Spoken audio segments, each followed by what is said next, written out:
ಗಜಮುಖಾದವಗೆ ಗಣಪಗೆ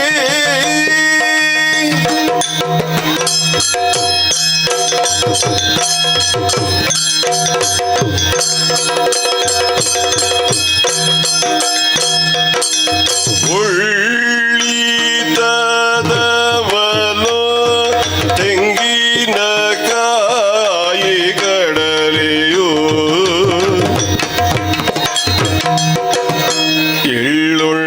ಎಳ್ಳುಳ್ಳೋಳಿಗೆ ಕಪ್ಪು ಮೇಲೋ ಅವಗೆ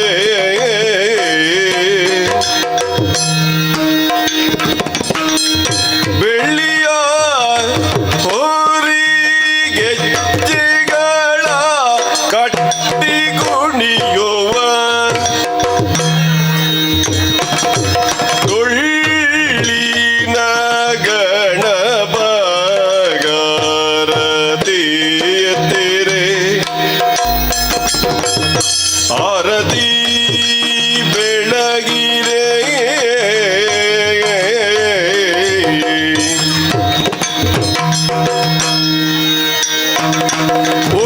ಉಳ್ಳಿದವನು ತೆಂಗಿನ ಕಾಯಿ ಕಡಲೆಯು ಎಳ್ಳುಂಡೊಳಿಗೆ ಕಪ್ಪು ಮೇಲುವವಗೆ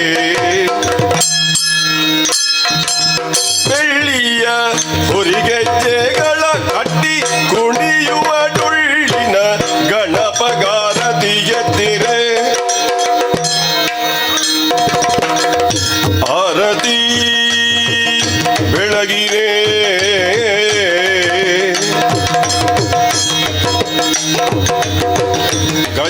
ಗಜಮುಖಾದವಗೆ ಗಣಪಗೆ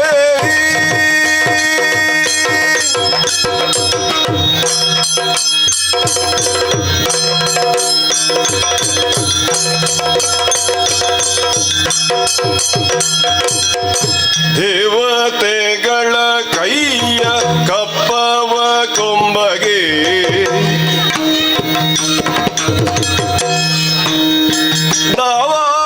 ನಾವಾಗ್ನಿಯಂದದಿ ನಲಿಯುವವಗೆ ಆವಾಗ ಮನದೊಳು ನೆನೆಸಿದಿಷ್ಟಾರ್ಥವ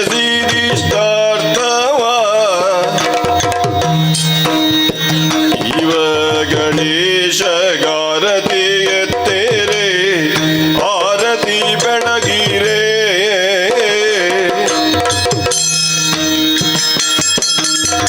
ಗಜಮುಖಾದವಗೆ ಗಣಪಗೆ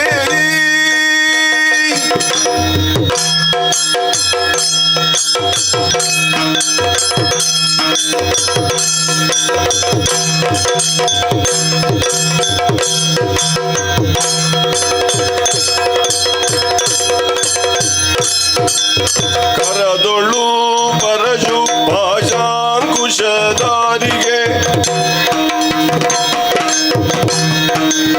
ಹರುಷದಿ ಭಕ್ತರ ಪೊರೆವವಗೆ ಪುರಗ ಭೂಷಣನ ಕುಮಾರ ಗಜವದನನ ಚರಣ ಕಮಲಕ್ಕೆ ಆರತಿ ಎತ್ತಿರಿ ಆರತಿ ಬೆಳಗಿರೆ ಗಜಮುಖದವಗೆ ಗಣಪಗೆ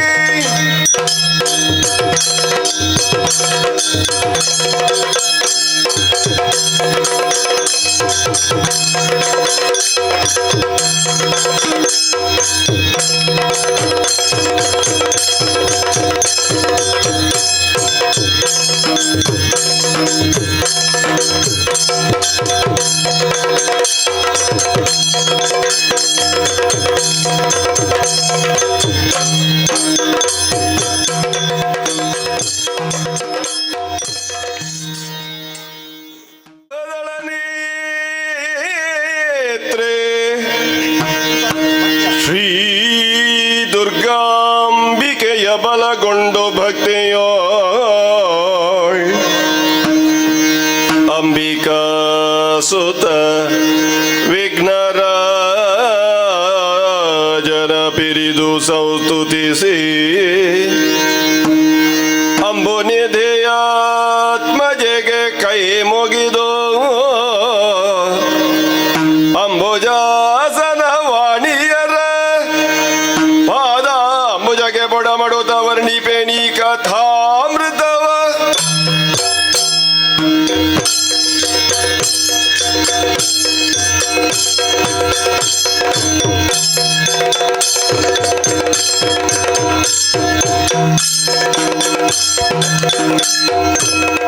ಕರುಣಿಸುತ್ತಲ ಭಯವನು ನುಡಿದಳು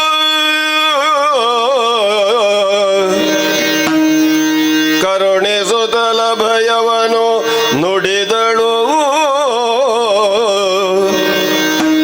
ಕಿರಿದು ಸಮಯದಿ ತರಿದು ದೈತ್ಯರ ನೆರವಿಯನು ಕಿರಿದು ಸಮಯದಿ ತರಿದು ದೈತ್ಯರ ನೆರವಿಯನು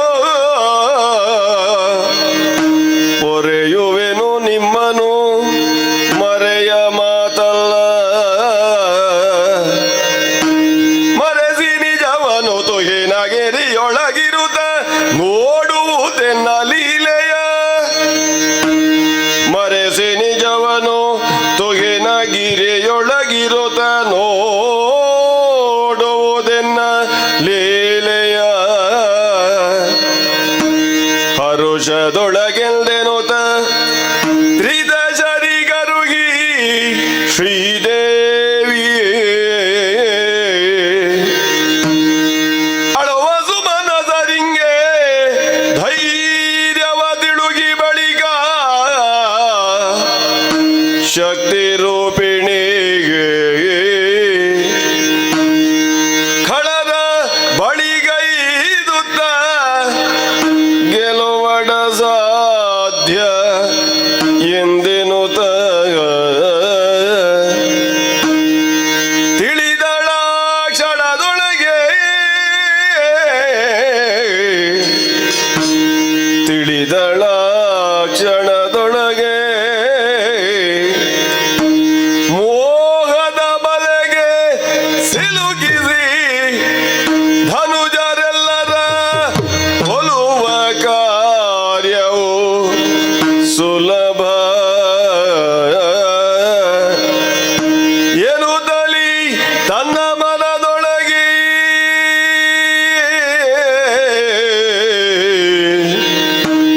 ಯೋಚಿಸಿ ಎಂದು ಯೋಚಿಸಿ ಮಗಮಾಯೆ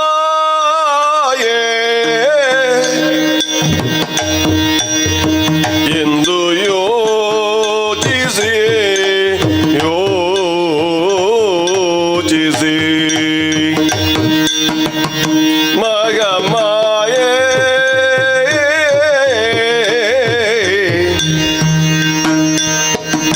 ಆ ಆ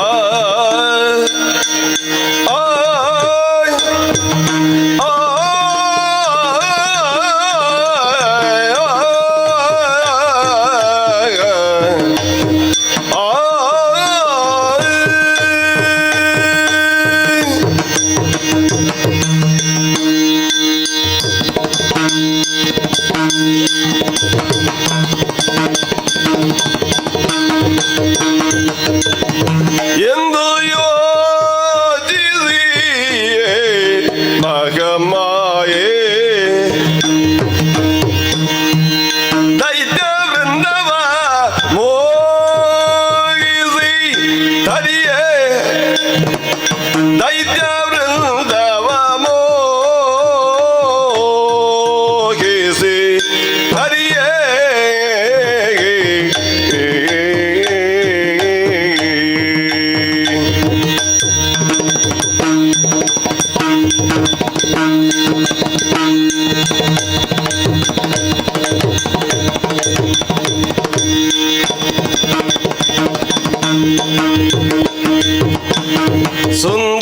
ಸುಂದರಾಂಗವ ತಳೆದಂದು ಕೌಶಿಕೆಯಾಗಿ ಸುಂದರಾಂಗವ ತಳೆದಂದು ಕೌಶಿಕೆಯಾಗಿ ನಿಂದಳು ಮೆರೆವ ಕದಂಬವನದೊಳಂದು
ಅವತಾರಿಣಿಯಾಗಿ ಈ ಧರೆಗೆ ಅವತರಿಸಿದ್ದೇನೆ.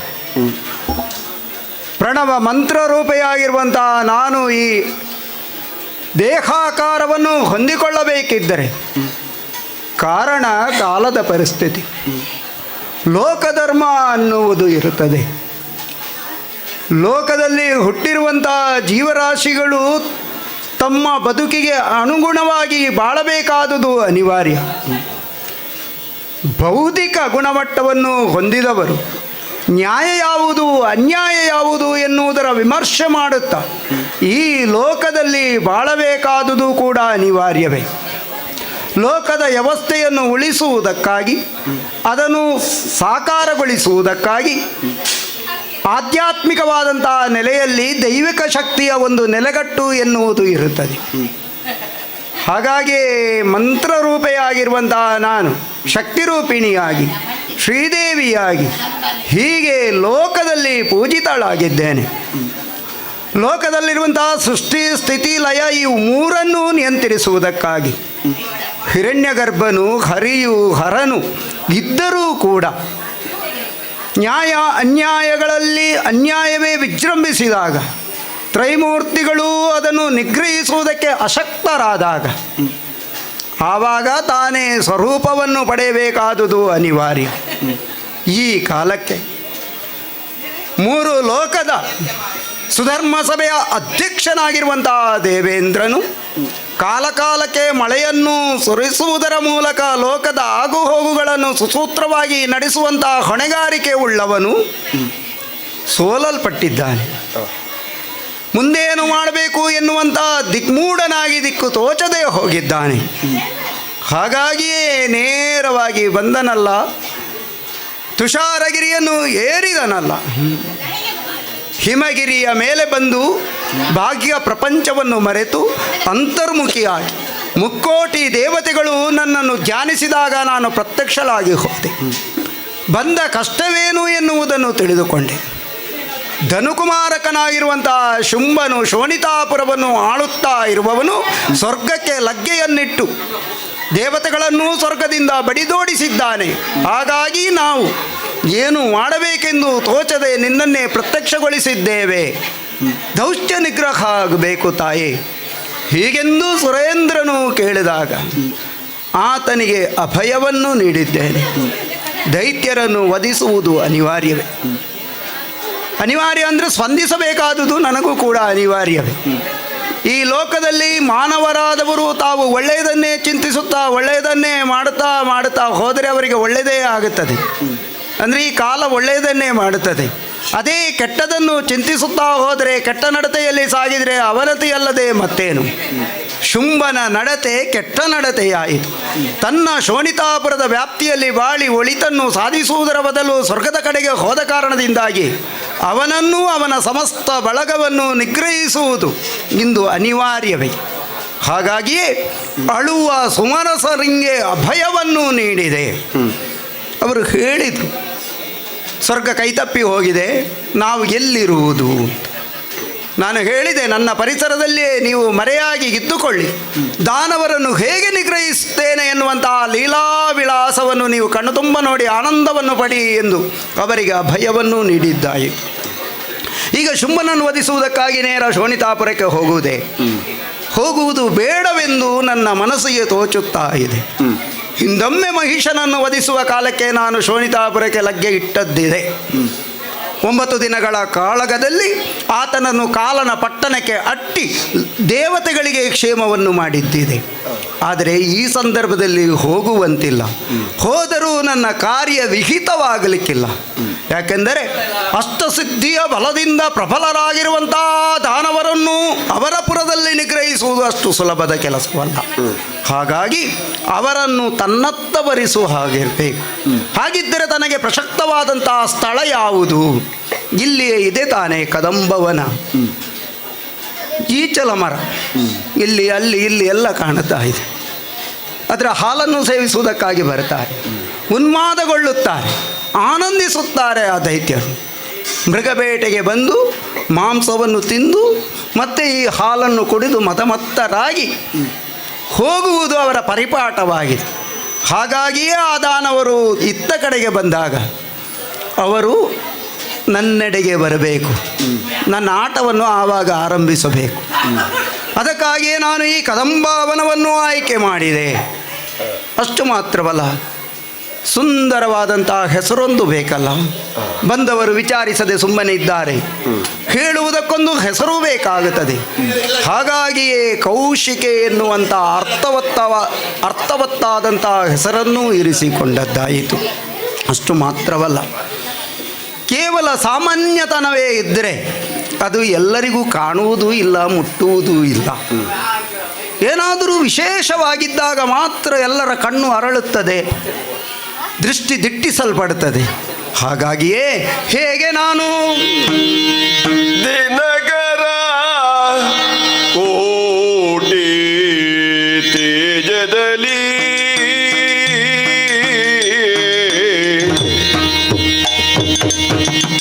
ದಿನಕರ ಕೋಟಿ ತೇಜದಲ್ಲಿ ಆ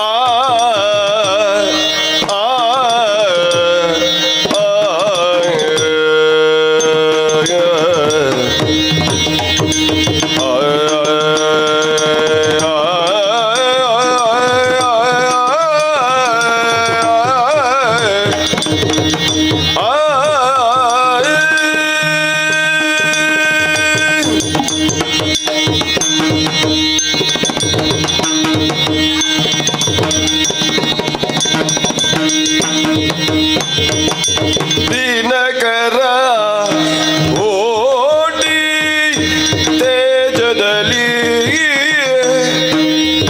ತನ್ನ ತನು ಕಾಂತೆಯನು ಬೀರುತ್ತಲ್ಲಿ ತನ್ನ ತನು ಕಾಂತೆಯನು ಬೀರುತ್ತಲ್ಲಿ ತೇಜದಲ್ಲಿ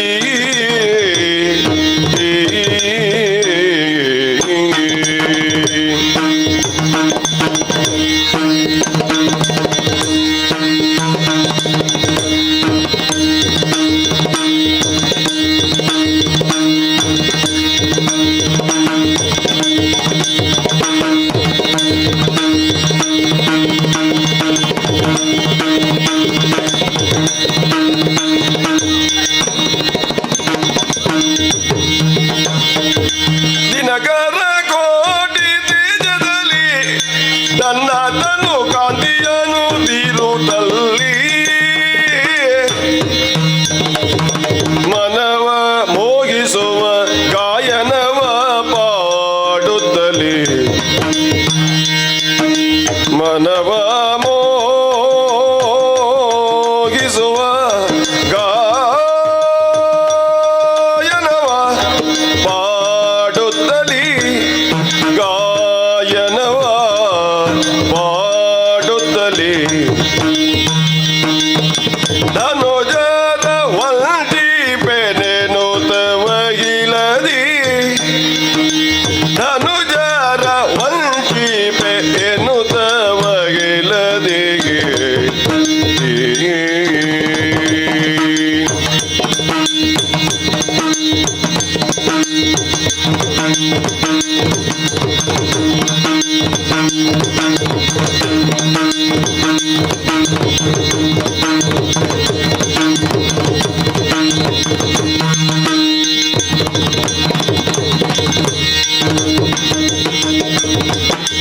ಮನವ ಮುಗಿಸುವ ಗಾಯನವ ಪಡುತ್ತಲಿ ಧನುಜರ ವಂದಿ ಬೆನೆನು ತವಗಿಲದಿ ದಿನಕರ ಕೋಟಿ ತೇಜದಲ್ಲಿ ತನ್ನ ತನು ಕಾಂತಿಯನು ಬೀರುತ್ತಲ್ಲಿ ಮನವ ಮೋಗಿಸುವ ಗಾಯನವ ಪಾಡುತ್ತಲಿ ಗಾಯನವ ಪಾಡುತ್ತಲಿ ಧನುಜರ ವಂಜಿಪೆ ಎನ್ನುತ್ತ ವಗಿಲ ದಿನಕರ ಕೋಟೆ ಬೇಜದಲ್ಲಿ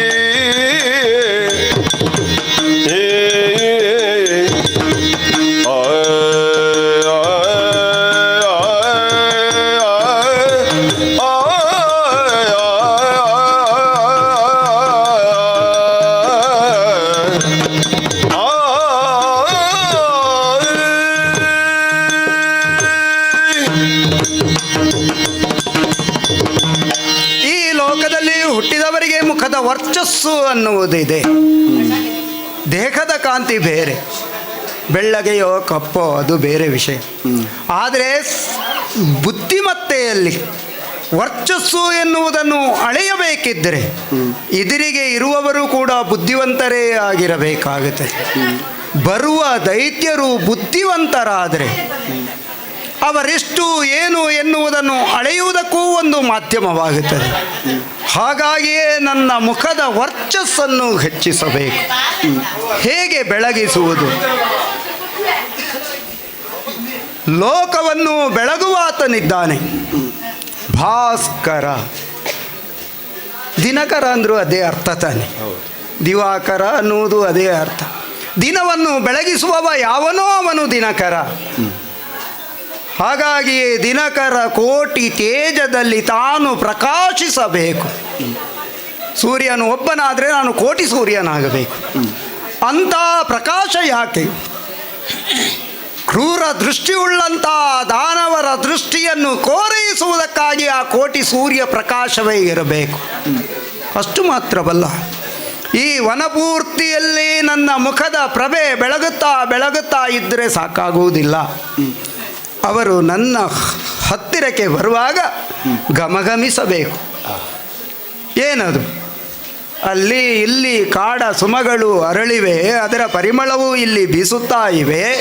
ಅದರ ಮಧ್ಯದಲ್ಲಿ ತನುಗಂಧ ಎನ್ನುವುದು ವ್ಯಾಪಿಸಬೇಕು. ಗಂಧ ಚಂದನವನ್ನು ಲೇಪಿಸುವುದರ ಮೂಲಕ ತನುಗಂಧವೆನ್ನುವುದು ವಿಭ್ರಮಿಸುತ್ತದೆ, ಪರಿಮಳಿಸಲ್ಪಡುತ್ತದೆ. ಆದರೆ ತಾನು ದೈವೀ ಸಂಭೂತೆಯಾಗಿರುವುದರಿಂದಲೇ ತನ್ನ ಇಚ್ಛಾ ಮಾತ್ರದಲ್ಲೇ ತನುಗಂಧವನ್ನು ನಾನು ಪಸರಿಸಿಕೊಂಡಿದ್ದೇನೆ ಸುತ್ತ ಸುಪರ್ಧಿಯಲ್ಲಿ.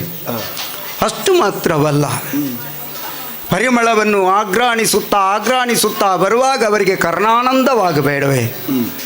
ಅದಕ್ಕಾಗಿ ಸುಮಧುರವಾದಂತಹ ಗಾಯನವನ್ನು ನಾನು ಹಾಡುವಂತಾಗಬೇಕು.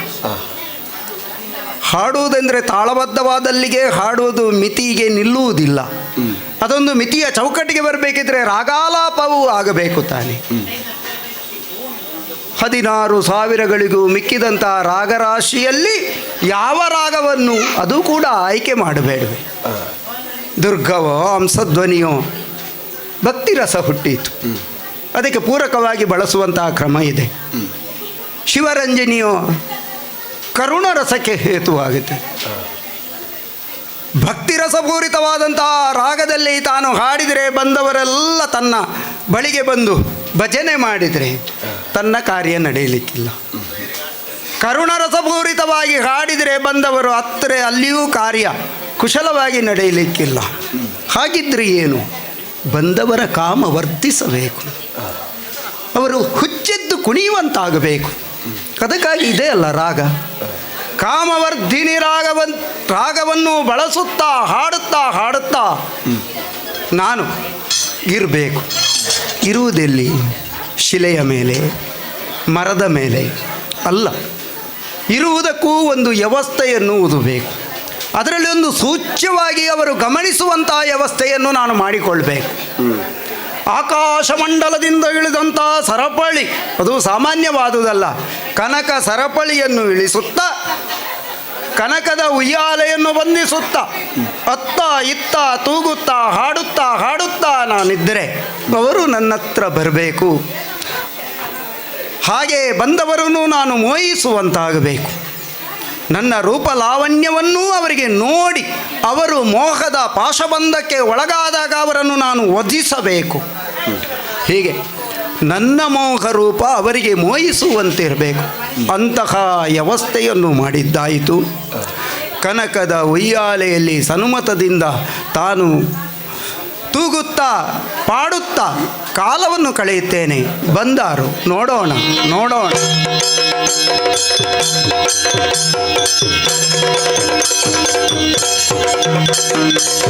ಧನುಕುಮಾರಕ ಶುಂಭದಾನವ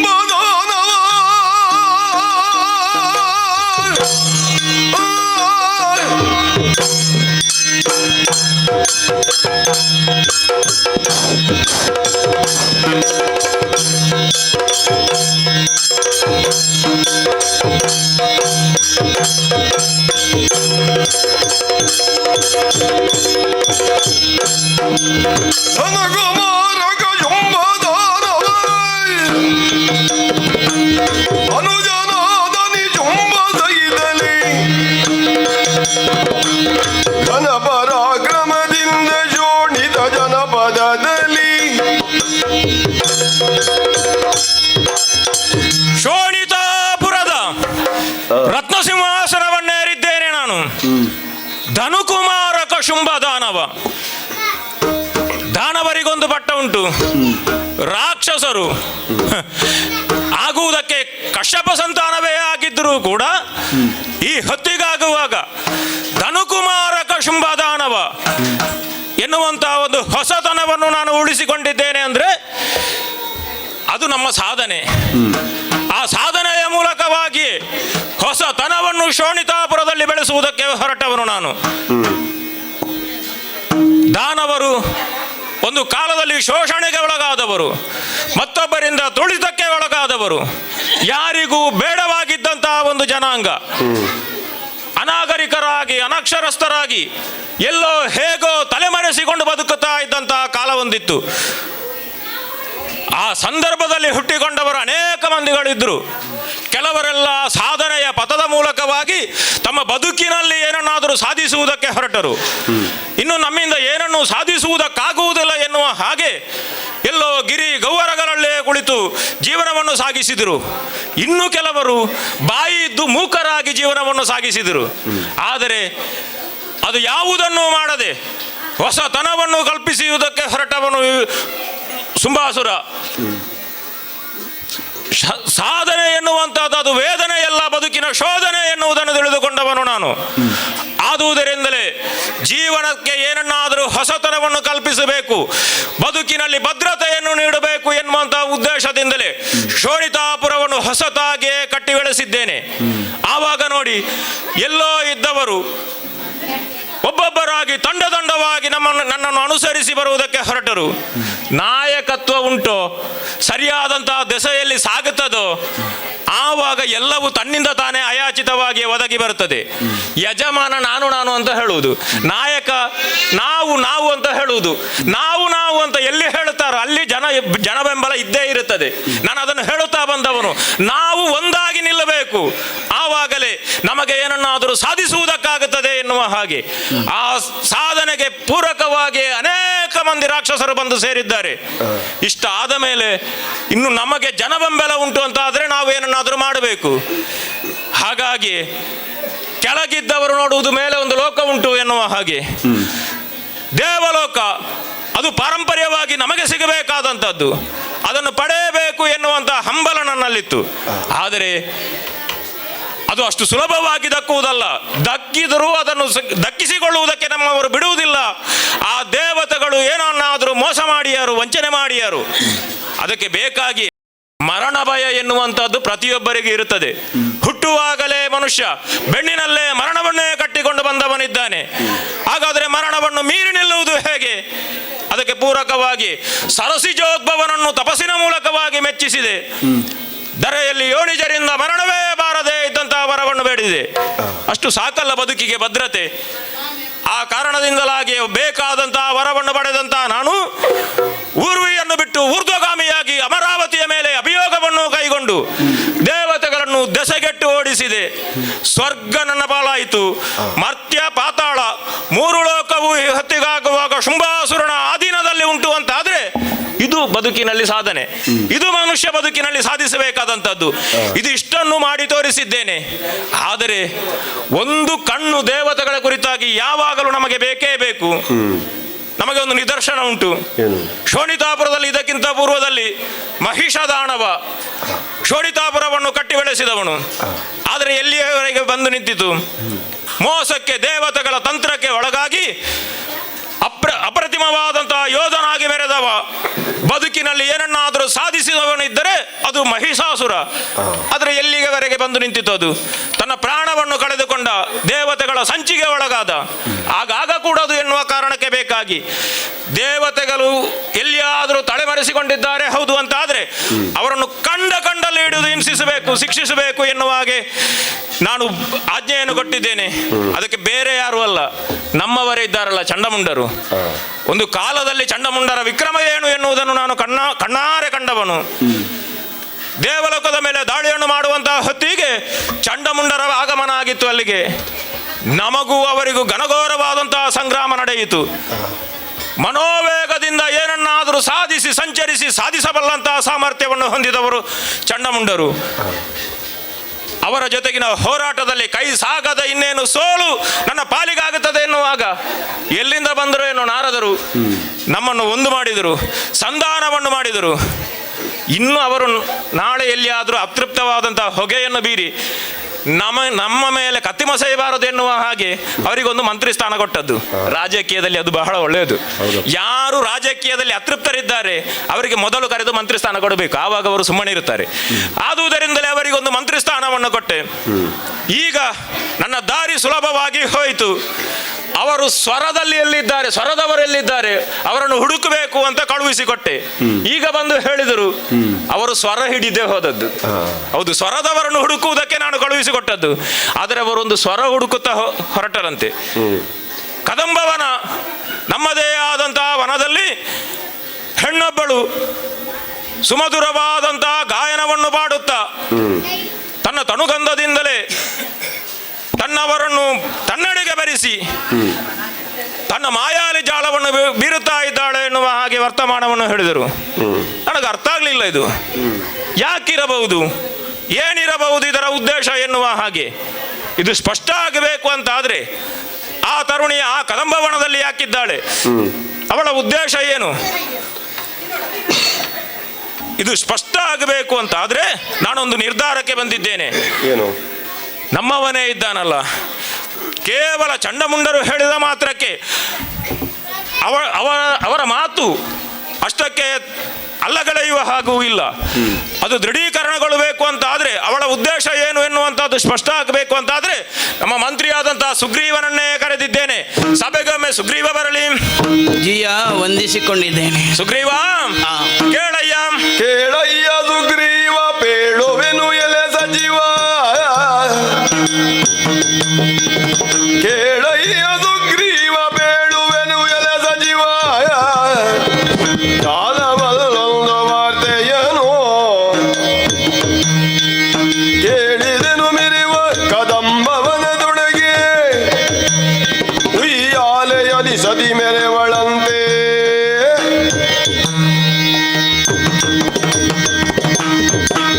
ಸುಗ್ರೀವ, ದೊರೆ ಆಜ್ಞೆಯಾಗಲಿ.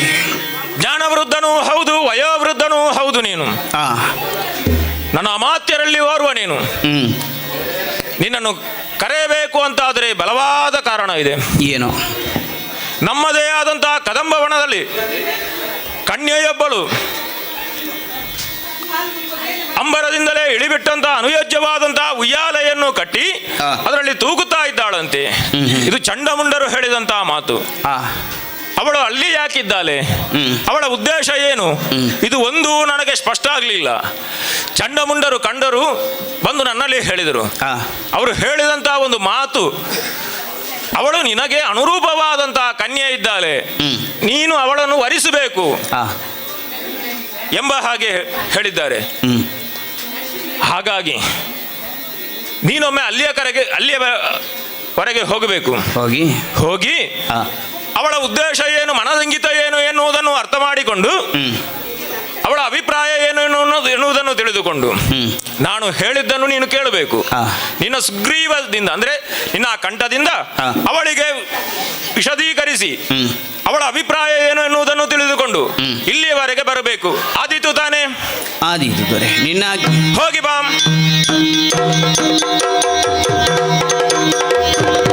ಶುಂಭನಾದಿಯುಳೈದೆ ಶುಂಭನಾದಿಯುಳೈದೆ ಮೆರವ ಕದಂಬ ವನವನೆ ಪೊಗುತ ತ್ರೈ ಜಗದಂಬಿಕೆಯ ಲಾವಣ್ಯವನು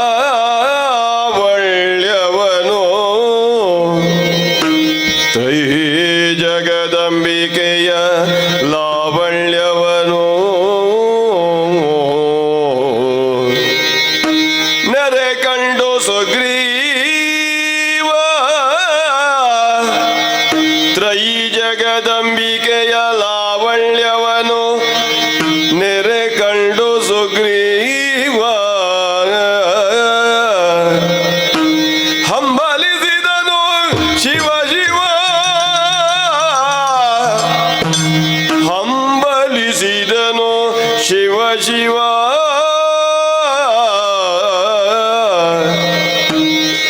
ಸ್ಮರನಂಬಿಗೊರೆ ಸಿಲುಕುತ್ತಲೀ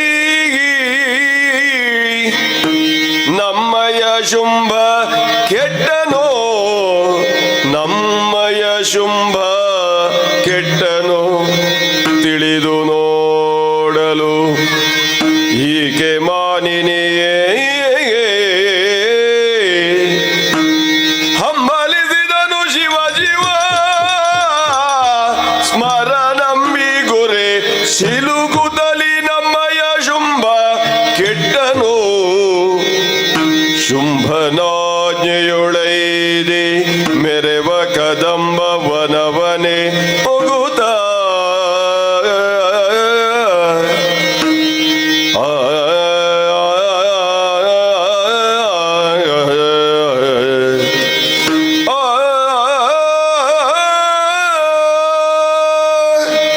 ನಮ್ಮ ದೊರೆ ಶುಂಭಾಕ್ಯನ ಆಜ್ಞೆಯನ್ನು ಶಿರೋಧಾರಿಯನ್ನು ಹಾಗೆ ನಡೆದು ಬಂದವನಿದ್ದೇನೆ ನಾನು.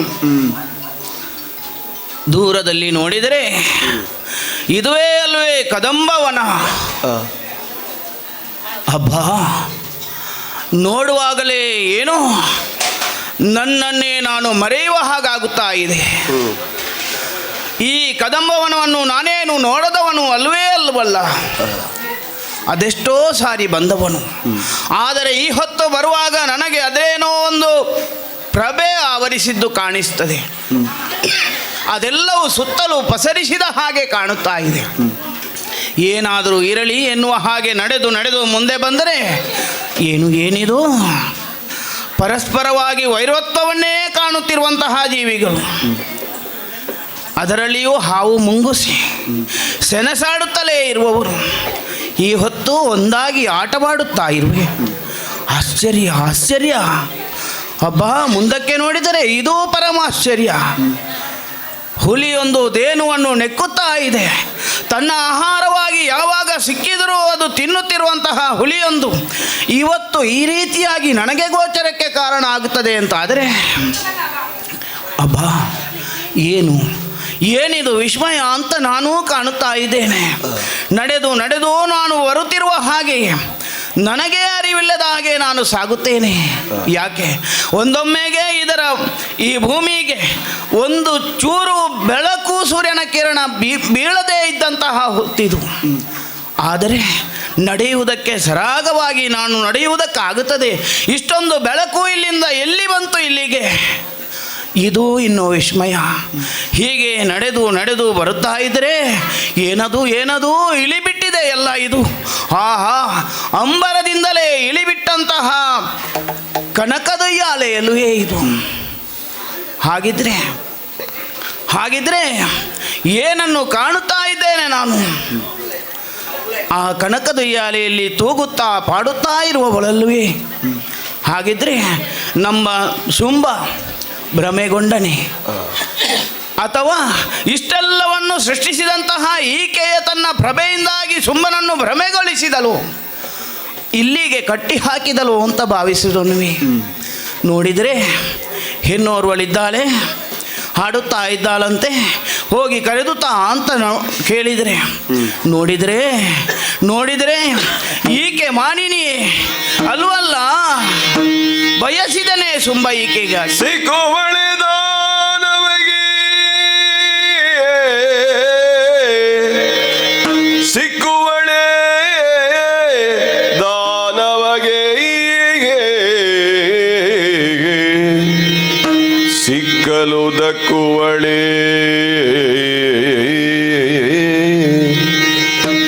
ತ್ರಿಜಗವನು ತನ್ನಯ ಕುಕ್ಷಿಯೊಳಗಿರಿಸುತ್ತ ನಿತ್ಯದಿ ಸಲಗುತಿಗ ಮಾತೆ. ತ್ರಿಜಗವನು ತನ್ನಯ ಕುಕ್ಷಿಯೊಳಗಿರಿಸುತ್ತ ನಿತ್ಯದಿ ಸಲಗುತಿಗ ಮಾತೆ. ಸಿಕ್ಕುವಳಿಗೆ ದಾನವಗೆ, ಮಕ್ಕಳಾಟಿಕೆಯಾಯ್ತು ನಮ್ಮದು ರಕ್ಕಸಾನ್ವಯ ಅಳಿದಿಂದಿಗೆ. ಮಕ್ಕಳಾಟಿಕೆಯಾಯ್ತು ನಮ್ಮದು ರಕ್ಕಸಾನ್ವಯ ಅಳಿ ತಿಂದಿಗೆ. ಮಿಕ್ಕ ಮಾತೆ ನೊಡೆಯ ನಾಜೆಯು ನಮಗೆ ಮಾನ್ಯವಲ.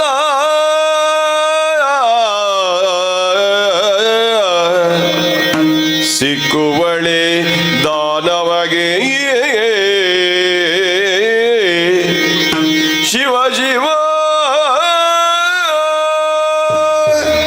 ಆಹಾ, ಈ ಮಾನಿನಿಯನ್ನಲ್ಲವೇ ನಮ್ಮ ಸುಂಬಾಕ್ಕೆ ಬಯಸಿದ್ದು. ಸಿಕ್ಕುವಳೆ ಇವಳು, ಸಿಕ್ಕುವಳು ಎನ್ನುವ ಹಾಗಿದ್ರೆ ಇವಳು ದಕ್ಕುವವಳು ಅಲ್ಲ. ಹಾಗಿದ್ರೆ ಶುಂಭನ ಅಂತಃಕರಣ ಏನು? ಶುಂಭ ಏನನ್ನು ಬಯಸಿದ್ದಾನೆ? ಕೇವಲವಾದಂತಹ ಮಾನಿನಿಯನ್ನು ಬಯಸಿದನು, ಅಥವಾ ತಾನೇ ಕಟ್ಟಿ ಬೆಳೆಸಿದಂತಹ ಸಾಮ್ರಾಜ್ಯವನ್ನು ಸಮಸ್ತವನ್ನು ತನ್ನ ಕೈಯಲ್ಲೇ ನಾಶಗೊಳಿಸುತ್ತೇನೆ ಎನ್ನುವ ಇರಾದೆಯನ್ನು ಅವ ಬಯಸಿರುವನೇ? ಯಾವುದಕ್ಕೂ ನನಗುತ್ತರ ಒಂದು ಗೊತ್ತಾಗುವುದೇ ಇಲ್ವಾ? ಇದೆಲ್ಲನ್ನು ನೋಡುವಾಗ ಮನಸ್ಸು ಹಂಬಲಿಸುತ್ತದೆ, ಶಿವ ಶಿವ ಅಂತ ಉದ್ಗಾರ ಬರುತ್ತದೆ. ಯಾಕೆ? ತಾನೇ ದೆಳೆದು ನಿಂತಹ ದಾನವ ಕೋಟಿಯೊಂದು ಈ ರೀತಿಯಾಗಿ ಹೆಣ್ಣೋರ್ವಳಿಂದ ಈಗ ಹತವಾಗುವುದಕ್ಕೆ ಸಾಧ್ಯವಾಗುತ್ತದೆ ಅಲ್ಲ, ಎಲ್ಲರನ್ನೂ ವಧಿಸುವುದಕ್ಕಾಗಿ ಇವಳು ನಿರ್ಧರಿಸಿದವಳೇ ಎನ್ನುವ ಹಾಗೆ ಕಾಣಿಸುತ್ತಾ ಇದೆ. ಇಂಥವಳನ್ನು ಬಯಸಿದಂತಹ ನಮ್ಮ ಸುಂಬ ಕೆಟ್ಟನಲ್ಲ, ಅವನದು ಮಕ್ಕಳಾಟಿಕೆ ಆಯಿತಲ್ಲ ಅಂತ ನೋವಾಗುತ್ತಾ ಇದೆ. ಆದರೇನು ಮಾಡೋಣ? ನಾನವನ ಮಂತ್ರಿ ಅಲ್ವೇ? ಅವ ಹೇಳಿದಂತಹ ಕೆಲಸವನ್ನು ನಾನು ಮಾಡಬೇಕಾದುದು ನನ್ನದಾದಂತಹ ಕರ್ತವ್ಯ. ಏನೇ ಇರಲಿ, ತಾಯಿಯ ಬಳಿಗೆ ಸಾಗುತ್ತೇನೆ, ಅವಳಲ್ಲೇ ಮಾತನಾಡುತ್ತೇನೆ. ಜನನಿ ಜನನಿ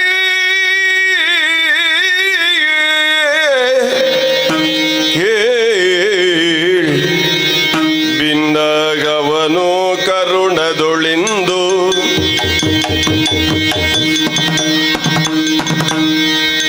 ಜನನಿ ಜನನಿ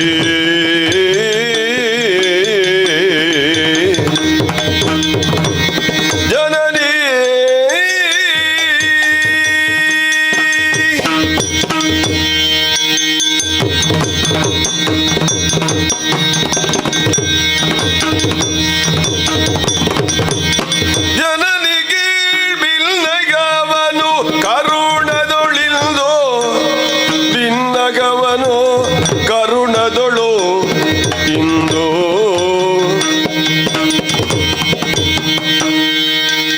ವನದಲ್ಲಿ ಕುಳಿತಿಗೋದೇಗೆ ವನದಲ್ಲಿ ಕುಳಿತಿಗುವುದೇಗೆ ಸನುಮತವಲ್ಲಿದು ನಿನಗೆ ಹೇಳುವೆನೊಂದು ಸನುಮತವಲ್ಲಿದು ನಿನಗೆ ಬೇಳುವೆನೊಂದು ಧನುಜೀಜ ಶುಂಭದ ಬಯಕೆ ಧನುಜೀಜ ಶುಂಭದ ಬಯಕೆ ಜನನಿ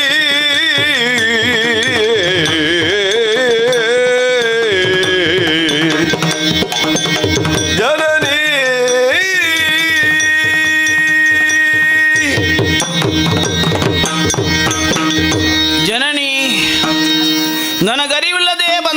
ಉದ್ಗಾರ. ಆ ಮಾತೆಯನ್ನು ಕಾಣುವಾಗ ಹಾಗೇ ಕರೆಯಬೇಕು ಅಂತ ಅನ್ನಿಸಿತು. ಆದುದರಿಂದ ತಾಯೇ, ನಿನ್ನಲ್ಲೊಂದು ನನ್ನ ಭಿನ್ನಹವಿದೆ, ಅದನ್ನು ಆಲಿಸಬೇಕು. ನಾನು ಸುಗ್ರೀವ, ಶುಂಭದವನವನ ಅಮಾತ್ಯ, ಕರ ಮುಳುಗಿದು ನಿನ್ನೆದುರಿನಲ್ಲಿ ಕೇಳುತ್ತಾ ಇದ್ದೇನಮ್ಮ, ಈ ವನದಲ್ಲಿ ನೀನು ಯಾಕೆ ಇರುವುದಮ್ಮ?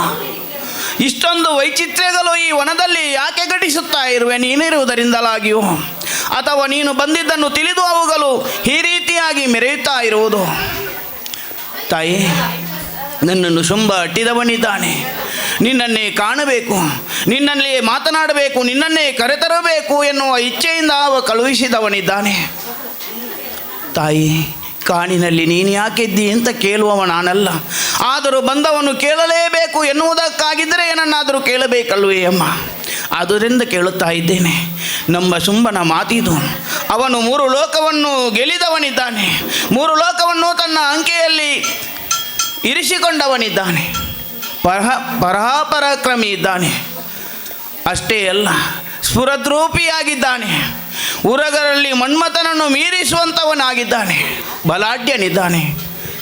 ಅವನ ನಿನ್ನನ್ನು ವರಿಸಬೇಕು ಎನ್ನುವ ಹಾಗೆ ನನ್ನನ್ನು ಕಳುಹಿಸಿದ್ದಾನಮ್ಮ. ಅವನ ಅಮಾತ್ಯನಾದಂತಹ ನಾನಿದಮ್ಮ, ನಾನು ಬರಬೇಕು ತಾಯಿ. ನಾನು ಬರಬೇಕೇ? ಎನ್ನುವ ನುಡಿಲಾಲಿಸುದ ದೇವಿಯು ಧನುಜ ಬೀಸಿದ ಬಲೆಗೆ ಸಿಲುಕಿದ ಹನನಗೊಳಿಸುವ ಕಾರ್ಯವದು ನೆರೆ ಸುಲಭವಾಯ್ತೆನುತ ಸುಲಭವಾಯಿತು ಮನದಿ ನಿಶ್ಚಯಿಸುತ್ತ ಕಿರುನಗೆಯನು ತಳಿಯಿ ದಾನವನ ಉರುಳಿಸೆ ಜನಪದದಿ ಯೋಚಿಸಿದಳ ಕ್ಷಣ ದೇವಿ ಮನದೊಳಗೆ ಎನ್ನುವ ನುಡಿ ಲಾಲಿಸುತ್ತ ದೇವಿಯು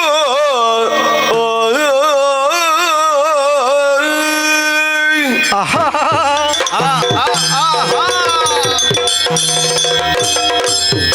ಈತನಳಿದರೆ ಎನ್ನಗದನವ ಧೂರ್ತ ಶುಂಭಾಸುರಗೆ ಬೇಳುವ ದೂತರೆಲ್ಲಿಂದೆಪ್ಪಿಸಿದಳ ಸುವಾತಗಿತ್ತು ಬಿತ್ತನಲ್ಲ. ತೀವ್ರವಾದ ಮಳೆಗೆ ಮರವೊಂದು ಮಗುಚಿದ ಹಾಗಾಯಿತು. ನಾನು ಕೇವಲ ಕಿರುನಗೆಯನ್ನು ಬೀರಿದ್ದು, ಆದರೆ ಆ ಕಿರುನಗೆಯೇ ಈತನಿಗೆ ದಗೆಯಾಯಿತಲ್ಲ. ಇಲ್ಲ, ಉಸಿರಿಲ್ಲ. ಬಂದ ಇಲ್ಲಿಗೆ ಶುಂಭನ ಹೊಗಳು ಭಟನಾಗಿ ಅಷ್ಟಷ್ಟು ಮಾತಾಡಿದ. ನಾನು ನಕ್ಕಾಗ ಉಸಿರು ಬಿಟ್ಟು ಕೆಳಗೆ ಬಿದ್ದು ಹೋದ. ಸ್ಮೃತಿ ತಪ್ಪಿದ್ದಲ್ಲ, ಈತ ಸತ್ತು ಹೋಗಿದ್ದಾನೆ ಎನ್ನುವುದು ಸ್ಪಷ್ಟ. ಆದರೆ ನ್ಯಾಯವಾಗಿ ವಿವೇಚಿಸುವುದಿದ್ದರೆ ಸಂಧಿ ವಿಗ್ರಹಿಯಾಗಿ ಬಂದಿರುವ ಈತನ ಮೇಲೆ ಗದಾಪ್ರಹರ ಐತೆ. ನಾನು ಅತ್ತ ಹೋದದ್ದೂ ಇಲ್ಲ, ಹಸ್ತ ಬೀಸಿದ್ದೂ ಇಲ್ಲ. ಕೇವಲ ಮುಖದ ಪ್ರಭಾವವೇ ಈತನ ಪ್ರಾಣವನ್ನು ಸೆಳೆಯಿತು ಅಷ್ಟೇ. ಇಲ್ಲ, ಈತ ಸಾಯಬಾರದು. ಒಳ್ಳೆಯವರು ಆದಷ್ಟು ಸಮಯ ಬದುಕಿದ್ರೆ ಒಳ್ಳೆಯದು. ನೋಡುವುದಕ್ಕೆ ಈತ ಮುದಿಯ, ವಯೋವೃದ್ಧನೂ ಹೌದು. ಜೊತೆಗೆ ಈತನ ಮಾತನಾಡಿದ ರೀತಿಯನ್ನು ನೋಡಿದರೆ ಈತ ಜ್ಞಾನವೃದ್ಧನೂ ಹೌದು.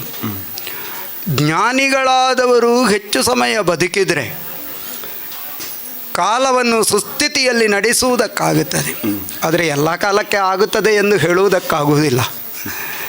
ತಾವು ನಡೆದದ್ದೇ ದಾರಿ, ಆನೆ ಸಾಕಿದ್ದೇ ದಾರಿ ಎಂದು ಭಾವಿಸುವವರು ಜ್ಞಾನವಂತರನ್ನು ಎಲ್ಲಿ ಗೌರವಿಸುತ್ತಾರೆ? ತಂದೆ ತಾಯಿಗಳನ್ನೇ ಹಿರಿಯರನ್ನೇ ಗೌರವಿಸದೆ ಇರುವಂಥವರು ಅದೆಷ್ಟೋ ಮಂದಿ ಈ ಧರೆಯಲ್ಲಿ ಧರಾಭಾರಕರಾಗಿರುವಾಗ ಇನ್ನು ಜ್ಞಾನವಂತರನ್ನು ಗೌರವಿಸುವವರು ಯಾರು? ಆದರೆ ನ್ಯಾಯ ಅನ್ಯಾಯವನ್ನು ವಿಮರ್ಶಿಸಬಲ್ಲ ನಾನು ಈತನನ್ನು ಹೀಗೆ ಸಾಯುವುದಕ್ಕೆ ಬಿಟ್ಟನೆಂದಾದರೆ ಅದು ನಿಜವಾಗಿಯೂ ನ್ಯಾಯಯುತವಾಗುವುದಿಲ್ಲ. ಸಂಧಿಗಾಗಿ ಬಂದಿರುವಂಥ ಈತ ಸಂಧಾನವನ್ನು ಫಲಕಾರಿಯಾಗಿ ಮಾಡಲೇಬೇಕಾಗುತ್ತದೆ. ಈತ ಇಲ್ಲಿ ಸತ್ತು ಹೋದರೆ ಆ ಶುಂಭನಿಗೆ ವಿಚಾರ ತಿಳಿಯುವುದು ಹೇಗೆ? ನನ್ನ ಮನದ ಹಂಬಲ ಏನು ಎನ್ನುವುದು ಆತನಿಗೆ ತಿಳಿಯಬೇಕಾಗುತ್ತದೆ. ಅದಕ್ಕೂ ಮತ್ತು ನ್ಯಾಯಸಮ್ಮತವಾಗಿಯೂ ಈತನನ್ನು ಬದುಕಿಸುತ್ತೇನೆ. ಆಹಾ, ಎಲ್ಲಿದ್ದೆ ನಾನು ಈಗ ಇಲ್ಲಿದ್ದೇನೆ. ಸ್ವಲ್ಪ ಹೊತ್ತಿನ ಹಿಂದೆ ಸ್ವರ್ಗದಲ್ಲಿ ನನ್ನ ಹಿರಿಯರೊಂದಿಗೆ ಹೌದು ಇವರೇ, ಈ ತಾಯಿಯೇ ನನ್ನನ್ನು ಹೀಗೆ ಮಾಡಿದ್ದು. ಅಲ್ಲಿ ತನಕ ಹೋಗಿ ಮತ್ತೆ ನನ್ನನ್ನು ಕೊಂದು ಮತ್ತೆ ನನ್ನ ಬದುಕಿಸಿದ್ದು ಇವಳೇ ಅಂತ ಆದರೆ ಇವಳೇ ತಾಯಿ ಅಲ್ವೇ? ಅಮ್ಮ, ನೀನು ನಗಬಾರದಮ್ಮ, ನಗಬಾರದು. ಬೆದರಿದೆಯಾ? ಬೆದರದಿರಯ್ಯ, ಬೀಳುವುದನ್ನೆಲ್ಲ ಲಾಲಿಸು. ಬೆದರದಿರಯ್ಯ, ಬೀಳುವುದನ್ನೆಲ್ಲ ಲಾಲಿಸು. ಅಧಿಕ ಶುಂಭಾಕ್ಯನೆಂದು ಅಧಿಕ ಶುಂಭಾಕ್ಯ ಹದನವನೆಲ್ಲವ ಮೊದಲೇ ತಿಳಿದಿರಿ. ಹದನವನೆಲ್ಲವ ಮೊದಲೇ ತಿಳಿದಿರಿ. ಈ ವಿಧ ಬೇಡಲ್ಯಾಕೆ ಬಂದು ಬೆದರದಿರಯ್ಯ.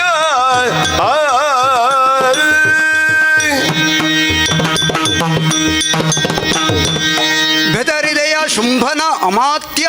ಹೌದು ತಾಯಿ, ಇನ್ನು ನೀನು ಹೆದರುವ ಅವಶ್ಯಕತೆ ಇಲ್ಲ. ನಿನ್ನ ಒಂದು ನಗುವೇ ನನಗೆ ಮರಣವನ್ನು ತಂದಿಕ್ಕಿತಲ್ಲ, ಆದುದರಿಂದ ಹೆದರಿದೆ ತಾಯಿ. ಇನ್ನು ನಿನಗೆ ಯಾವುದೇ ಮರಣ ಪ್ರಾಪ್ತಿಯಾಗುವುದಿಲ್ಲ. ಹೌದು. ನೀನು ಧೈರ್ಯದಿಂದ ಇರಬೇಕು. ಆದೀತ. ಮಾತ್ರವಲ್ಲ, ಏನಮ್ಮ? ಸಂಧಿಯ ಕಾರ್ಯಕ್ಕಾಗಿ ನೀನು ಬಂದವನು ತಾನೆ. ಹೌದು. ಹಾಗಾಗಿ ಸಂಧಿಯ ಈ ಪ್ರಸ್ತಾಪ ಏನಾಯಿತು ಎನ್ನುವುದನ್ನು ನೀನು ಹೋಗಿ ನಿನ್ನೊಡೆಯ ಶುಂಭನಿಗೆ ಹೇಳಬೇಕಲ್ಲ. ಹೌದು. ನೀನು ಹೊಗಳಿದಂಥ ಮಾತುಗಳು ಸ್ಮರಣಿಬ ರೂಪನು ಅಲ್ಲವೇ? ಹೌದು. ಸರಿ ನಿನಗಾತನು. ಹಾಗಾಗಿ ಬರಬೇಕು ಹೀಗೆನ್ನುವಂಥ ನಿನ್ನ ಸಾಹಿತ್ಯ ಮೀಮಾಂಸೆಯ ವ್ಯಾಖ್ಯಾನವನ್ನು ಕೇಳುತ್ತಾ ಕೇಳುತ್ತಾ ನಾನು ಮುಗುಳು ನಕ್ಕದ್ದು.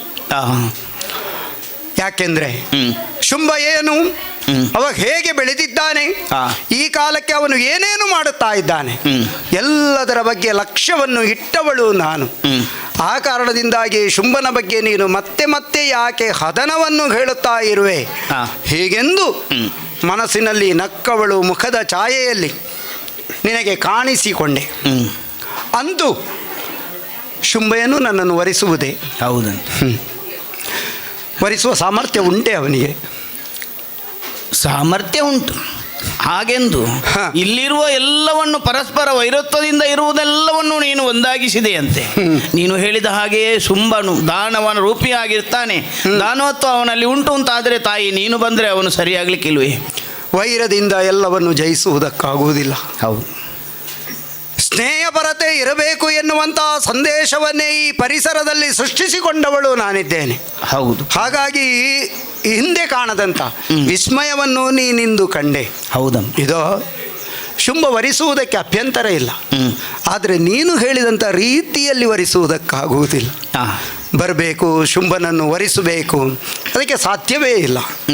ಕಗ್ಗತ್ತಲೆಯ ಕಾಂತಾರದಲ್ಲಿ ನಿಶ್ಚಿಂತೆಯಿಂದ ನೆಮ್ಮದಿಯಲ್ಲಿ ಇರುವಂತಹ ನಾನು, ಶುಂಭನು ಏನು ಮಹಾ ಅಲ್ಲವೇ ನಿನಗೆ ಅವನು. ಹಾಗಾಗಿ ನನ್ನದೊಂದು ಪಣ ಇದೆ. ಆ ಪಣವನ್ನು ಹೇಳಬೇಕು ನೀನು ಹೋಗಿ. ಹೌದೇ? ಏನು ತಾಯಿದು? ಶುಂಭನಿಗೆ ವರಿಸುವ ಮನಸ್ಸಿದ್ರೆ ಬರಲಿ, ಒಬ್ಬನೇ ಬರಲಿ. ಅಲ್ಲ, ಯಾರ್ಯಾರನ್ನು ಸಾಯಿಸುವುದು ಯಾಕೆ ಅಂತ. ವರಿಸುವವನು ಶುಂಭ ತಾನೆ. ಹೌದು. ಬರಲಿ, ಬೇಕಿದ್ರೆ ಆಯುಧವನ್ನು ಹಿಡಿದುಕೊಂಡು ಬರಲಿ. ಬಂದು ಅಂದರೆ ಕೆಲವರಿಗೆ ತೋಳಬಲ ಸಾಕಾಗುವುದಿಲ್ಲ, ಅದಕ್ಕಾಗಿ ಕಡಿಯುವುದಕ್ಕೋ ಬಡಿಯುವುದಕ್ಕೋ ಹಿಡಿದುಕೊಂಡು ಬರಲಿ. ಬರುವುದು ಯಾತಕ್ಕೆ? ಸಮರಾಂಗಣಕ್ಕೆ ನಾನು ಧುಮುಕುತ್ತೇನೆ. ಅಬಲೆ ಎಂದು ಭಾವಿಸಿದರೆ ನಾನು ಸಬಲೆ ಎನ್ನುವುದನ್ನು ಸಮರಮುಖದಿ ತೋರಿಸುವುದಕ್ಕೆ ನಾನು ಬರುತ್ತೇನೆ. ನನ್ನನ್ನು ಜಯಿಸಬೇಕು. ಹೇಗೆ? ಸಮರದ ಮೂಲಕ ನನ್ನನ್ನು ಗೆದ್ದನು ಎಂದಾದರೆ ಮಾಲೆಯ ನಿಕ್ಕುವೆ. ಉರುಳನ್ನಿಕ್ಕುವುದಲ್ಲ, ಹೂಮಾಲೆಯನ್ನು ಇಕ್ಕುತ್ತೇನೆ. ಅದು ಬಿಟ್ಟು ಉದ್ದಟತನವನ್ನು ತೋರಿದರೆ ಉರುಳನ್ನೇ ಇಕ್ಕಬೇಕಾಗುತ್ತದೆ. ಶುಂಭನಾಗಲಿ ಸಾಕ್ಷಾತ್ ಶಂಭುವೇ ನನ್ನನ್ನು ವರಿಸುವುದಕ್ಕಾಗಿ ಇತ್ತ ಕಡೆಗೆ ಬಂದರೆ ಸಮರವನ್ನು ಎದುರಿಸಿ ಜಯಿಸಿದರೆ ಮಾತ್ರ ಅದು ಸಾಧ್ಯವಾಗುತ್ತದೆ ಹೊರತು ಇನ್ನಿತರ ಯಾವ ಕಾರಣದಿಂದಲೂ ವರಿಸುವುದಕ್ಕಾಗಿ ಮನವನ್ನು ಮಾಡುವವಳು ನಾನಲ್ಲ. ಹೋಗು ಶುಂಭನಿಗೆ ಹೇಳು. ಆದೀತು ತಾಯಿ, ನಿನ್ನ ಆಜ್ಞೆ.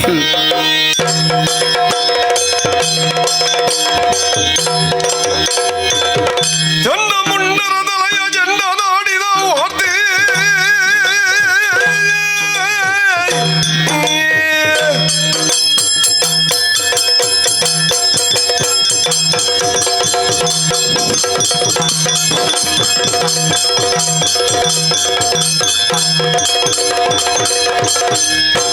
ಚಂಡ ಮುಂಡರ ತಲೆಯ ಜಂಡ ನಾಡಿದ ವಾರ್ತೆ ಕಂಡು ಕಲಿಗಾಲಿಸುತ್ತಲಾಗ ಕಂಡ ಪರಶುವಿನಂತೆ ಕೊಂಡು ಕಥೆಯನ್ನು ಬಿಡೆನು ಪುಂಡರೀಕಾಂಬಿಕೆಯನೇನುತ್ತ ಸಂಧಿ ವಿಗ್ರಹಿಯಾಗಿ ಹೊರಟಂತಹ ಸುಗ್ರೀವ ಹೋಗುವಾಗ ನನ್ನ ಆಜ್ಞೆಯನ್ನು ಹೊತ್ತು ಹೊರಟ, ಬರುವಾಗ ದೇವಿಯ ಭಜನೆ ಮಾಡಿಕೊಂಡು ಬಂದ. ಹಾಗಾದ್ರೆ ಏನೋ ಒಂದು ಒಳಗಡೆ ಉಂಟು ಎನ್ನುವಂಥದ್ದು ಸ್ಪಷ್ಟ ನನಗರ್ಥ ಆಯಿತು. ಏನಂತೆ ಅವಳಿಗೆ ಮದುವೆಯಾಗಬೇಕು ಅಂತ ಆದ್ರೆ ತಾನೊಂದು ಪಣವನ್ನು ಇರಿಸಿದ್ದೇನೆ, ಶುಂಭನಾಗಲಿ ಶಂಭುವೇ ತಾನಾಗಲಿ ತನ್ನನ್ನು ಸಮರಮುಖದಿಂದ ಯಾರು ಗೆಲ್ಲುತ್ತಾರೋ ಅಂಥವರಿಗೆ ನಾನು ಮಾಲೆಯನ್ನು ಕಿತ್ತೇನೆ, ಮದುವೆಯಾಗುತ್ತೇನೆ ಎನ್ನುವ ಹಾಗೆ.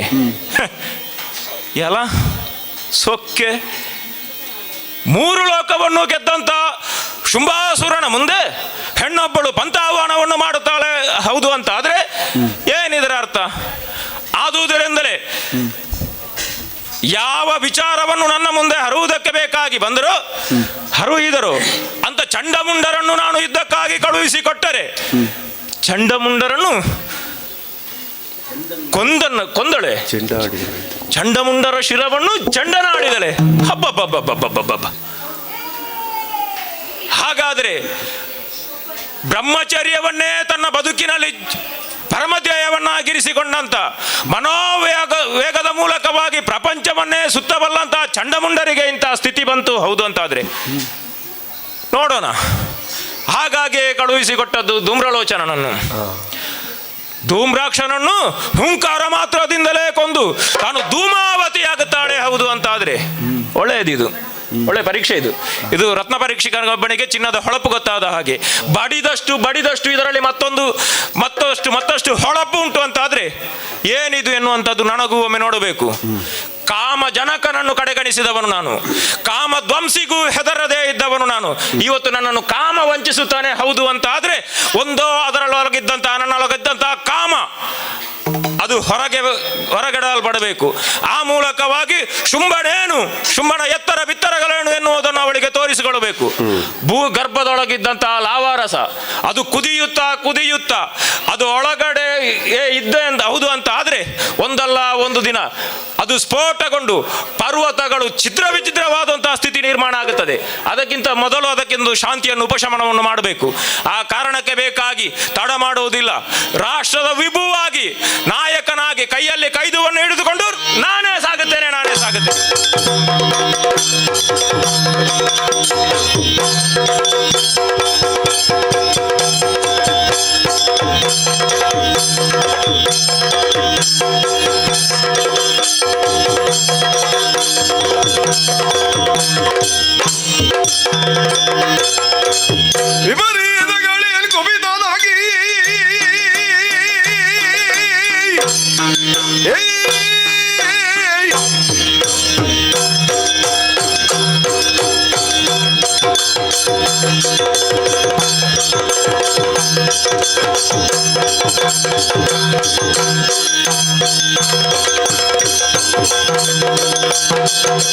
ವಿಪರೀತಗಳಲ್ಲಿ ಕುಪಿತನಾಗಿ ಬಲವ ಪರಿಮಿತವ ಗೂಡಿ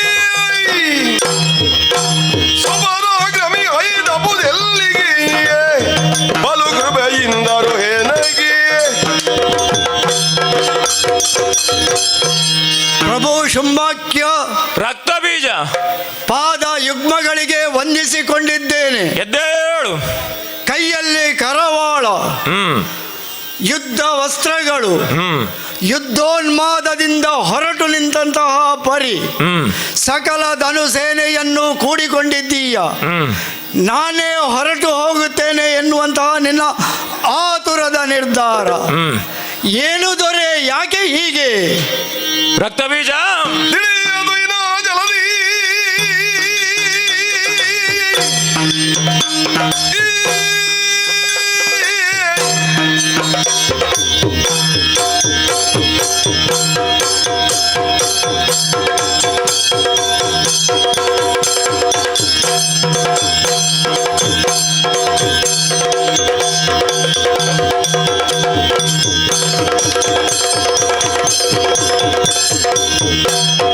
ತಿಳಿಯದು ಇವಾದ ಲಗದಮ್ಮವನದೊಳಗು ಈ ಎಲೆಯಲಿಯೇ ಲಲಗೈಗಳ ದಾರೆಗಳು ಈ ದಬಲು ಮಠರಡಿಯ ಪೊರಟೆ ನಿಲ್ಲಿ. ರಕ್ತಬೀಜಾಕ್ಯಂ ಪ್ರಭು, ನನ್ನ ತಂಗಿಯ ಮಗ ನೀನು, ಮಾವ ನೀನು ನನಗೆ ಸಂಬಂಧದಲ್ಲಿ. ಕಲಾದೇವಿಯ ಸುಕುಮಾರ ಹ. ನನ್ನ ಅಳಿಯ.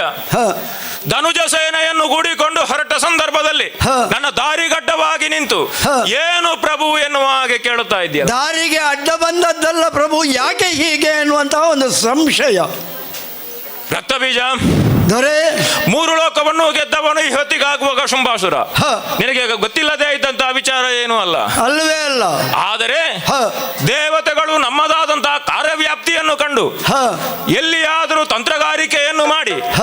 ನಮ್ಮ ವಧೆಗೆ ಏನಾದರೂ ಸಂಚನ್ನು ರೂಪಿಸಿಯಾರು ಎನ್ನುವ ಕಾರಣಕ್ಕದಿಂದಲಾಗಿ ಹ, ಮನೋವೇಗದಿಂದ ಸಂಚರಿಸಲ್ವಲ್ಲಂತ ಸಾಮರ್ಥ್ಯವನ್ನು ಹೊಂದಿದಂತ ಚಂಡಮುಂಡರನ್ನು ಹ. ಲೋಕ ಸಂಚಾರಕ್ಕೆ ಅಂತ ಕಳುಹಿಸಿಕೊಟ್ಟೆ. ಅವರ ನಿತ್ಯ ಕಾಯಕವೇ ಅದು ಅಲ್ಲವೇ? 3 ಲೋಕವನ್ನು ತಿರುಗಾಡಿದರಂತೆ ಹ, ಸ್ವರದವರ ಸುದ್ದಿಯೇ ಇಲ್ಲವಂತೆ. ಹ. ಆದ್ರೆ ಅವರಿಗೊಂದು ಸ್ವರ ಕೇಳಿಸಿದಂತೆ. ಆ ಸ್ವರದವರು ಇಲ್ಲ, ಬೇರೆ ಸ್ವರ ಕೇಳಿಸಿತು. ಕದಂಬ ಕಾಂತಾರದಲ್ಲಿ ಹ. ಕನ್ಯೆಯೊಬ್ಬಳು ಅಂಬರದಿಂದಲೇ ಇಳಿಬಿಟ್ಟಂತ ಅನಿಯೋಜ್ಯವಾದಂತಹ ಉಯ್ಯಾಲೆಯಲ್ಲಿ ತೂಗುತ್ತಾ ಪಾಡುತ್ತಾ ಇರುವಂತಹ ಸ್ವರ ಕೇಳಿದಂತ ಹೊತ್ತಿಗೆ ಏನು ಮಾಡಿದರು? ಅವಳನ್ನು ಕಂಡು ಹ, ಅವಳ ವಿಚಾರವನ್ನು ನನ್ನಲ್ಲಿ ಬಂದು ಹರಿಯಿದರು. ಹ, ನಿನಗೆ ಅನುರೂಪವಾದಂತಹ ಹೆಣ್ಣು ಆಕೆ, ಹ. ಅವಳನ್ನು ವರಿಸಬೇಕು ನೀನು ಎನ್ನುವ ಹಾಗೆ ನನ್ನಲ್ಲಿ ಹೇಳಿದರು. ಅವರು ನಿರ್ಧರಿಸಿದವರು ನಿನಗೆ ಅನುರೂಪ ಎಂದು ಹೇಳಿ. ಹೌದು. ನೀನು ಒಪ್ಪಿದೆಯ ದೊರೆ? ಆದರೆ ಹ, ಅದರ ಪೂರ್ವಾಪರ ಏನು ಎನ್ನುವುದನ್ನು ಅರ್ಥ ಮಾಡಿಕೊಳ್ಳುವುದಕ್ಕೆ ಬೇಕಾಗಿ ಸುಗ್ರೀವನನ್ನು ಸಂಧಾನಕ್ಕೆ ಬೇಕಾಗಿ ಕಳುಹಿಸಿಕೊಟ್ಟೆ. ಪ್ರಯತ್ನವನ್ನು ನಡೆಯಿತು. ಹೌದು. ಹ, ಸುಗ್ರೀವನ ಸಂಧಾನ ನಿಷ್ಪ್ರಯೋಜಕವಾಯಿತು. ಹ. ಸಂಗ್ರಾಮವನ್ನೇ ಮುಂದಿರಿಸಿದಳು. ಹ, ಹ. ತಾನು ಮದುವೆಯಾಗುವುದಿದ್ರೆ ಹ. ಯಾರು ನನ್ನ ಜೊತೆ ಹೋರಾಟವನ್ನು ಮಾಡುತ್ತಾರೋ ಹ, ಅಂತವರನ್ನು ಜಯಿಸಿ ತಾನು ಮದುವೆಯಾಗುತ್ತೇನೆ, ಹ, ಹ. ಮದುವೆಯಾಗಬೇಕು ಎನ್ನುವಂತ ಹಂಬಲ ಆಕೆಯಲ್ಲಿ ಉಂಟು ಅಂತ ಆದ್ರೆ ಹ. 3 ಲೋಕವನ್ನು ಗೆದ್ದಂತಹ ನನ್ನನ್ನು ಹ, ಆಕೆ ವರಿಸಬಹುದಾಗಿತ್ತು. ಹ. ಆದರೆ ಅದರ ಒಳಗೆ ಬೇರೆ ಏನೋ ಆಂತರ್ಯವಳದ್ದು ಉಂಟು ಎನ್ನುವುದನ್ನು ತಿಳಿದುಕೊಳ್ಳುವುದಕ್ಕೆ ಬೇಕಾಗಿಯೇ ಪಂಥಾಹ್ವಾನದಲ್ಲಿ ಬೇರೆ ಆಂತರ್ಯ. ಹೌದು. ಹ. ಹಾಗಾಗಿ ಚಂಡಮುಂಡರನ್ನು ಕಳುಹಿಸಿಕೊಟ್ಟೆ. ಹ, ಹೋದ ಚಂಡಮುಂಡರು ತಿರುಗಿ ಬರಲಿಲ್ಲ. ಹ. ಧೂಮ್ರಾಕ್ಷನನ್ನು ಕಳುಹಿಸಿಕೊಟ್ಟೆ. ಅವರೇನಾದರು? ಧೂಮ್ರಾಕ್ಷನನ್ನು ವಧಿಸಿ ಧೂಮಾವತಿಯಾದಳಂತೆ. ಹ, ಹಾಗಾದ್ರೆ ಅವಳೇನು, ಅವಳ ಸಾಮರ್ಥ್ಯ ಏನು ಎನ್ನುವುದನ್ನು ತಿಳಿಯುವುದಕ್ಕೆ ಬೇಕಾಗಿ ನಾನು ಹೊರಟವನು. ಹ. ನಮ್ಮದಾದಂತ ಈ ಶೋಣಿತಾಪುರದ ಹ. ಭದ್ರವಾದಂತಹ ಬುನಾದಿಗೆ ಒಂದು ಕಪ್ಪು ಚುಕ್ಕೆಯಾಗಿ ಹೆಣ್ಣೊಬ್ಬಳು ಪರಿಣಮಿಸುತ್ತಾಳೆ. ಹೌದು ಅಂತ ಆದ್ರೆ ಹ. ಅವಳ ತುರುಬಿಗೆ ಕೈ ಇಕ್ಕಿ ದರದರನೆ ಎಳೆತಂದು ಹ. ನನ್ನ ಸಿಂಹಾಸನದಲ್ಲಿ ವಾಮಭಾಗದಲ್ಲಿ ಕುಳಿತುಕೊಳ್ಳಬೇಕೆನ್ನುವ ಹಾಗೆ ಹೊರಟು ನಿಂತಿದ್ದೇನೆ. ಹ. ಬದಿಗೆ ನಿಲ್ಲು. ಏನು ದಾರಿಗಡ್ಡವಾಗಿ ನಿಂತದ್ದು? ಧನುಜೇಶ, ನನ್ನ ಮಾತನ್ನು ಕೇಳುವ ವ್ಯವಧಾನ ಇದೆ. ಧನುಜೇಶ ಕೇಳೆಲ್ಲ ಮಾತ ಏದಗಿನಿತು ನೀ ಭ್ರಮೆಯಾದೆ ಮನದಲ್ಲಿ ವ್ಯರ್ಥಯ. ಧನುಜೇಶ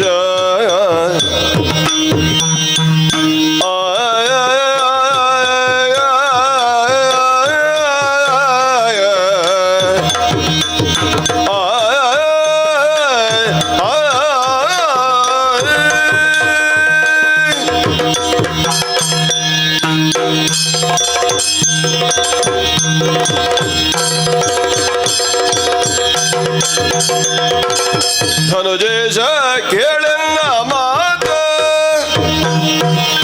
ಏತಗಿನಿತು ನೀ ಭ್ರಮೆಯಾದೆ ಮನದಲ್ಲಿ ವ್ಯರ್ಥ. ಏತಗಿನಿತು ನೀ ಭ್ರಮೆಯಾದೆ ಮನದಲ್ಲಿ ವ್ಯರ್ಥ.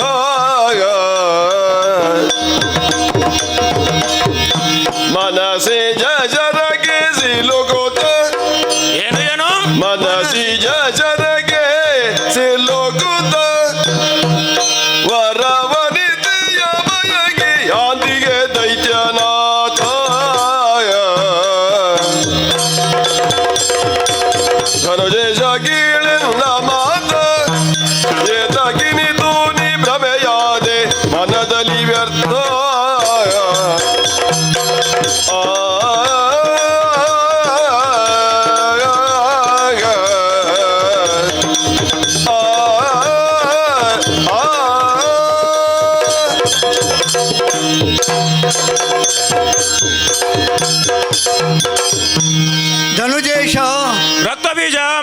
ಅವಸರವಾಗಿ ಯುದ್ಧೋನ್ಮಾದದಲ್ಲಿ ಹೊರಟು ನಿಂತ ನಿನಗೆ ಈ ರಕ್ತಬೀಜನ 4 ಮಾತುಗಳನ್ನಾದರೂ ಕೇಳುವ ಅವಕಾಶವಿದೆಯೇ? ಧಾರಾಳ ಹೇಳಬಹುದು. ಹಾಗಿದ್ದರೆ ನನ್ನದಾದಂತಹ ಒಂದಷ್ಟು ಅಭಿಪ್ರಾಯಗಳನ್ನು ಅಥವಾ ಮನಸ್ಸಿನೊಳಗೆ ಹುಡುಗಿದಂತಹ ಅನುಮಾನಗಳನ್ನು ನಿನ್ನೊಳಗೆ ಹಂಚಿಕೊಳ್ಳ ಬಯಸುತ್ತೇನೆ. ಯಾಕೆ? ಕೇವಲ ಧನುಜೇಶ ಎನ್ನುವ ಮಾತ್ರಕ್ಕೆ ಅಲ್ಲ, ಸಂಬಂಧದಲ್ಲಿ ನೀನು ನನಗೆ ಮಾವನೂ ಹೌದಲ್ಲವೇ? ಹಾಗಾಗಿ ಈ ಮಮತೆಯ ಬಂಧದ ಒಂದೆಡೆ, ಮತ್ತೊಂದೆಡೆ ಧನದ ಕುಲವನ್ನೇ ಉದ್ಧರಿಸಿ ನೀನು ಧನುಜೇಶನಾದವ. ಈ ದಾನವ ಕುಲವನ್ನು ಕಟ್ಟಿ ಮೆರೆದವ ನೀನು ಎನ್ನುವಾಗ ನಿನ್ನ ಅಭ್ಯುದಯದಲ್ಲಿ ನಮ್ಮದೂ ಒಂದಷ್ಟು ಪಾಲಿದೆ, ಅಥವಾ ನಿಮ್ಮ ಅಭ್ಯುದಯವನ್ನು ಕಂಡು ಸಂತೋಷ ಪಡುವವರಲ್ಲಿ ನಾವು ಒಂದಷ್ಟು ಮಂದಿ ಇದ್ದೇವೆ ಎನ್ನುವ ಕಾರಣಕ್ಕಾಗಿ ನಿನಗೆ ನೆನಪಿಸುವಂತಹ ಒಂದಷ್ಟು ಮಾತುಗಳು. ಯಾಕೆ ನೀನು ಈ ರೀತಿಯಾಗಿ ಭ್ರಮೆಗೊಳಗಾದೆಯೋ ನನಗೆ ಅರ್ಥವಾಗುತ್ತಾ ಇಲ್ಲ. ಭ್ರಮೆಯೋ? ಮತ್ತಲ್ಲದೆ ಮತ್ತೇನು ಪ್ರಭು, ಎಲ್ಲಿಯೋ ತಿರುಗಾಟ ಹೋದಂತಹ ಚಂಡಮುಂಡರು ಹೆಣ್ಣೊಬ್ಬಳನ್ನು ಕಂಡರು, ಅವಳ ಸೌಂದರ್ಯವನ್ನು ಬಂದು ನಿನ್ನ ಮುಂದೆ ಬಣ್ಣಿಸಿ ನಿನಗೆ ಅನುರೂಪಳು ಅಂತ ಅವಳು ಹೇರಿದರು. ಏನು ನಮ್ಮ ಚಂಡಮುಂಡರು ಹೆಣ್ಣನ್ನು ಕಾಣದವರೇ? ಈ ಮೊದಲು ಅವರು ಕಾಣಲಿಲ್ವೇ? ಹಾಗಿದ್ದರೆ ಇಲ್ಲಿ ಯಾಕೆ ಹೊಸತನವಾಯಿತು ಚಂಡಮುಂಡರಿಂದ? ಆಲೋಚನೆ ಮಾಡಬೇಕಿತ್ತು, ಆದರೆ ಆಲೋಚನೆ ಮಾಡುವ ಸಮಯ ಕಳೆದು ಹೋಯಿತು. ಅವರ ಮಾತನ್ನು ನೀನು ನಂಬಿದೆ. ಅನುರೂಪಳಾದ ಹೆಣ್ಣೊಬ್ಬಳು ಕದಂಬಾವನದಲ್ಲಿ ಇದ್ದಾಳೆ ಎನ್ನುವುದನ್ನು ತೀರ್ಮಾನಿಸಿದೆ. ಸುಗ್ರೀವನನ್ನು ಸಂಧಾನಕ್ಕಾಗಿ ಅಲ್ಲಿಗೆ ಅಟ್ಟಿದೆ. ಸುಗ್ರೀವನೇನು ಕಡಿಮೆಯವನೇ? ಸುಗ್ರೀವ ಹೋಗುವಾಗ ನಿನ್ನ ಭಕ್ತನಾಗಿದ್ದ, ನಿನ್ನ ಅನುಯಾಯಿಯಾಗಿದ್ದ. ಹಿಂದೆ ತಿರುಗಿ ಬರುವಾಗ ಅವನು ನಿನ್ನ ಭಕ್ತನಾಗಿರುವುದನ್ನು ಬಿಟ್ಟು ಆ ದೇವಿಯ ಭಜನೆಯನ್ನು ಮಾಡಿಕೊಂಡು ಬಂದ. ಹಾಗಿದ್ದರೆ ಸುಗ್ರೀವನಲ್ಲಿ ಪರಿವರ್ತನೆ ಯಾಕಾಯಿತು? ಇದೆಲ್ಲವನ್ನು ಕಾಣುವಾಗ ಅಲ್ಲಿ ಕುಳಿತವಳು ಮತಿಭ್ರಮಣೆ ಮಾಡುವ ಮನಸ್ಸಿಜ ಹರನ ಪಿತನ ಆ ಒಂದು ಒಳಕ್ಕೆ ಹೊಕ್ಕು ನಿನ್ನ ಮನಸ್ಸನ್ನು ಭ್ರಮಿಸುವಂತೆ ಮಾಡಿದವಳು ಈ ರೀತಿಯಾಗಿ ಅರ್ಥೈಸಿಕೊಂಡಾಗ ಶುಂಭನಾಗಿ ಎಲ್ಲ ನಿರ್ಧಾರಗಳನ್ನು ದಾನವ ಕುಲದ ಅಭ್ಯುದಯಕ್ಕಾಗಿ ತೀರ್ಮಾನಿಸಿಕೊಳ್ಳುತ್ತಿದ್ದಂತಹ ನೀನು ಈ ಹೊತ್ತಿನಲ್ಲಿ ಎಲ್ಲರನ್ನೂ ಕರೆದು ವಿಮರ್ಶಿಸುವುದನ್ನು ಬಿಟ್ಟು ಏಕಾಏಕಿಯಾಗಿ ನನಗೆ ಬೇಕಾದ ಹೆಣ್ಣೊಬ್ಬಳು ಕದಂಬಾವನದಲ್ಲಿದ್ದಾಳೆ ಎಂದು ತೀರ್ಮಾನಿಸಿಕೊಂಡು ಸುಗ್ರೀವನ ಮಾತನ್ನೂ ಮೀರಿ ಧೂಮ್ರಾಕ್ಷನನ್ನು ಅಟ್ಟಿದೆ. ಅವನೂ ಹಿಂದಿರುಗಿ ಬರಲಿಲ್ಲ. ಚಂಡಮುಂಡವರು ಹೋದವರು ಹೋಗಿಯೇ ಬಿಟ್ಟರು. ಹಾಗಿರುವಾಗ ನಾವು ತೀರ್ಮಾನ ಮಾಡಬೇಕಾಗಿದ್ದುದು ಏನು? ಕದಂಬಾವನದಲ್ಲಿರುವಂತಹ ಹೆಣ್ಣು, ನೀನೇ ಆಗ ಹೇಳಿದೆ, ದೇವತೆಗಳು ನಮಗೆ ದಕ್ಕಿದಂತಹ ಸುರಲೋಕದ ಪೀಠವನ್ನು ಸುಲಭದಲ್ಲಿ ಬಿಡುವವರಲ್ಲ. ಯಾವುದಾದರೂ ಕುಟಿಲ ತಂತ್ರವನ್ನು ಒಂದಲ್ಲ ಒಂದು ರೀತಿಯಲ್ಲಿ ಒಂದಲ್ಲ ಒಂದು ಕಾಲದಲ್ಲಿ ಮಾಡುತ್ತಲೇ ಇರುವವರು.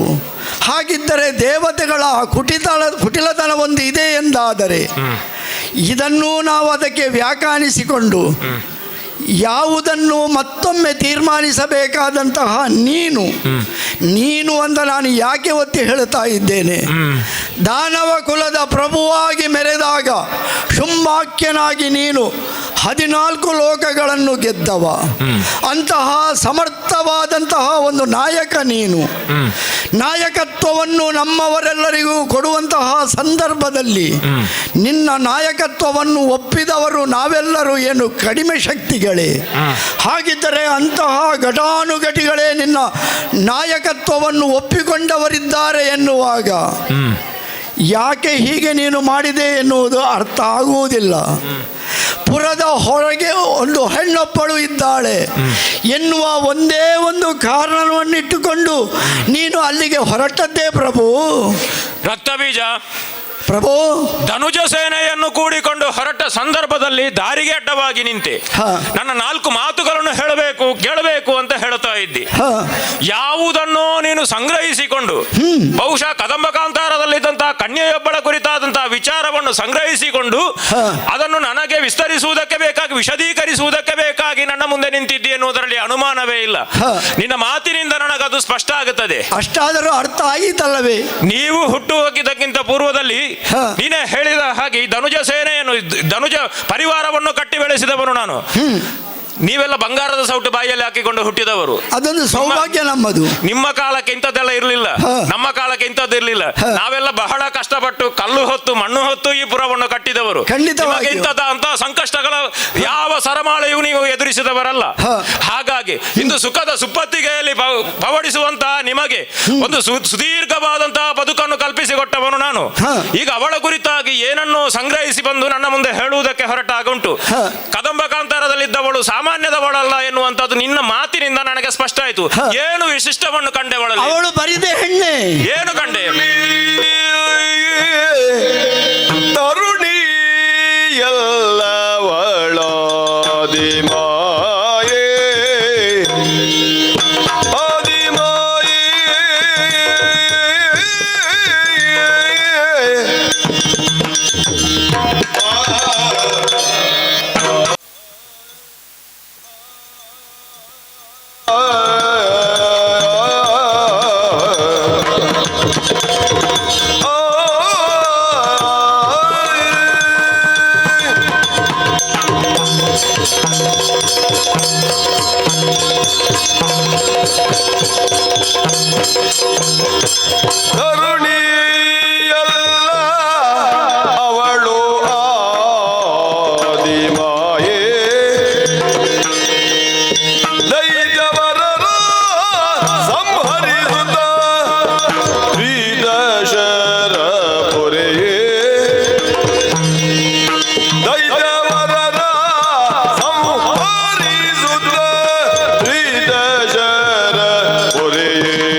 ಸರ್ವೇಶ್ವರಿಯಲಿ ಮೋಗ ಬೀರುವುದೋ ಸರಿಯೇ ನೆರೆ ಗೋಚರಿಸುವಳು ದೊರೆಯೇ ಸರ್ವೇಶ್ವರಿಯಲಿ ಮೋಗ ಬೀರುವುದು ಸರಿಯೇ ತರುಣಿಯಲ್ಲವಳು ಆದಿ ಮಾಯೇ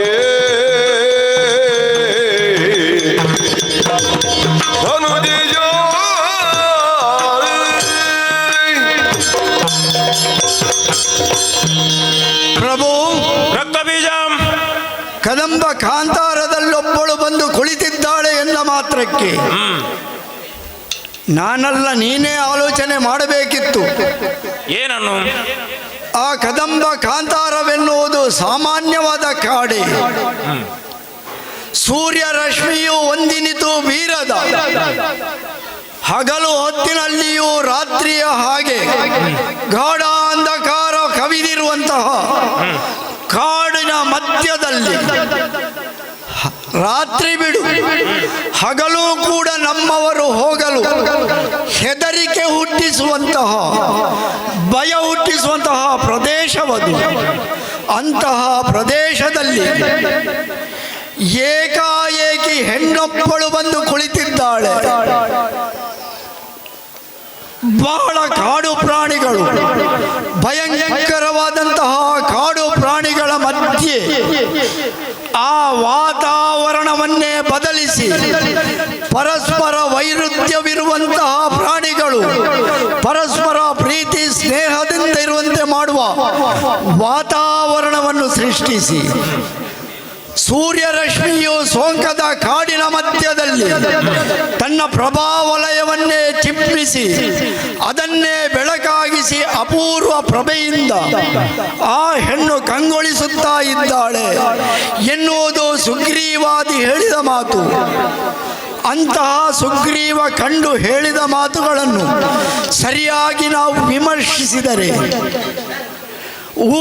ತೂಗುಬಿಟ್ಟಂತಹ ಕನಕದ ಉಯ್ಯಾಲೆ ಆಕಾಶಕ್ಕೆ ಏಣಿಯನ್ನಿಟ್ಟು ಆ ಉಯ್ಯಾಲೆಯನ್ನು ತೂಗಬಿಟ್ಟವರು ಯಾರು?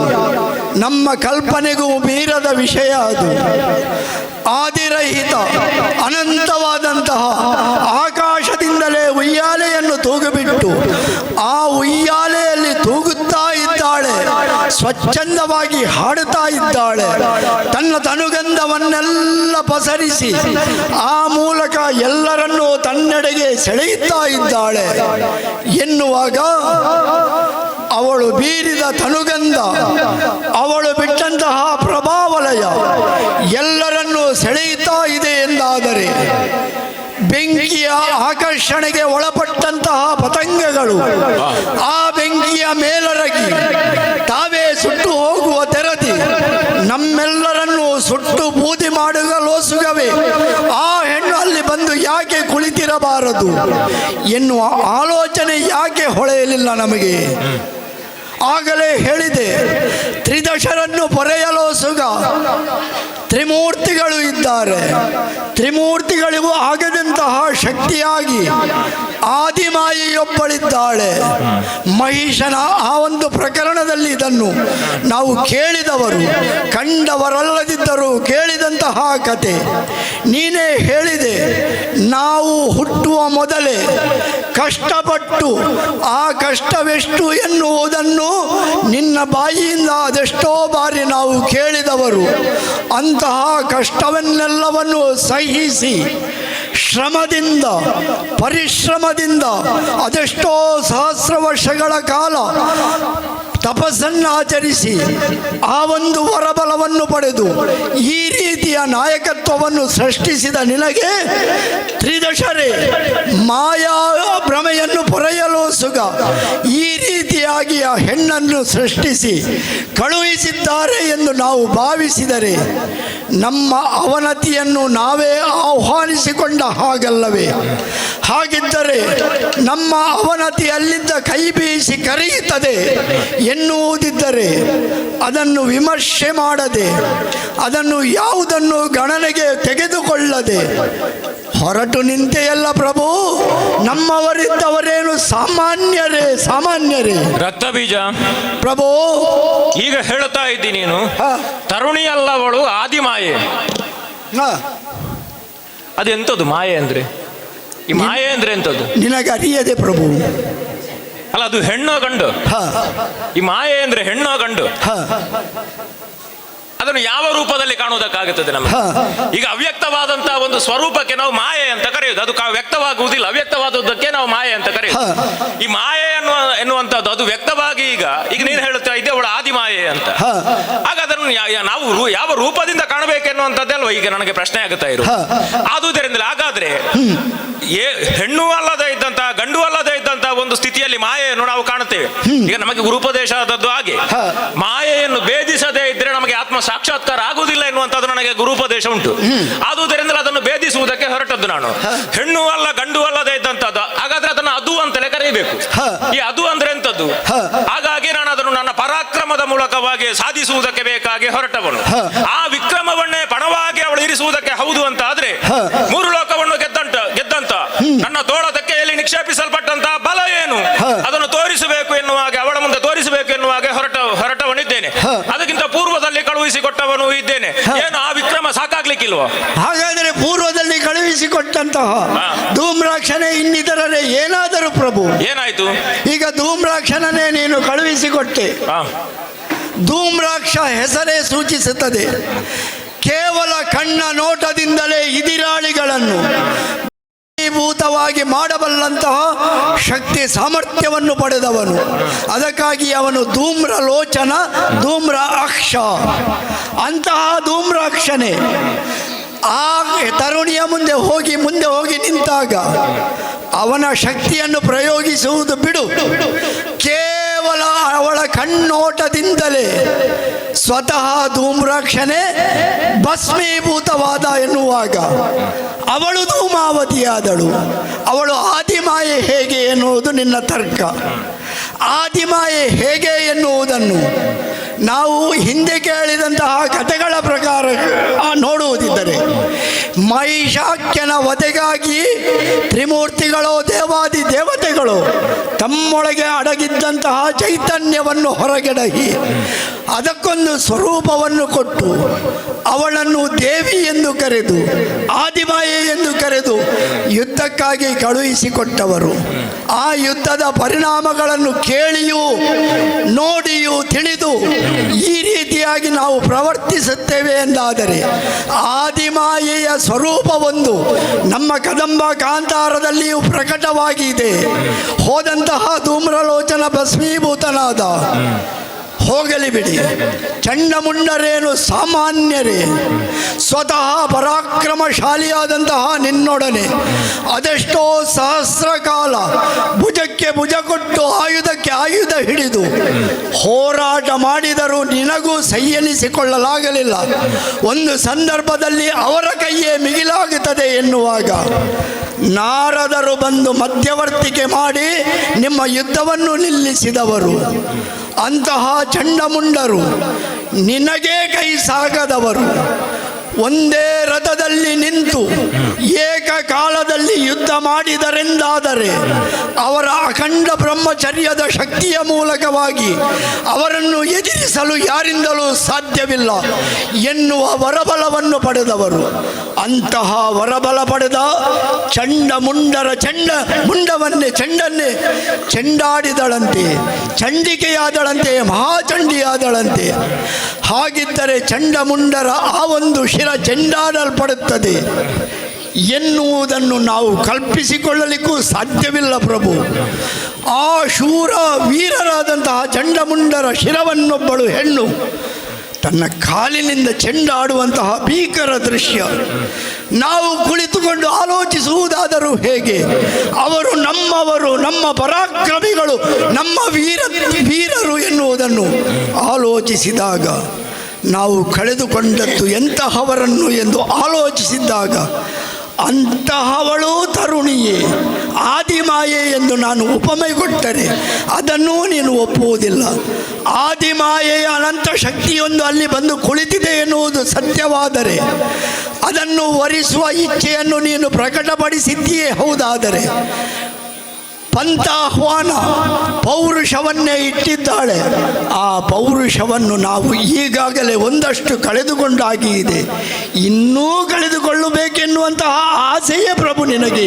ರಕ್ತಬೀಜ ಪ್ರಭು, ಈಗ ಧೂಮ್ರಲೋಚನನು ಚಂಡಮುಂಡರು ಮೊದಲುಗೊಂಡವರು ಅಥವಾ ಅವರನ್ನು ಅನುಸರಿಸಿ ಹೊರಟಂತಹ ಅನೇಕ ಮಂದಿ ರಾಕ್ಷಸ ವೀರರನ್ನು ಕೋಟಿ ರಕ್ಕಸ ವೀರರು ಆಕೆ ಸಂಹರಿಸಿ ಆ ಮೂಲಕವಾಗಿ ಮತ್ತೆ ಪಂಥಾಹ್ವಾನವನ್ನೇ ಕೊಡುತ್ತಾ ಇದ್ದಾಳೆ ಹೌದು ಅಂತ ಆದ್ರೆ ನೀನು ಅದಕ್ಕೆ ಮತ್ತಷ್ಟು ಪುಷ್ಟಿಯನ್ನು ನೀಡುವುದಕ್ಕೆ ಬೇಕಾಗಿ ಆಕೆಯನ್ನು ಆದಿಮಾಯೆ ಸ್ವರೂಪವಾಗಿ ಅಥವಾ ಮೂರು ಮೂರ್ತಿಗಳಿಂದಲೇ ಆವಿರ್ಭವಿಸಲ್ಪಟ್ಟಂತಹ ಒಂದು ಹೆಣ್ಣಾಗಿ ಅಥವಾ ದೇವತಾ ಸ್ವರೂಪದಿಂದಲೇ ಆಕೆಯನ್ನು ನೀನು ಗುರುತಿಸಿದೆಯೇ ಹೌದು ಅಂತ ಆದ್ರೆ ನಿನ್ನ ಭಾವನೆಗೆ ಬಿಟ್ಟಂತ ವಿಚಾರ.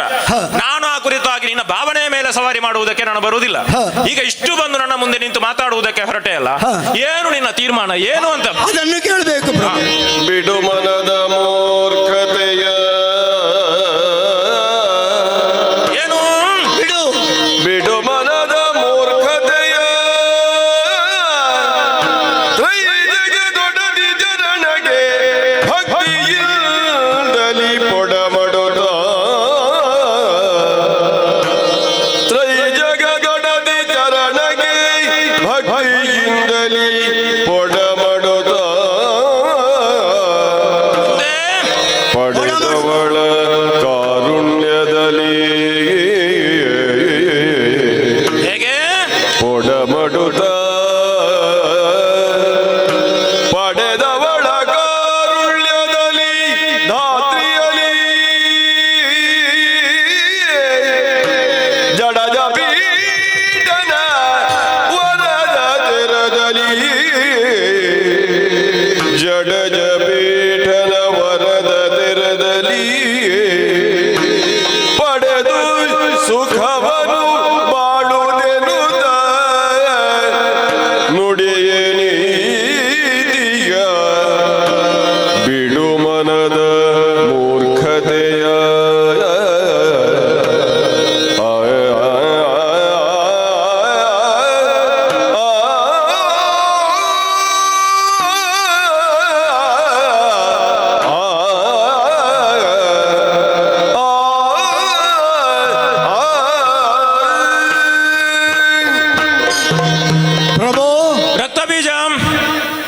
ನಾನು ಹೇಳುವುದನ್ನೇ ಕೇಳಬೇಕೆಂದು ನಾನೇನು ಅಪೇಕ್ಷಿಸುವುದಿಲ್ಲ. ಮಾವನಾಗಿ ನನಗೆ ನಿನ್ನ ಮೇಲೆ ಪ್ರೀತಿ, ಪ್ರಭುವಾಗಿ ನಿನ್ನ ಮೇಲೆ ಭಕ್ತಿ, ದಾನವ ಕುಲವನ್ನು ಉದ್ಧರಿಸಿದ ನಮ್ಮ ನಾಯಕ ಎನ್ನುವಂತಹ ಒಂದು ನಮ್ಮದಾದಂತಹ ನಂಬಿಕೆ, ಇದೆಲ್ಲವನ್ನು ಕ್ರೋಢೀಕರಿಸಿಕೊಂಡು ನಮ್ಮ ರಾಕ್ಷಸ ಕುಲ ನಿನ್ನಿಂದಾಗಿ ಉಳಿಯಬೇಕು. ಇದುವರೆಗೆ ಇಷ್ಟು ಬೆಳೆದಂತಹ ಎತ್ತರ ಅದು ಇನ್ನೂ ದಿಗಂತದೆತ್ತರಕ್ಕೆ ಬೆಳೆಯಬೇಕು.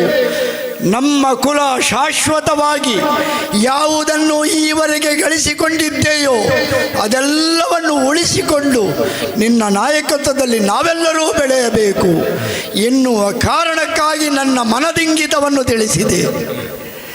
ಅವಳು ತರುಣಿಯೇ, ಆದಿಮಾಯೆಯೇ, ವಿಶ್ಲೇಷಣೆ ನಿನಗೆ ಬಿಟ್ಟದ್ದು ಪ್ರಭು.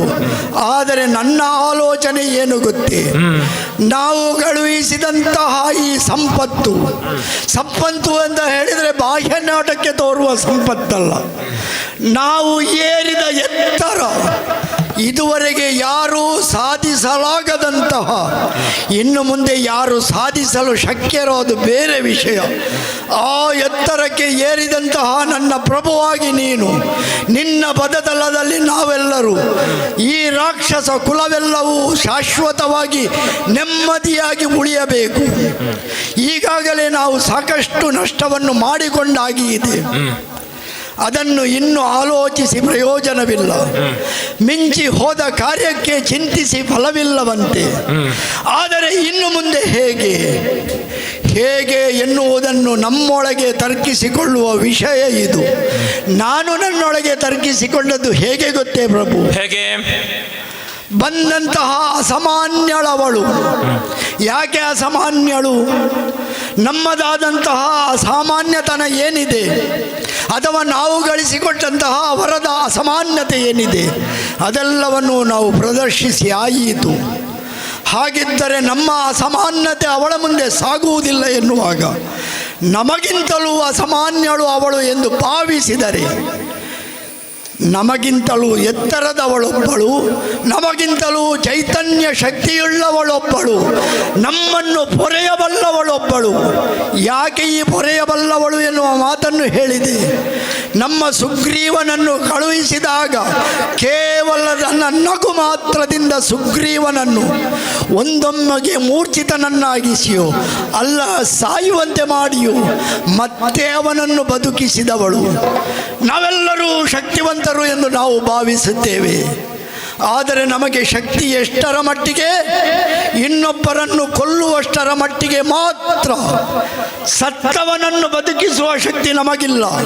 ಹಾಗಿದ್ದರೆ ನಮಗಿಲ್ಲದ ಶಕ್ತಿಯೊಂದು ಅಲ್ಲಿದೆ. ಅದನ್ನಾದರೂ ಒಪ್ಪಿಕೊಂಡು ಅಂತಹ ಅಭೇದ್ಯವಾದ ಶಕ್ತಿ, ಅಂತಹ ಅಸಾಮಾನ್ಯವಾದಂತಹ ಶಕ್ತಿ, ಅಂತಹ ಸಬಲೆಯಾದಂತಹ ಹೆಣ್ಣೊಬ್ಬಳು ನೀಡಿದಂತಹ ಪಂಥಾಹ್ವಾನವನ್ನು ಕಡೆಗಣಿಸಿ ಅವಳನ್ನು ಸಾಕ್ಷಾತ್ ಆದಿಮಾಯೆ ತಾಯಿ ಎಂದು ನಮಿಸಿ ಅವಳ ಪೊಡಮಡುತ್ತಾ ಅವಳ ಕಾಲಿಗೆ ಅರಳುತ್ತಾ ಮಾಡಿದ್ದು ತಪ್ಪಾಯಿತು ಎಂದು ಬಿದ್ದು ನಮ್ಮದಾದಂತಹ ಈ ಬದುಕನ್ನು, ಅಥವಾ ಬ್ರಹ್ಮದೇವ ಕೊಟ್ಟಂತಹ ವರದ ಬದುಕನ್ನು ನಾವು ನಿಶ್ಚಿಂತೆಯಾಗಿ ಮುಂದುವರಿಸಿಕೊಂಡು ನಮ್ಮದಾದಂತಹ ರಾಕ್ಷಸ ಕುಲದ ಅಭ್ಯುದಯವನ್ನು ಯಾಕೆ ನೋಡಬಾರ್ದು ಪ್ರಭು? ಯಾಕೆ ನೋಡಬಾರ್ದು? ಇಷ್ಟು ಸಂಪಾದನೆ ಮಾಡಿದ್ದು ಅವಳ ಕಾಳಿಗೆ ಬಿದ್ದು ನಾವೇನು ಕಾರುಣ್ಯದಿಂದ ಬದುಕಬೇಕು.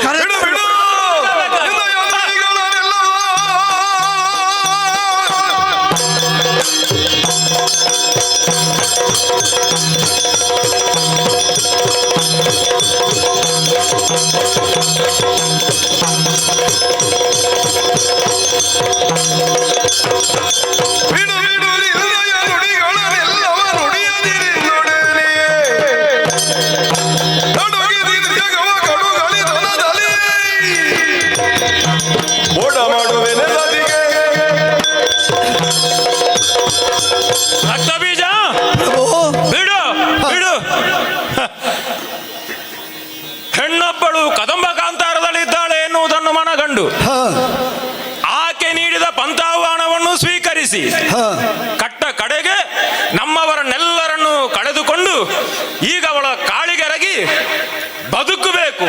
ಉಳಿದವರಾದರೂ ಉಳಿಯಲಿ ಎನ್ನುವಂತಹ ಮಹಾಪೇಕ್ಷೆ. ಬದುಕುವುದಕ್ಕೆ ಪ್ರಾಣಿಗಳು ಬದುಕುತ್ತವೆ, ಹ, ಹಾಗೆ ಬದುಕಿದರೆ ಬದುಕು ಎನ್ನುವಂತ ಆಗುವುದಿಲ್ಲ. ಹ, ಬದುಕಬೇಕು. ಜೀವನದಲ್ಲಿ ಸಾಧನೆಯ ಮೂಲಕವಾಗಿ ಸಾಧನೆಯ ಉತ್ತುಂಗಕ್ಕೆ ಏರಿ ಬದುಕಿದಂತ ನನ್ನ ಬದುಕಿನಲ್ಲಿ ಹ. ಮತ್ತೊಬ್ಬರ ಕಾಲು ಹಿಡಿದು ಮಾಡಿದ್ದು ಅಪರಾಧವಾಯಿತು, ಕ್ಷಮೆ ಬೇಕು. ಹಾಗೆ ಬದುಕುವುದಕ್ಕಿಂತ ಆ ಬದುಕನ್ನು ನಾನು ಬದುಕು ಎನ್ನುವ ಹಾಗೆ ಸ್ವೀಕರಿಸಲಾರೆ. ಹ. ಹಾಗೆ ಬರಬಹುದಾದಂತಹ ಮರಣವನ್ನು ನಾನು ಮಹಾನವಮಿ ಎನ್ನುವ ಹಾಗೆ ಸ್ವೀಕರಿಸಿಯೇನು, ಮಹಾನವಮಿ ಎನ್ನುವ ಹಾಗೆ ಸ್ವೀಕರಿಸಿಯೇನು. ಹ. ರಕ್ತ ಬೀಜ ಪ್ರಭು ಹೆಣ್ಣನ್ನು ಕಾಣದೇ ಇದ್ದವನೇನು ಅಲ್ಲ, ಅಲ್ವೇ? ಹೆಣ್ಣಿನ ಕುರಿತಾಗಿ ಕಾರುಣ್ಯದ ದೃಷ್ಟಿಯನ್ನು ಬೀರದೇ ಇದ್ದವನೇನು ಅಲ್ಲ. ಹ, ನನ್ನ ಬದುಕಿನಲ್ಲಿ ಇದುವರೆಗೆ ಬ್ರಹ್ಮಚರ್ಯವನ್ನೇ ಪಾಲಿಸುತ್ತಾ ಬಂದವನು ನಾನು. ಹ. ಶೋಣಿತಾಪುರವನ್ನು ಬ್ರಹ್ಮಚರ್ಯದ ಪಂಚಾಂಗದ ಮೂಲಕವಾಗಿ ಕಟ್ಟಿ ಬೆಳೆಸಿದ್ದೇನೆ. ಈ ಶೋಣಿತಾಪುರ ಉಳಿದದ್ದು ಬ್ರಹ್ಮಚರ್ಯದ ಮೂಲಕವಾಗಿ. ನಮ್ಮ ಸೌಭಾಗ್ಯ ಅದು. ಆದರೆ ಇಂದು ಯಾಕೋ ಏನು ಹ, ನನ್ನ ಮನವನ್ನು ಕಲಕುವುದಕ್ಕೆ, ನನ್ನ ಮನವನ್ನು ಕೆಡುವುದಕ್ಕೆ, ಹ. ಮನಸ್ಸನ್ನು ಕದಡುವುದಕ್ಕೆ ಹ. ಚಂಡಮುಂಡರ ಮಾತು ಅದಕ್ಕೆ ಹೇತುವಾಯಿತು. ಹೌದು ಅಂತ ಆದ್ರೆ ಹ. ಅಪ್ರತಿಮ ಬ್ರಹ್ಮಚಾರಿಗಳಾದಂತಹ ಚಂಡಮುಂಡರು ಹ. ಅಂತದ್ದೊಂದು ವರ್ತಮಾನವನ್ನು ತಂದು ಹೇಳಿದರು ಅಂತ ಆದ್ರೆ ಹ. ಜಲಜಪೀಠನ ವರದ ತೆರದಿ. ಹ. ಹೌದು, ಅದು ಹ. ನಿಜವಾಗಿಯೂ ಬ್ರಹ್ಮದೇವನಿತ್ತಂತಹ ವರ ಸುಳ್ಳಾಗುವುದಕ್ಕೆ ಸಾಧ್ಯ ಉಂಟು. ಹ. ಹಾಗಾದ್ರೆ ಬ್ರಹ್ಮದೇವನೇ ಇತ್ತಂತಹ ವರ ಸುಳ್ಳಾಯಿತು ಹೌದು ಅಂತ ಆದ್ರೆ ಹ. ನೋಡೋಣ, ಅದನ್ನು ಸಾಧಿಸಿಯೇ ಹೊರಡಬೇಕು. ಹ. ಇನ್ನೊಂದು ಮಾತು ಹೇಳಿದ್ದೇನೆ ನಾನು ಆವಾಗ, ನೆನಪಿತ್ತುಂಟು? ಏನು ಪ್ರಭು? ಮಾಯೆ. ಹ. ಅದು ಏನು, ಹೆಣ್ಣೋ ಗಂಡು? ಹ. ಹಾಗಾದ್ರೆ ಅದು ಏನು, ಹ. ಅದು ಏನು ಎನ್ನುವುದನ್ನು ನೋಡಬೇಕು ಎನ್ನುವಂತ ಉದ್ದೇಶದಿಂದಲೇ ಹೊರಟವನೇ ಇದ್ದೇನೆ ಹೊರತು ಹ. ಕಾಮದ ಆತುರತೆಯಿಂದ ಹ. ಕಾಮಕ್ಕೆ ಮರುಳಾಗಿ ಹ. ಅದನ್ನು ಪಡೆಯಬೇಕು ಎನ್ನುವಂತ ಉದ್ದೇಶದಿಂದ ಹೊರಟವನೇ ಅಲ್ಲ. ನನಗಿದ್ದದ್ದು ಅವಳು ನೀಡಿದಂತಹ ಪಂಥಾಹ್ವಾನ. ಹ. ಮೂರು ಲೋಕದ ವಿಭುವಾದಂತಹ ಶುಂಭಾಸುರನಿಗೆ ಹೆಣ್ಣೊಬ್ಬಳು ಪಂಥಾಹ್ವಾನವನ್ನು ಕೊಡುತ್ತಾಳೆ ಹೌದು ಅಂತ ಆದ್ರೆ ಹ. ಅವಳ ಮುಡಿಗೆ ಕೈ ಇಕ್ಕಿ ನಾನು ಎರೆದಾಡುತ್ತೇನೆ. ಹ. ಅದಲ್ಲ ಅಂತ ಆದ್ರೆ ನನ್ನ ಬದುಕಿನಲ್ಲಿ ಎರಡು ನಿರ್ಧಾರವನ್ನು ಮಾಡಿಕೊಂಡಿದ್ದೇನೆ. ಏನು ಪ್ರಭು? ಈಗ ನೀವೆಲ್ಲ ನೀನು ಅವಳನ್ನು ಆದಿಮಾಯೆ, ಮಹಾಮಾಯೆ, ದೇವಿ ಎನ್ನುವ ಹಾಗೆ ಗುರುತಿಸುವುದಕ್ಕೆ ಹೊರಟಿದ್ದೀರಲ್ಲ, ನಮ್ಮ ಕಲ್ಪನೆ ಅದು ನನ್ನಲ್ಲಿಯೂ ಉಂಟು. ಹ. ಅವಳಲ್ಲಿ ನಾನು ಹೊರಟದ್ದು ಹಾಗೆ, ಹ. ಕೈ ಹಿಡಿಬೇಕು ಹ. ಹಾಗೆ ಹೊರಟವನಿದ್ದೇನೆ. ಹ. ಅವಳಲ್ಲಿ ಕೇಳ್ತೇನೆ ನಾನು, ಹ. ನನ್ನ ಕೈ ಹಿಡಿ. ಹ. ಹೇಗೆ ಕೈ ಹಿಡಿಬೇಕು? ಹೇಗೆ? ಒಂದೋ ನನ್ನ ಮಡದಿಯಾಗಿ ನನ್ನ ಕೈ ಹಿಡಿಬೇಕು. ಹ. ಅದಲ್ಲದೆ ಇದ್ರೆ ಹ. ಈ ಸಂಸಾರದಲ್ಲಿ ನನ್ನನ್ನು ಹೆತ್ತು ಹಾಕಿದ್ದಿ, ಹ. ಮುಂದೆ ದಾರಿ ಏನು ಅಂತ ಕಾಣುವುದಿಲ್ಲ. ಹ. ನನ್ನ ಮಕ್ಕಳ ತಾಯಿಯಾಗಿ ಕೈ ಹಿಡಿಬೇಕು. ಹ. ಅಲ್ಲದೆ ಇದ್ರೆ ಈ ಸಂಸಾರ ಬಂಧನದಿಂದ ಎತ್ತುವುದಕ್ಕೆ ಬೇಕಾಗಿ ನನ್ನ ಕೈ ಹಿಡಿಬೇಕು. ಹ. ಕೈ ಅಕ್ಕನೂ ಆದೀತು, ತಂಗಿಯೂ ಆದೀತು, ತಾಯಿಯೂ ಆದೀತು, ಕೈ ಹ. ಹಿಡಿಯುವುದಕ್ಕೆ ಬರುತ್ತದೆ. ಹ. ಲೋಕದ ತಾಯಿ ಅಲ್ವಾ ನೀನು ಹೇಳಿದ ಹಾಗೆ, ಲೋಕದ ತಾಯಿ. ಅದು ಅವಳಿಗೆ ಅರ್ಥ ಆದೀತು. ಹ. ಅದು ಅವಳಲ್ಲಿ ಕೇಳುತ್ತೇನೆ ನಾನು, ನನ್ನ ದಾರಿಗಡ್ಡವಾಗಿ ನಿಲ್ಲಬೇಡ. ಹ. ಈ ಅವಳನ್ನು ಬದುಕಿ ಮೊರೆ ಹೊಕ್ಕು ಬದುಕುವಂತಹ ಬದುಕು ನನಗೆ ಬೇಕಾಗಿಲ್ಲ. ಮತ್ತೆ? ನಿನಗೊಂದು ದಾರಿ ಉಂಟು. ಏನು? ಅವಳಿಗೆ ಹೆದರಿಕೆ ಆಗುತ್ತದೆ ಅಂತ ಆದ್ರೆ, ಅವಳಿಗೆ ಹೆದರಿಕೆ ಬದುಕುತ್ತಿ ಅಂತ ಆದ್ರೆ ಹ. ಹೋಗಲ್ಲಿ ಬದಿಯಲ್ಲಿ ಒಂದು ಚಾಪೆ ಹಾಕು, ಹ. ಮಲಗು. ಹ. ಅದು ಬಿಟ್ಟು ನನ್ನ ದಾರಿಗೆ ಅಡ್ಡವಾಗಿ ನಿಂತರೆ, ದಾರಿಗೆ ಅಡ್ಡವಾಗಿ ನಿಂತ ಯಾರನ್ನೇ ನಾನು ಬಿಡುವುದಿಲ್ಲ, ನಿವಾರಿಸಿ ಸಾಗುತ್ತೇನೆ. ಪ್ರಭು ಪ್ರಭು ಪ್ರಭು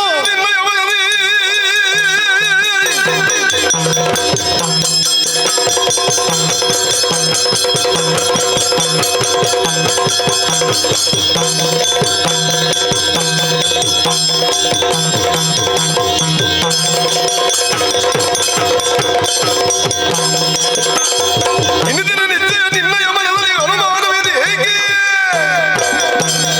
ಎಲಗಾದಿ ಅಗಳು ಜಡದಲ್ಲಿ ಹೋವೆನು ಮರಿದೆಯೊಡನೆ ದೂರಕ್ಕೆ. ಪ್ರಭು ಪ್ರಭು ದಾರಿಗಟ್ಟ ಬಿಡು, ಮರೆಯಾಗಿ ಬದುಕು. ಅಂತಹ ಬದುಕು ನನಗೂ ಬೇಡ. ರಕ್ತ ಬೀಜ ಏನು ಎನ್ನುವುದನ್ನು ಇದುವರೆಗಿನ ಬದುಕಿನಲ್ಲಿ ಸಾಧಿಸಿ ತೋರಿಸಿಕೊಟ್ಟವನಿದ್ದಾನೆ. ನಿಮ್ಮ ಬದುಕು ರಾಕ್ಷಸತ್ವದ ಬದುಕು. ಒಂದಷ್ಟು ವಿಚಾರದಿಂದ ಉಳಿಯುವಂತಾದರೆ ಉಳಿಯಲಿ ಎನ್ನುವುದಕ್ಕಾಗಿಯೇ ಆಡಿದರೆ ಹೊರತು, ನೀವೇ ಹೋಗುತ್ತೀರೆಂದಾದರೆ ನೀವು ಹೋಗುವ ಮೊದಲು ಈ ರಕ್ತ ಬೀಜ ಹೋಗ್ತಾನೆ.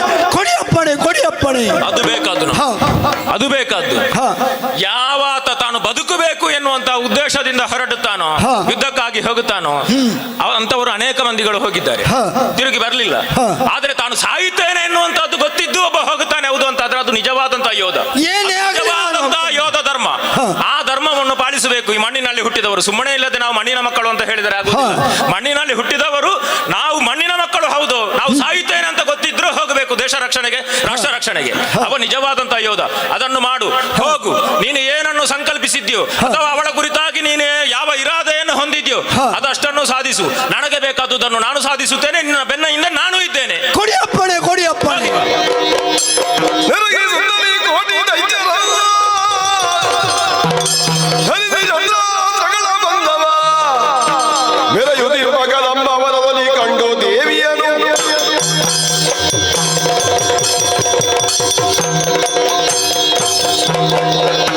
ನಮ್ಮ ಪಾಳಯದಲ್ಲಿ ಉಳಿದಂತಹ ರಕ್ಕಸ ವೀರರನ್ನು ಕೋಟಿ ಕೋಟಿ ಸಂಖ್ಯೆಯಲ್ಲಿ ಸೇರಿಸಿಕೊಂಡಿದ್ದೇನೆ.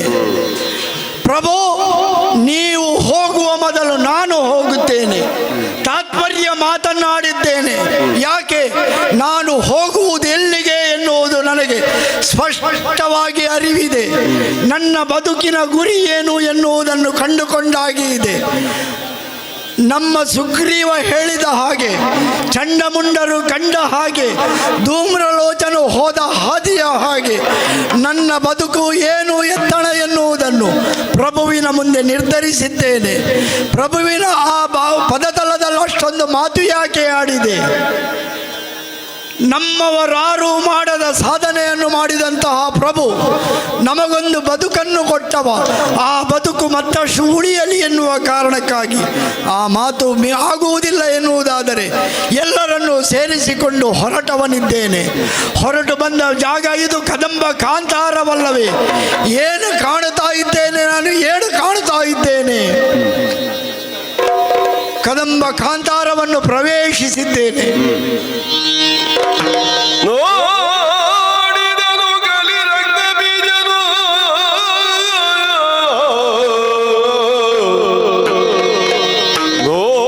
ನೋಡಿದನು ಕಲಿರಕ್ತ ಬೀಜನು ಗಾಢ ಗರ್ವದಿ ಉಳಿದ ಶಿವೆಯನು ಗಾಢ ಗರ್ವದಿ ಕುಳಿತ ಶಿವೆಯನು ಮಾಡಿದನು ಮನದೊಳಗೆ ನಿಶ್ಚಯ ಮಾಡಿದನು ಮನದೊಳಗೆ ನಿಶ್ಚಯ ಇವಳು ನರಸತಿಯೇ ಇವಳು ನರಸತಿಯೇ ಮಾಡಲಿನ್ನೇನ ಘಟ ಮಾಡಲಿನ್ನೇನ ಘಟ ಶುಂಭನ ಕೂಡಿ ಭಾಷೆಯ ಒರೆದು ಬಂದಿಗೆ ಶುಂಭನ ಕೂಡೆ ಭಾಷೆಯ ಒರೆದು ಬಂದಿಗೆ ಕೇಳೋ ನಮಗಿದು ಬದ್ಧ ಕೇಳೋ ನಮಗಿದು ಬದ್ಧವಾದರೂ ಮಾತನಾಡಿಸುವೆ ನೋಡಿದನು ಕಲಿರಕ್ತ ಬೀಜನು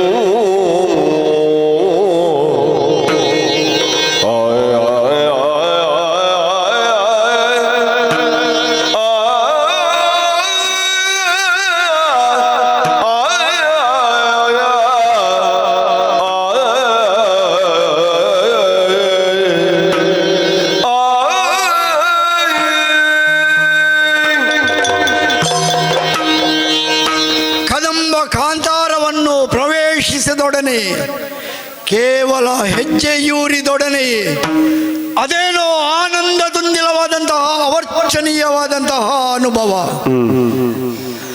ನನ್ನ ಶರೀರದೊಳಗದೇನೋ ಬದಲಾವಣೆಗಳು, ಮನಸ್ಸಿನಲ್ಲಿದ್ದಂತಹ ವ್ಯಾಕುಲತೆಗಳೆಲ್ಲವೂ ದೂರವಾಗಿ ಮನದಲ್ಲಿ ಅದೇನೋ ಆನಂದದ ಬ್ರಹ್ಮತ್ವ. ಹಾಗಿದ್ದರೆ ಈ ಪುಣ್ಯ ಭೂಮಿಯನ್ನು ಸ್ಪರ್ಶಿಸಿದ ಒಡನೆ ಇಷ್ಟೊಂದು ಅನುಭವಗಳು ಆಗುತ್ತವೆ ಎಂದಾದರೆ ನಮ್ಮ ಸುಗ್ರೀವ ಹೇಳಿದ್ದು ಸತ್ಯವಲ್ಲವೇ? ಅಥವಾ ಅವನು ಕೇವಲ ಒಂದಂಶವನ್ನು ಮಾತ್ರ ಅನುಭವಿಸಿದನೆ? ಜೀವ ವೈರುಧ್ಯಗಳೆಲ್ಲವೂ ಪ್ರೀತಿಯಿಂದ ಪರಸ್ಪರ ಆಟ ಆಡಿಕೊಂಡಿವೆ. ಪ್ರಕಾಶಮಾನವಾದಂತಹ ಬೆಳಕು ಅದು ಎಲ್ಲಿಂದ ಬರುತ್ತಿದೆ ಎಂದು ಸೂಕ್ಷ್ಮವಾಗಿ ಗಮನಿಸಿದಾಗ ಉಯ್ಯಾಲೆಯಲ್ಲಿ ಕುಳಿತು ತೂಗುತ್ತಿರುವಂತಹ ಹೆಣ್ಣಿನಿಂದಲೇ ಅಲ್ಲವೇ ಆ ಬೆಳಕು? ಹಾಗಿದ್ದರೆ ಈ ಪ್ರದೇಶವನ್ನು ಅಷ್ಟೊಂದು ಅಭೇದ್ಯಮಾನವಾಗಿ ಬೆಳಕಬಲ್ಲಂತಹ ಶಕ್ತಿಯವಳಾದರೆ ಅವಳ ಒಳಗೆ ಆಂತರ್ಯದಲ್ಲಿ ಅದೆಷ್ಟು ಬೆಳಕಿರಬಹುದು? ಅದನ್ನು ಜ್ಞಾನದ ಬೆಳಕಾಗಿ ಪರಿವರ್ತಿಸಿಕೊಳ್ಳುವಂತಹ ಅವಕಾಶ ಯಾಕೆ ನಮ್ಮವರಿಗೆ ನೀಡಲಿಲ್ಲ? ಹೌದು, ನಾವೆಲ್ಲರೂ ಅಜ್ಞಾನದಲ್ಲಿ ಅಂಧಕಾರದಲ್ಲಿ ಕಳೆದು ಹೋಗಿದ್ದೇವೆ. ಶುಂಭನೆನ್ನುವಂತಹ ದಾನವನ ಮೂಲಕವಾಗಿ ಉತ್ತುಂಗದ ಶಿಖರವನ್ನೇರಿ ನಮ್ಮದೇ ಆದಂತಹ ಸೌಧವನ್ನು ನಿರ್ಮಿಸಿದ್ದೇವೆ. ಆ ಮೂಲಕವಾಗಿ ನಾವು ನಾವೇ ಆಗಿ ಮೆರೆಯುತ್ತಾ ಇದ್ದೇವೆ. ಎಲ್ಲೆಡೆಯೂ ನಮ್ಮದೇ ಆದಂತಹ ಪ್ರಭುತ್ವ, ಆ ಒಂದು ಅಹಬ್ಬಿಕೆ ನಮ್ಮೊಳಗೆ ಸೇರಿಕೊಂಡಾಗಿತ್ತು. ನನ್ನೊಳಗೂ ಅಂತಹ ಭಾವವೊಂದು ಇತ್ತೋ ಏನೋ. ಪರಾಕ್ರಮಶಾಲಿ ಕಲಿ ರಕ್ತ ಬೀಜ ನೋಡಿದವರು ಹಾಗಲ್ಲವೇ ಹೇಳುವುದು. ಕಲಿ ರಕ್ತ ಬೀಜ, ಕಲಿತನವೆನ್ನುವುದು ಏನು ಏನು ಎನ್ನುವುದನ್ನು ಮನಸ್ಸಿನೊಳಗೆ ನಾನು ಸಂಕಲ್ಪಿಸಿಕೊಂಡರೆ, ವಿಶ್ಲೇಷಿಸಿಕೊಂಡರೆ, ಇವಳ ಮುಂದೆ ಏನೂ ಅಲ್ಲ ಎನ್ನುವುದನ್ನು ಅರ್ಥೈಸಿಕೊಂಡೆ. ಇವಳ ಮುಂದೆ ಯಾವುದು ಏನೂ ಅಲ್ಲ ಎನ್ನುವುದು ಸತ್ಯವೇ ಆದರೆ ಪೌರುಷತ್ವವೇ ಪರಾಕ್ರಮದ ಪಣ. ಯಾವ ಪೌರುಷತ್ವ? ಭಕ್ತಿಯ ಪೌರುಷತ್ವವೇ ಅಥವಾ ತೋಳ್ಬಲದ ಪೌರುಷತ್ವವೇ? ನಮ್ಮ ಶುಂಭದಾನವ ತಿಳಿಯದಾಗಿ ಹೋದನೆ. ಈ ಪರಾಕ್ರಮದ ಮುಂದೆ ನಮ್ಮಾರ ಪರಾಕ್ರಮವು ನಡೆಯದು ಎನ್ನುವುದು ಅರ್ಥೈಸಿಕೊಳ್ಳಲಾರದೆ ಅವಳನ್ನು ವರಿಸಬೇಕು. ಅವ ಹೇಳಿದ ಮಾತೇನು? ಅವಳು ಆದಿಮಾಯೆ ಹೌದಾದರೆ ಅವಳ ಸ್ವರೂಪ ಏನು?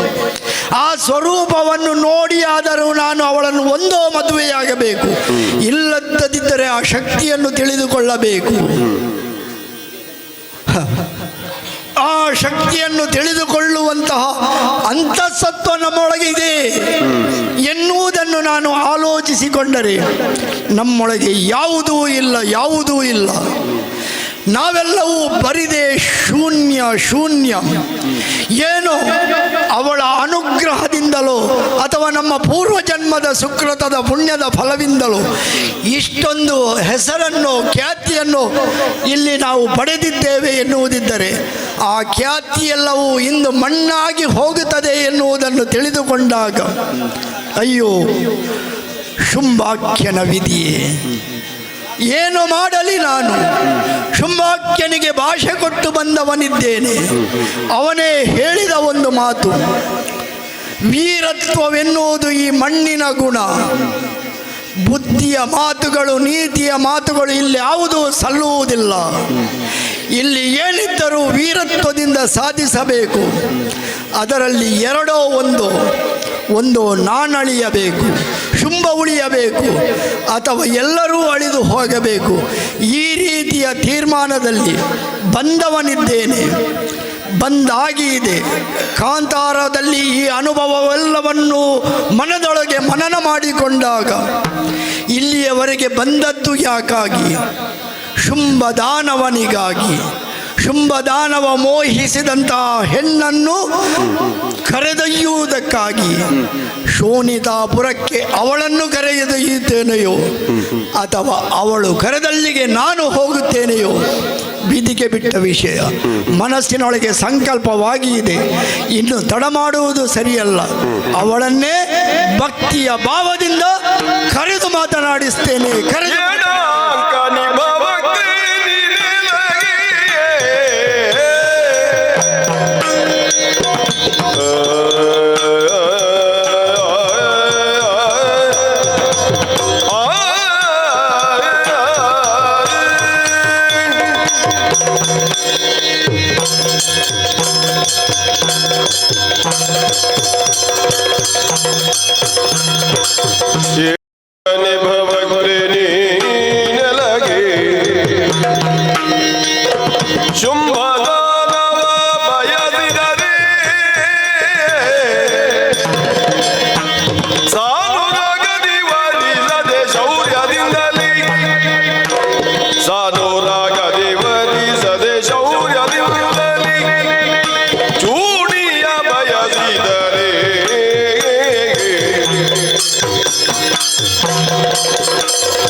ಇದೋ ನಿನ್ನ ಪಾದ ಮೂಲಗಳಿಗೆ ವಂದಿಸಿಕೊಂಡು ಸಾಷ್ಟಾಂಗವೆರಗಿದ್ದೇನೆ. ಓಹೋ, ಬಂದವ ರಕ್ತ ಬೀಜ, ಶುಂಭದಾನವನ ಸೇನಾಧಿಪತಿ. ಹಾ, ಶುಂಭದಾನವನಿಗೆ ಇಲ್ಲಿಯ ವರ್ತಮಾನಗಳು ತಿಳಿದಾಗ, ಹಾ, ಅಥವಾ ನಮ್ಮವರಾದಂತಹ ಚಂಡಮುಂಡರು ನಿನ್ನದಾದಂತಹ ಸೌಂದರ್ಯವನ್ನು ಅವನ ಮುಂದೆ ವರ್ಣಿಸಿದಾಗ, ನಿನ್ನ ಆ ಒಂದು ಸೌಂದರ್ಯದ ವರ್ಣನೆಗೆ ಮನಸೋತವ ನಮ್ಮ ಪ್ರಭು. ಹಾಗಿದ್ದರೆ ನಮ್ಮ ಪ್ರಭು ಮನಸೋತಂತಹ ಆ ಹೆಣ್ಣು ಯಾರು ಎನ್ನುವುದನ್ನು ನೋಡುವ ಕುತೂಹಲ ನನಗೂ ಇತ್ತು ತಾಯೇ. ಓಹೋ, ತಾಯೇ ಅಂತ ಯಾಕೆ ನಾನು ನಿನ್ನನ್ನು ಸಂಬೋಧಿಸ್ತಾ ಇದ್ದೇನೆ? ನಮ್ಮವ ಶುಂಭ ದಾನವ ಸಕಲ ದೇವಾದಿ ದೇವತೆಗಳನ್ನು ಗೆದ್ದವ ಎನ್ನುವಾಗ ಅವನನ್ನು ನಾವು ದೇವರು ದೇವತೆ ಅಂತ ಭಾವಿಸುತ್ತೇವೆ. ಆಹಾ, ಅವನು ದೇವರು ಅಂದಾದರೆ ನೀನು ದೇವಿಯಾಗಿಯಾದರೂ ಅವನ ಜೊತೆ ಇರಬೇಕಲ್ಲವೇ ವ್ಯಾಖ್ಯಾನ ಒಳ್ಳೆದುಂಟು ಎನ್ನುವುದು ನನ್ನ ಕಲ್ಪನೆ ತಾಯಿ. ಅವನು ನನಗೆ ತಂದೆಯ ಸಮಾನ. ಅವನು ತಂದೆಯಾದರೆ ಆ ತಂದೆಗೊಂದು ತಾಯಿ ಬೇಕಲ್ಲವೇ ಎನ್ನುವುದಕ್ಕಾಗಿ ನಿನ್ನಲ್ಲಿ ತಾಯಿಯ ಸ್ವರೂಪವನ್ನು ಕಲ್ಪಿಸಿಕೊಂಡಿದ್ದೇನೆ. ನಮ್ಮ ಶುಂಭ ದಾನವನಿಗೆ ಇಂತಹ ಸೌಂದರ್ಯವಾದವಾದಂತಹ ಹೆಣ್ಣೊಬ್ಬಳು, ಅದು ಹೇಗೆ? ಸಾಕ್ಷಾತ್ ಈ ಕಾಡಿನ ಮಧ್ಯೆ ಸೂರ್ಯ ರಶ್ಮಿಯು ಬೀರದಂತಹ ಜಾಗದಲ್ಲಿ ಆ ಸೂರ್ಯನು ಮರೆಯಾಗಿ ಹೋಗುವಾಗ ತನ್ನ ಬೆಳಕನ್ನೆಲ್ಲವನ್ನು ಚಂದಿರನಿಗೆ ಪ್ರತಿಬಿಂಬಿಸುವ ತೆರದಿ, ಆ ಚಂದಿರನ ತಂಪಾದ ಪ್ರತಿಬಿಂಬವೇ ನಿನ್ನ ಮೈಯಂಗಳದಿಂದ ತಂಪಾದ ಕಿರಣಗಳು ಸೋಂಕಿದ ಹಾಗೆ ಚಂದಿರ ವದನೆಯಾಗಿ ನೀನು ಇಲ್ಲಿ ಕಂಗೊಳಿಸುತ್ತಾ ಇದ್ದೀಯ ತಾಯಿ. ಅಂತಹ ತಾಯಿಯೊಬ್ಬಳು, ಹೆಣ್ಣೊಬ್ಬಳು ಈ ಅಭೇದ್ಯವಾದಂತಹ ಕಾಡಿನ ಮಧ್ಯೆ ಈ ರೀತಿಯಾಗಿ ಏಕಾಂಗಿಯಾಗಿರುವುದು ಸರಿಯಲ್ಲ ಎಂದು ನಮ್ಮ ಪ್ರಭುವಿನ ಭಾವನೆ. ಶುಂಭದಾನವನ ಆಲೋಚನೆ ನಮಗೂ ಸರಿ ಎಂದು ತೋರಿಯಿತು. ಅವನ ಬಳಿಯಲ್ಲಿದ್ದು ಅವನ ಆಪ್ತರಾದರೂ ಸಹ ಕೆಲವೊಂದು ಆಲೋಚನೆಗಳು, ಕೆಲವೊಂದು ಆ ನಿರ್ಧಾರಗಳು, ಅದು ಅವನ ನಿರ್ಧಾರಗಳು ನಮಗೂ ಸರಿ ಅಂತ ತೋರಿದಾಗ ಹಾಗಾಗಿ ಅವನ ಆಜ್ಞೆಯನ್ನು ಪಾಲಿಸಲೋಸುಗ ಈ ಕದಂಬ ಕಾಂತಾರಕ್ಕೆ ಕಾಲಿರಿಸಿದವನು ನಾನು. ನಿನ್ನನ್ನು ಕರೆದುಕೊಂಡು ಹೋಗಲು ಕೇವಲ ವಿನಂತಿ ಮಾತ್ರವೇ ಅಲ್ಲ, ನಾನು ಹೇಳಿದ ತೆರದಲ್ಲಿ ನನಗೆ ತಾಯಿಯಾಗಿ, ನಮ್ಮ ಶುಂಭಾಖ್ಯನಿಗೆ ಮಡದಿಯಾಗಿ, ಅವನ ದೇವಿಯಾಗಿ, ದೇವತೆಯಂತ ಕಂಗೊಳಿಸುವ ನಮ್ಮ ಪ್ರಭುವಿನ ಬಳಿಯಲ್ಲಿ ವಿಭುವಾಗಿ ನೀನು ಇದ್ದುಕೊಂಡು ನಮ್ಮ ಶೋಣಿತಾಪುರವನ್ನು ನೀವಿಬ್ಬರು ಜತೆಯಾಗಿ ಆಳಿದರೆ ತಾಯೇ, ಅಂತಹ ಶೋಣಿತಾಪುರದ ವೈಭವವೆಷ್ಟು ಎಂದು ಹೇಳಲು ನನ್ನನ್ನು ಬಿಡು. ನನ್ನಂತಹ ಸಾವಿರ ರಕ್ತ ಬೀಜರು ಬಂದರು ಸಾಲದಾದೀತು, ಸಾಲದಾದೀತು. ಆ ಒಂದು ಚಂದವನ್ನು ಕಾಣುವ ಸೌಭಾಗ್ಯವನ್ನು ತಾಯಿ ನೀನು ಬಂದು ಕರುಣಿಸಿಕೊಡಬೇಕು. ತಾಯಿ ನೀನು ಬಂದು ಕರುಣಿಸಿಕೊಡಬೇಕು. ಅಲ್ಲ, ಆಸ್ತಿಕ ವ್ಯಾಖ್ಯಾನವೋ ನಾಸ್ತಿಕ ವ್ಯಾಖ್ಯಾನವೋ ಅಂತ ಹೇಗೆ ಅರ್ಥ ಆಯಿತು ನಿನಗೆ? ಒಂದರೊಳಗೆ ಒಂದು ಬೆರೆತು ಹೋಗುತ್ತಾ ಇದೆ. ಒಟ್ಟಾರೆ ನೀನು ಬರಬೇಕು. ತಾಯಿ ಎನ್ನುವುದು, ದೇವಿ ಎನ್ನುವುದು ಆಸ್ತಿಕ ವ್ಯಾಖ್ಯಾನವಾಗುತ್ತದೆ. ಆದರೆ ದಾನವನಾಗಿರುವಂತಹ ಶುಂಭ ದೇವರು ಎನ್ನುವುದು ನಾಸ್ತಿಕ ವ್ಯಾಖ್ಯಾನ. ನಮಗೆ ದೇವರು ತಾಯಿ, ನಮಗೆ ದೇವರು. ಲೋಕಧರ್ಮದಲ್ಲಿ ದೇವರು ಎನ್ನುವುದನ್ನು ಗುರುತಿಸುವುದು ಹೇಗೆ? ರಾಜ ಪ್ರತ್ಯಕ್ಷ ದೇವತಾ ಎನ್ನುವಂತಹ ವಿಚಾರ ಇದೆ. ರಾಜನಾದವನು ಪ್ರತ್ಯಕ್ಷ ದೇವರಿಗೆ ಸಮಾನನಾಗಬೇಕಿದ್ರೆ ಆತ ತನ್ನವರಿಗೆ ಒಳಿತು ಮಾಡಿದರೆ ಸಾಕಾಗುವುದಿಲ್ಲ. ಮತ್ತೆ ತನ್ನ ವ್ಯಾಪ್ತಿಯಲ್ಲಿರುವವರಿಗೆ ಮತ್ತು ವ್ಯಾಪ್ತಿಯಿಂದ ಆಚೆ ಇರುವವರಿಗೆ ಎಲ್ಲರಿಗೆ ಒಳಿತು ಮಾಡುವಂತಹ ಗುಣವನ್ನು ಹೊಂದಿದವನಾಗಿರಬೇಕು. ಶುಂಭ ಏನು ಒಳಿತು ಮಾಡಿದ್ದಾನೆ, ಏನು ಒಳ್ಳೆಯದು ಮಾಡಿದ್ದಾನೆ? ದಾನವರ ಸಂಘಟನೆ, ಅವರಿಗೇನು ಬೇಕು ಅದನ್ನೆಲ್ಲ ಕೊಟ್ಟಿದ್ದಾನೆ. ಹರಿದು ಹಂಚಾಗಿ ಹೋಗಿದ್ದ ದಾನವರೆಲ್ಲರೂ ಒಟ್ಟಾಗಿದ್ದಾರಲ್ಲ, ಅದು ಸಂಘಟನಾ ಚಾತುರ್ಯವಲ್ಲವೇ? ಇಲ್ಲ, ಅದು ತನ್ನ ಸ್ವಾರ್ಥ ಆಗುತ್ತೆ. ಒಬ್ಬ ವ್ಯಕ್ತಿ ಶ್ರೇಯಸ್ಸನ್ನು ಸಾಧಿಸುವುದು ಹೇಗೆ ಅಂದ್ರೆ ತನ್ನ ಏಳಿಗೆ, ತನ್ನ ಕುಟುಂಬದ ಏಳಿಗೆ ಮತ್ತು ತನ್ನ ಸಮಾಜದ ಏಳಿಗೆ, ಈ ಮೂರನ್ನು ನೋಡಿದ್ರೆ ಮಾತ್ರ ಆತ ಸಮರ್ಥ ಸಾರ್ಥಕತ ಜೀವನವನ್ನು ನಡೆಸಿದ್ದಾನೆ ಎನ್ನುವುದು ಅರ್ಥ. ಈಗ ಶುಂಭನ ಬಗ್ಗೆ ನಾನು ಕೇಳುತ್ತಾ ಇರುವುದು, ಸ್ವರ್ಗಕ್ಕೆ ಹೋದದ್ದು ನ್ಯಾಯವೇ? ಅಲ್ವೇ? ಅಲ್ಲ, ದೇವತೆಗಳಿಗೆ ಬರೆದದ್ದು ನ್ಯಾಯವೇ? ನಮ್ಮದಾದಂತಹ ಪೌರುಷವನ್ನು ಅಥವಾ ನಮ್ಮ ಸಾಮ್ರಾಜ್ಯವನ್ನು ವಿಸ್ತರಿಸುವುದು ರಾಜತ್ವದಲ್ಲಿ, ರಾಜಧರ್ಮದಲ್ಲಿ ಎಲ್ಲಿ ಅನ್ಯಾಯ ತಾಯಿ? ಇಲ್ಲ, ವಿಸ್ತರಣೆ ಎನ್ನುವುದು ಅದು ನ್ಯಾಯಯುತವಾದಂತಹ ವ್ಯವಸ್ಥೆಯಲ್ಲಿರಬೇಕು. ಆಚೆಯ ಮನೆಯಲ್ಲಿ ಯಾರಿಲ್ಲ ಎಂದು ತನ್ನ ವ್ಯಾಪ್ತಿಗೆ ಸೇರಿಸುವುದಕ್ಕಾಗುವುದಿಲ್ಲ. ಅದಕ್ಕೊಂದು ವ್ಯವಸ್ಥೆ ಅನ್ನುವುದು ಇದೆ. ಸಮರ್ಥ ನಾಯಕತ್ವ ಅಲ್ಲಿ ಇಲ್ಲ ಎಂದು ಕಲ್ಪಿಸಿಕೊಂಡಾಗ ಅದಕ್ಕೊಂದು ನಾಯಕತ್ವ ಬೇಕು ಎಂದು ನಿರ್ಧರಿಸಿದರೆ ಅದು ತಪ್ಪೇ ತಾಯಿ. ಅದೇ ನಾಸ್ತಿಕ ವ್ಯಾಖ್ಯಾನ ಅನ್ನೋದು. ಸ್ವರ್ಗದಲ್ಲಿ ದೇವತೆಗಳಿದ್ದಾರೆ, ಅವರಿಗೆ ವೈವಸ್ವತ ಮನ್ವಂತರ, ಈ ಮನ್ವಂತರದಲ್ಲಿ ಪೂರ್ತಿ ಸ್ವರ್ಗವನ್ನು ಆಳುವುದಕ್ಕೆ ಹಕ್ಕನ್ನು ಕೊಟ್ಟವರು ತ್ರೈಮೂರ್ತಿಗಳಿದ್ದಾರೆ. ತ್ರೈಮೂರ್ತಿಗಳ ಮೂಲಕ ಸೃಷ್ಟಿ, ಸ್ಥಿತಿ, ಲಯ ಈ ಮೂರನ್ನು ನಿರ್ವಹಿಸುವುದಕ್ಕಾಗಿ ಇನ್ನೊಂದು ದೈವಿಕ ಶಕ್ತಿ ಇರ್ತದೆ, ಗೊತ್ತಾಯ್ತಲ್ಲ? ಅಲ್ಲಿ ಒಂದು ವ್ಯವಸ್ಥಿತವಾದಂಥ ವ್ಯವಸ್ಥೆಯಲ್ಲಿದೆ. ಆ ವೈವಸ್ವತ ಮನ್ವಂತರದಲ್ಲಿ ಯಾರೇ ಆಗಲಿ ಸ್ವರ್ಗದ ಮೇಲೆ ದಾಳಿ ಮಾಡಿದ್ರೆ ಅವರಿಗೆ ಸ್ವರ್ಗ ಸಿಗುವುದಿಲ್ಲ, ಅವರಿಗೆ ಸಿಗುವುದು ಯಮಲೋಕ ಅಷ್ಟೇ. ಹಾಗಾಗಿ ಶುಂಭ ಸ್ವರ್ಗಕ್ಕೆ ದಾಳಿ ಮಾಡಿ ಅಲ್ಲಿದ್ದವರನ್ನು ಹೊಡೆದು ಬಡಿದು ಓಡಿಸಿರುವುದು ಅದು ನ್ಯಾಯವಲ್ಲ. ಯಾವ ಕಾಲಕ್ಕೂ ಅದನ್ನು ನ್ಯಾಯವೆಂದು ಒಪ್ಪುವುದಕ್ಕಾಗುವುದಿಲ್ಲ. ಒಂದು ವಿಚಾರ ಅದಾಯ್ತಲ್ಲ.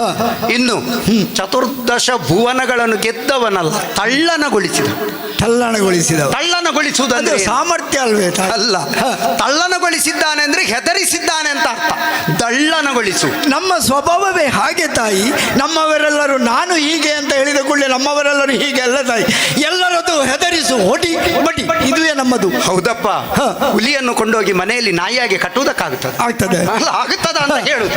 ನೋಡು, ಇಲ್ಲೂ ನೋಡು ಹುಲಿ, ಆ ಕಡೆಯಲ್ಲಿ ನೋಡು ಹಸು, ಹೇಗಿದೆ ಸ್ವಭಾವ. ಇಲ್ಲಿ ಪರಸ್ಪರ ಸ್ನೇಹದಿಂದಿವೆ. ಅದಕ್ಕೆ ಮಾಯಾಶಕ್ತಿ ಅನ್ನುವುದು, ಗೊತ್ತಾಯ್ತಲ್ಲ? ಈಗ ನಾನು ಅದನ್ನೇ ಬಯಸುವುದು. ಈಗ ಶುಂಭ ಮಾಡಿದ್ದು ಏನು? ಸ್ವರ್ಗವನ್ನು ತನ್ನ ಸ್ವಾಧೀನ, ತನ್ನ ಶಕ್ತಿಯಿಂದ ಪಡೆದಿರುವುದು ಅದು ನ್ಯಾಯವಲ್ಲ. ಒಂದು ವಿಚಾರ. ಭಜನೆ ಉಂಟ ಈಗ? ಅಲ್ಲ, ಎಲ್ಲಿಯಾದ್ರೂ ಭಜನೆ ಕೇಳಿದ್ದೀಯಾ ಅಂತ ಕೇಳುದು. ಅದು ಯಾಕೋ ಮರೆಯಾಗಿ ಅಲ್ಲ, ಮರೆಯಾದದ್ದಲ್ಲ. ಶುಂಭ ಕಳಿಸಿದ್ದಾನೆ ಚಂಡಮುಂಡರನ್ನು, ಇದ್ದವರ ಮಂಡೆ ಹೊಡೀರಿ ಅಂತ ಹೇಳಿದ್ದಾನೆ. ಹಾಗೂ ಇರಬಹುದು. ಅಂದ್ರೆ ಆಧ್ಯಾತ್ಮಿಕವಾದಂತ ವ್ಯವಸ್ಥೆ ಯಾವುದು ಆಗಬಾರದು ಅಂತ ವ್ಯವಸ್ಥೆ ಮಾಡಿದ್ದಾನೆ. ಅವನಿಗೆ ತಲೆ ಕೆಟ್ಟಿದ ಏನ, ಗೊತ್ತಾಯ್ತಲ್ಲ? ಆಮೇಲೆ ಬ್ರಾಹ್ಮಣರ ಏನು ಯಜ್ಞ ನಡೀತದ, ಪೂಜೆ ಪುರಸ್ಕಾರ ನಡೀತದ. ಯಾಕೋ ಅವರಿಗೆ ಬೇಡ ಅನಿಸಿದೆ. ಬೇಡ ಅನಿಸಿದ್ದಲ್ಲ, ಮತ್ತೆ ಕೈತವ್ಯ ಅಷ್ಟಿದೆ, ಆಯ್ತಲ್ಲ? ಆಮೇಲೆ ನನ್ನನ್ನು ಬಯಸಿದ್ದು, ಅದು ಒಳ್ಳೇದಕ್ಕ? ಯಾಕೆ ತಪ್ಪೇ? ಅಲ್ಲ, ಇಲ್ಲಿ ಮಂಡೆ ಹಾರಿದ್ದು ನಿನಗೆ ನೋಡಿದ್ರೆ ಅರ್ಥ ಆಗುದಿಲ್ವಾ? ಒಳ್ಳೇದಕ್ಕೋ ಕೆಟ್ಟ? ಅಲ್ಲ, ಶುಂಭದಾನವನಿಗೆ ಅರ್ಥ ಆಗಲಿಲ್ಲ. ಅರ್ಥ ಆಗುವ ಸಮಯ ಇದೆ. ಅರ್ಥ ಆಗುವಾಗ ಈ ಲೋಕ ಬಿಟ್ಟು ಹೋಗ್ತಾನೆ ಅಷ್ಟೇ. ಇದು ಇನ್ನು ನೀನು ಶುಂಭನನ್ನು ಎಷ್ಟೋ ದೈವೀಕರಿಸಬಹುದು, ದೇವರು ಅಂತ ಹೇಳಬಹುದು. ನಿನ್ನ ಮಾತಿಗೆ ಇನ್ನೊಂದು ಎದುರಾಳಿಯಾಗಿ ಮಾತನಾಡಿ ಏನು ಪ್ರಯೋಜನ ಇಲ್ಲ. ಅಲ್ಲ, ನನ್ನದು ಅದರಲ್ಲಿ ಮತ್ತೂ ಒಂದು ಭಿನ್ನ ಇದೆ. ಏನು ಗೊತ್ತೇ? ಏನದು? ಈಗ ನೀನು ಹೇಳಿದ ಹಾಗೆ ಅದೆಲ್ಲವೂ ತಪ್ಪೆ ಅಂತ ಇದ್ರೆ, ಏನೋ ನಮ್ಮವರಿಂದ ತಪ್ಪಾಗಿ ಹೋಗಿ ಇದೆ, ಆ ಹೋದದನ್ನು ಸರಿ ಮಾಡುವುದು ಹೇಗೆ ಅಂತ ನಾನು ಆಲೋಚನೆ ಮಾಡಿದ್ರೆ, ಶುಂಭನಂತಹ ಒಬ್ಬ ನಾಯಕನಿಗೆ ಅವನನ್ನು ಸರಿದಾರಿಯಲ್ಲಿ ಕೊಂಡು ಹೋಗುವಂತಹ ಸಮರ್ಥವಾದ ಧರ್ಮಪತ್ನಿಯೊಬ್ಬಳು ಸಿಕ್ಕಿದ್ರೆ, ಹೆಣ್ಣೊಬ್ಬಳು ಸಿಕ್ಕಿದ್ರೆ, ನಿನ್ನಂತಹ ತಾಯಿಯೊಬ್ಬಳು ನಮಗೆ ಮಾರ್ಗದರ್ಶನವಾಗಿ ಸಿಕ್ಕಿದ್ರೆ, ಯಾಕೆ ನಾವು ದಾನವರು ಸರಿದಾರಿಯಲ್ಲಿ ಹೋಗಬಾರದು? ಹಾಗಾಗಿ ನಾನು ನಿನ್ನ ಜೊತೆಗೆ ಬರಬೇಕು, ಶುಂಭನ ಮಂಡೆಗೆ ಹೊಡಿಬೇಕು ತಾನೆ? ಶುಂಭನ ಮಂಡೆಗೆ ಹೊಡಿಬೇಕು. ಅವನಿಗೆ ಬುದ್ಧಿ ಕಲಿಸುವುದು ಹಾಗೆ ತಾನೆ? ಅವನನ್ನು ಒಳ್ಳೆಯದರಲ್ಲಿ ಅವನಿಗೆ ಅರ್ಥ ಆಗುವುದಿಲ್ಲ. ಅಲ್ಲ, ಒಳ್ಳೆಯದು ಎನ್ನುವುದು ಅವನಿಗೆ ಗೊತ್ತಿಲ್ಲ. ಅಲ್ಲ, ಅರ್ಥ ಆಗಬೇಕಿದ್ರೆ ಅವನಿಗೆ ಗೊತ್ತಿರಬೇಕಲ್ಲ, ಒಳ್ಳೇದು ಯಾವುದು ಕೆಟ್ಟದ್ದು ಯಾವುದು. ಅಲ್ಲ, ನಿನ್ನಲ್ಲಿ ಒಂದು ಕೇಳುವುದು, ಇಲ್ಲಿ ಪರಸ್ಪರ ಹುಲಿದನ ಒಟ್ಟಿಗೆ ಆಟವಾಗುತ್ತದೆ ಎಂದಾದರೆ, ಒಂದಾಗದ ಎರಡು ಪ್ರಾಣಿಗಳು, ವೈರುಧ್ಯದ ಎರಡು ಪ್ರಾಣಿಗಳು ನಿನ್ನ ಸಂಕಲ್ಪದಿಂದ ಒಟ್ಟಾಗಿ ಒಂದಾಗಿ ಆಡುತ್ತವೆ ಎಂದಾದರೆ, ನಿನ್ನ ಸಂಕಲ್ಪದಿಂದ ನಮ್ಮ ಶುಂಭದಾನವ ಯಾಕೆ ಒಳ್ಳೆಯವನಾಗಬಾರ್ದು? ಅದೆಲ್ಲ ಆಗುವಂಥದ್ದಲ್ಲ, ಪೂರ್ವ ಸಂಸ್ಕಾರ ಅಂತ ಇರ್ತದೆ. ಹಾಗಾಗಿ ಅವ ಹುಟ್ಟಿದ್ದಾನೆ, ಅವನ ಕರ್ಮ ಇಲ್ಲಿ ಮಾಡಲೇಬೇಕಾಗುತ್ತದೆ. ಅವನ ಕರ್ಮಕ್ಕೆ ಏನು ಫಲ ಕೊಡಬೇಕು ಅದನ್ನು ನಾನು ಕೊಡಲೇಬೇಕಾಗುತ್ತದೆ. ಇದೋ ನಾನು ನಿನ್ನನ್ನು ಪ್ರಶ್ನಿಸ್ತಾ ಇರುವುದು, ನೀನು ನಿಜವಾಗಿಯೂ ಆಧ್ಯಾತ್ಮಿಕ ನೆಲೆಯಲ್ಲಿದ್ದೀಯಾ? ಅಲ್ಲ, ನೀನೇ ಚಿಂತನೆ ಮಾಡಬೇಕಾಗ. ತಪ್ಪಿದ್ದೇನೆ ನಾನು.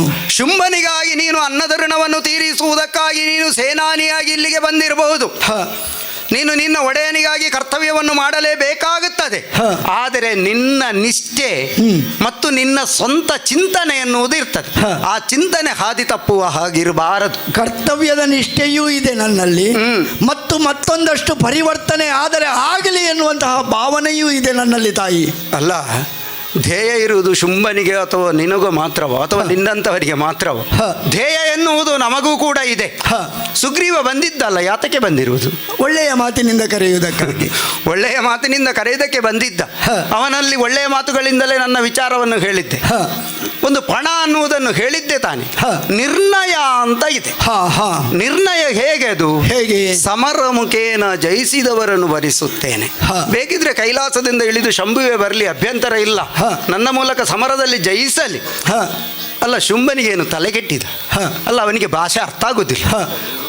ನಿಮ್ಮೆಲ್ಲರನ್ನು ಅಲ್ಲಿಯೇ ಉಳಿಸಿ ಶುಂಭನಿಗೆ ಬರ್ಬೋದಿತ್ತಲ್ಲ.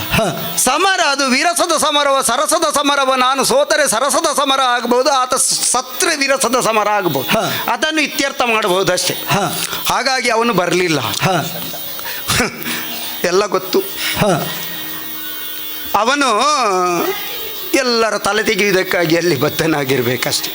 ಹಾಗೆ ಚಿಂತನೆ. ಈಗ ನಾನು ನಿನಗೆ ಹೇಳುತ್ತಿರುವುದು ಏನು ಗೊತ್ತೇ? ಏನು?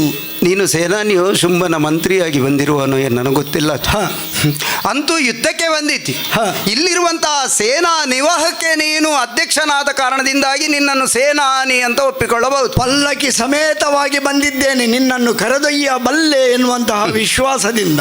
ಇದಾ ನೀನು ಪಲ್ಲಂಗದಲ್ಲಿ ಕರೆದೊಯ್ಯಬೇಕಿದ್ರೆ ನಿನ್ನ ಸಮರದಲ್ಲಿ ತೋಳ ಬಲದ ಮೂಲಕ ನನ್ನನ್ನು ಮಣಿಸಿದೆ ಎಂದಾದರೆ ಪಲ್ಲಂಗವನ್ನು ಹತ್ತಬಹುದಷ್ಟೇ.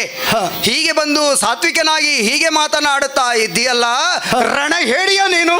ತಾಯೇ, ಹುಡುಗಿಯ ಗೊಬ್ಬಿನಲಿ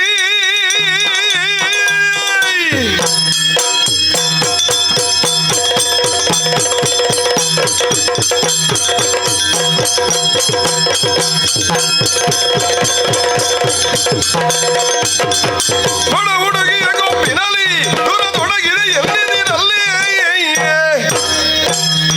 ಮೃಡಗಮಲದ ಸುರನೆಲ್ಲ ಮರು ನುಡಿಯದೆ ನಡುಗುವರೆಲ್ಲ. ತಾಯೇ, ರಣ ಹೇಡಿಯಾಗಿ ರಕ್ತಬೀಜ ಇಲ್ಲ. ನನ್ನೊಳಗಿರುವ ಒಳ್ಳೆಯತನ ನಿನ್ನನ್ನು ಇಷ್ಟು ಹೊತ್ತಿನಲ್ಲಿ ಒಳ್ಳೆಯ ಮಾತಿನಲ್ಲಿ ಸಾವಧಾನವಾಗಿ ನೀತಿಯ ಮೂಲಕವಾಗಿ ಕರೆದುಕೊಂಡು ಹೋಗಬಲ್ಲೆ ಎನ್ನುವಂತಹ ವಿಶ್ವಾಸದಲ್ಲಿ ಮಾತನಾಡಿಸಿದವ ಈ ರಕ್ತ ಬೀಜ. ಅದನ್ನು ಬಿಟ್ಟು ರಣ ಹೇಳಿ ದುರಕ್ಕೆ ಹೆದರಿ ಮಾತನಾಡುತ್ತೀಯೇ ಎಂದು ನೀನು ಹೇಳುವುದಿದ್ದರೆ, ಬಂದವ ಸಾಮಾನ್ಯನಲ್ಲ. ವರಬಲವನ್ನು ಪಡೆದಂತಹ ಕಲಿರಕ್ತ ಬೀಜಾಕ್ಯ ಈ ರಕ್ತ ಬೀಜಾಕ್ಯನ ಸಾಮರ್ಥ್ಯ ಏನು ಎನ್ನುವುದನ್ನು ನೋಡುವುದಿದ್ದರೆ, ನೀನು ಬಾರದೆ ಹೋದರೆ ನಿನ್ನನ್ನು ಸೆಳೆದೊಯ್ಯಬಲ್ಲೆ.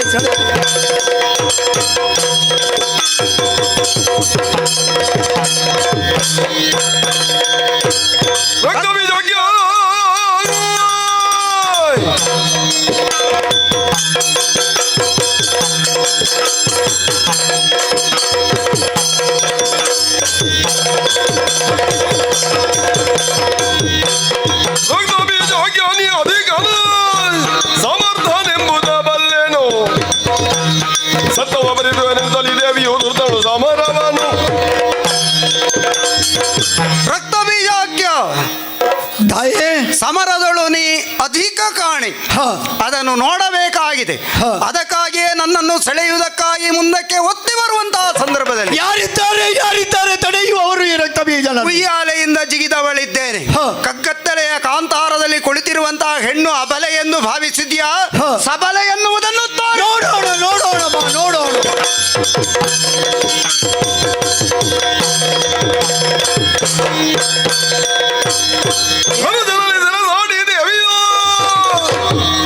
ನಡೆದ ಕಾರಣದಿಂದ ತನ್ನಯ ತನುವ ನಲುಗಿಸಿ ಸಪ್ತ ಮಾತೃಕೆಯರು ಸರಾಗದಲ್ಲಿ ರಕ್ತಬೀಜನ ಜೊತೆಗೆ ಹೋರಾಟವನ್ನು ಮಾಡಿದರೂ ಕೂಡ ವಿಜಯವನ್ನು ಸಾಧಿಸುವುದಕ್ಕಾಗುತ್ತಾ ಇಲ್ಲ. ಈತನನ್ನು ವಧಿಸುವುದಕ್ಕೆ ನನಗೆ ಕಷ್ಟವಾಗುತ್ತಾ ಇದೆ. ಇದಕ್ಕೆ ಕಾರಣವೇನೆಂದು ಭಾವಿಸಿದರೆ, ಈತ ಅಂತರಂಗದಲ್ಲಿ ನನ್ನನ್ನು ಧ್ಯಾನಿಸುತ್ತಾ ಇದ್ದಾನೆ, ಬಹಿರಂಗದಲ್ಲಿ ಸಮರವನ್ನು ಮಾಡುತ್ತಾ ಇದ್ದಾನೆ. ಹಾಗಾಗಿಯೇ ವಿಜಯವನ್ನು ಪಡೆಯುವುದಕ್ಕೆ ಕಷ್ಟವಾಗುತ್ತಾ ಇದೆ. ನಾನು ಸೋಲುವ ಸ್ಥಿತಿಗೆ ತಲುಪುತ್ತಾ ಇದ್ದೇನೆ. ಹೀಗಾಗಕೂಡದು. ಅದಕ್ಕಾಗಿ ಈತನಲ್ಲಿ ಯುದ್ಧ ಮಾಡುವುದಕ್ಕಾಗಿ ಈ ಕ್ಷಣದಲ್ಲೇ ನನ್ನ ಮೈಯನ್ನು ಕೊಡಗುತ್ತಾ ಬ್ರಾಹ್ಮಿ, ವೈಷ್ಣವಿ, ವಾರಾಹಿ, ಚಾಮುಂಡ, ಕೌಮಾರಿ, ಇಂದ್ರಾಣಿ ಮೊದಲಾದವರನ್ನು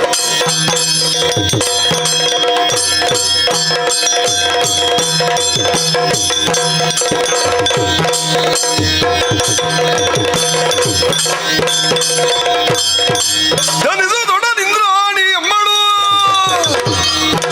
ಹಳೆಗೆರೆಗೆ ಕುಲಿಸದಳು ಶೋಣಿದ ಜನಪದವ ಸೋಗಿದರೆ ದೈತ್ಯರು ಕೋಟಿ ಸಂಖ್ಯೆಯಲ್ಲಿ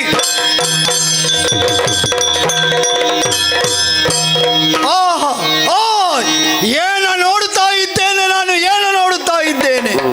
ಯುದ್ಧವನ್ನು ಮಾಡುತ್ತಾ ಇದ್ದಂತೆ ಆ ತರುಣಿ ಆದಿಮಾಯೆ ಎನ್ನುವಂತಹ ನನ್ನ ನಂಬಿಕೆಯ ಶಕ್ತಿ ಮೈಯನ್ನು ಕೊಡಹಿದಾಗ ಒಂದಲ್ಲ ಎರಡಲ್ಲ 7 ಮಾತೃಕೆಯರು, 7 ಮಾತೃಕೆಯರು ಅವಳ ಆ ದೇಹದಿಂದ ಆವಿರ್ಭಜಿಸಿ ಬಂದವರೇ ನನ್ನೊಡನೆ ಮುತ್ತಿ ಕಾಳಗಕ್ಕೆ ನಿಂತವರು. ಅವಳಲ್ಲಿ ಇಂದ್ರಾಣಿ ಎನ್ನುವವಳೊಬ್ಬಳು ನನ್ನ ಹಣೆಗೆ ಘಾತವನ್ನು ಮಾಡಿದಳಲ್ಲ. ಆಹಾ, ರಕ್ತಬೀಜನ ಹಣೆಯಿಂದ ರಕ್ತದ ಸೋಂಕು, ಹರಿಯುವ ರಕ್ತವನ್ನು ಕೈಯಲ್ಲಿ ತಡೆದು ಹಿಡಿದಿದ್ದೇನೆ. ಹಾಗಿದ್ದರೆ ರಕ್ತಬೀಜನನ್ನು ಹೊಡೆದು ರಕ್ತವನ್ನು ತರಿಸಬಲ್ಲಷ್ಟು ಸಾಮರ್ಥ್ಯ ಇವಳಲ್ಲಿದೆ ಎಂದರೆ ನನ್ನ ವರಬಲವೇನು ಕಡಿಮೆಯೇ? ನನ್ನ ರಕ್ತವನ್ನು ಬಿಂದುವನ್ನು ಭೂಮಿಗೆ ಬಿಟ್ಟರೂ ಸಾಕು, ಕೋಟಿ ಕೋಟಿ ಸಂಖ್ಯೆಯ ರಕ್ತ ಬೀಜರು ಮರು ಹುಟ್ಟಿ ಪಡೆಯುತ್ತಾರೆ. ಅಂತಹ ದೃಶ್ಯಕ್ಕಾಗಿ ರಕ್ತವನ್ನು ಭೂಮಿಗೆ ಸೋಂಕಿಸಿದ್ದೇನೆ.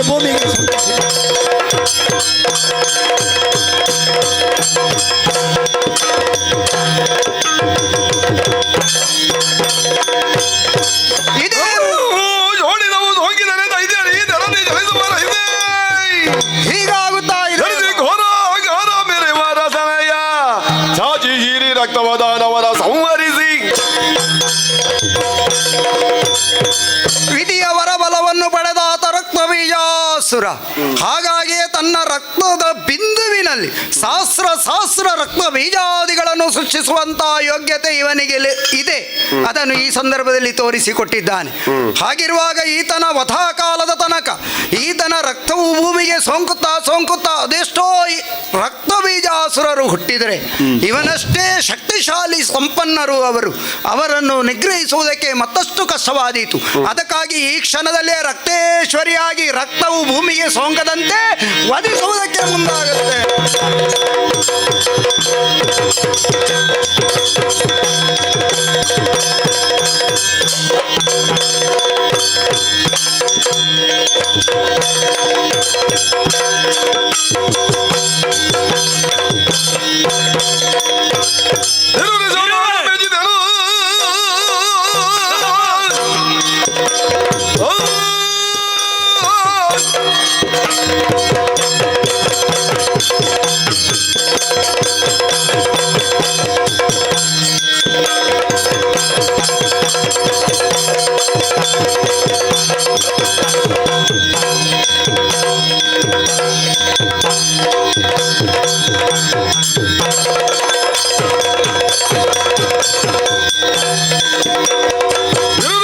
ಮೆಜಿದನು ಎಲ್ಲ ತರುಣಿಯನಿ ನಗಾಡಿಂದು ವರಿಸದ ಎನ್ನನುವುದದಿ ಸಂಗರವನ್ನು ಬಯಸಿದ ಛಲದಿ ಸಾಬಾಸ್. ಈ ನಮ್ಮ ಉತ್ತರದ ಪ್ರದೇಶದಲ್ಲಿ ಮಾಯಾವತಿ ನೀನೆಯೋ?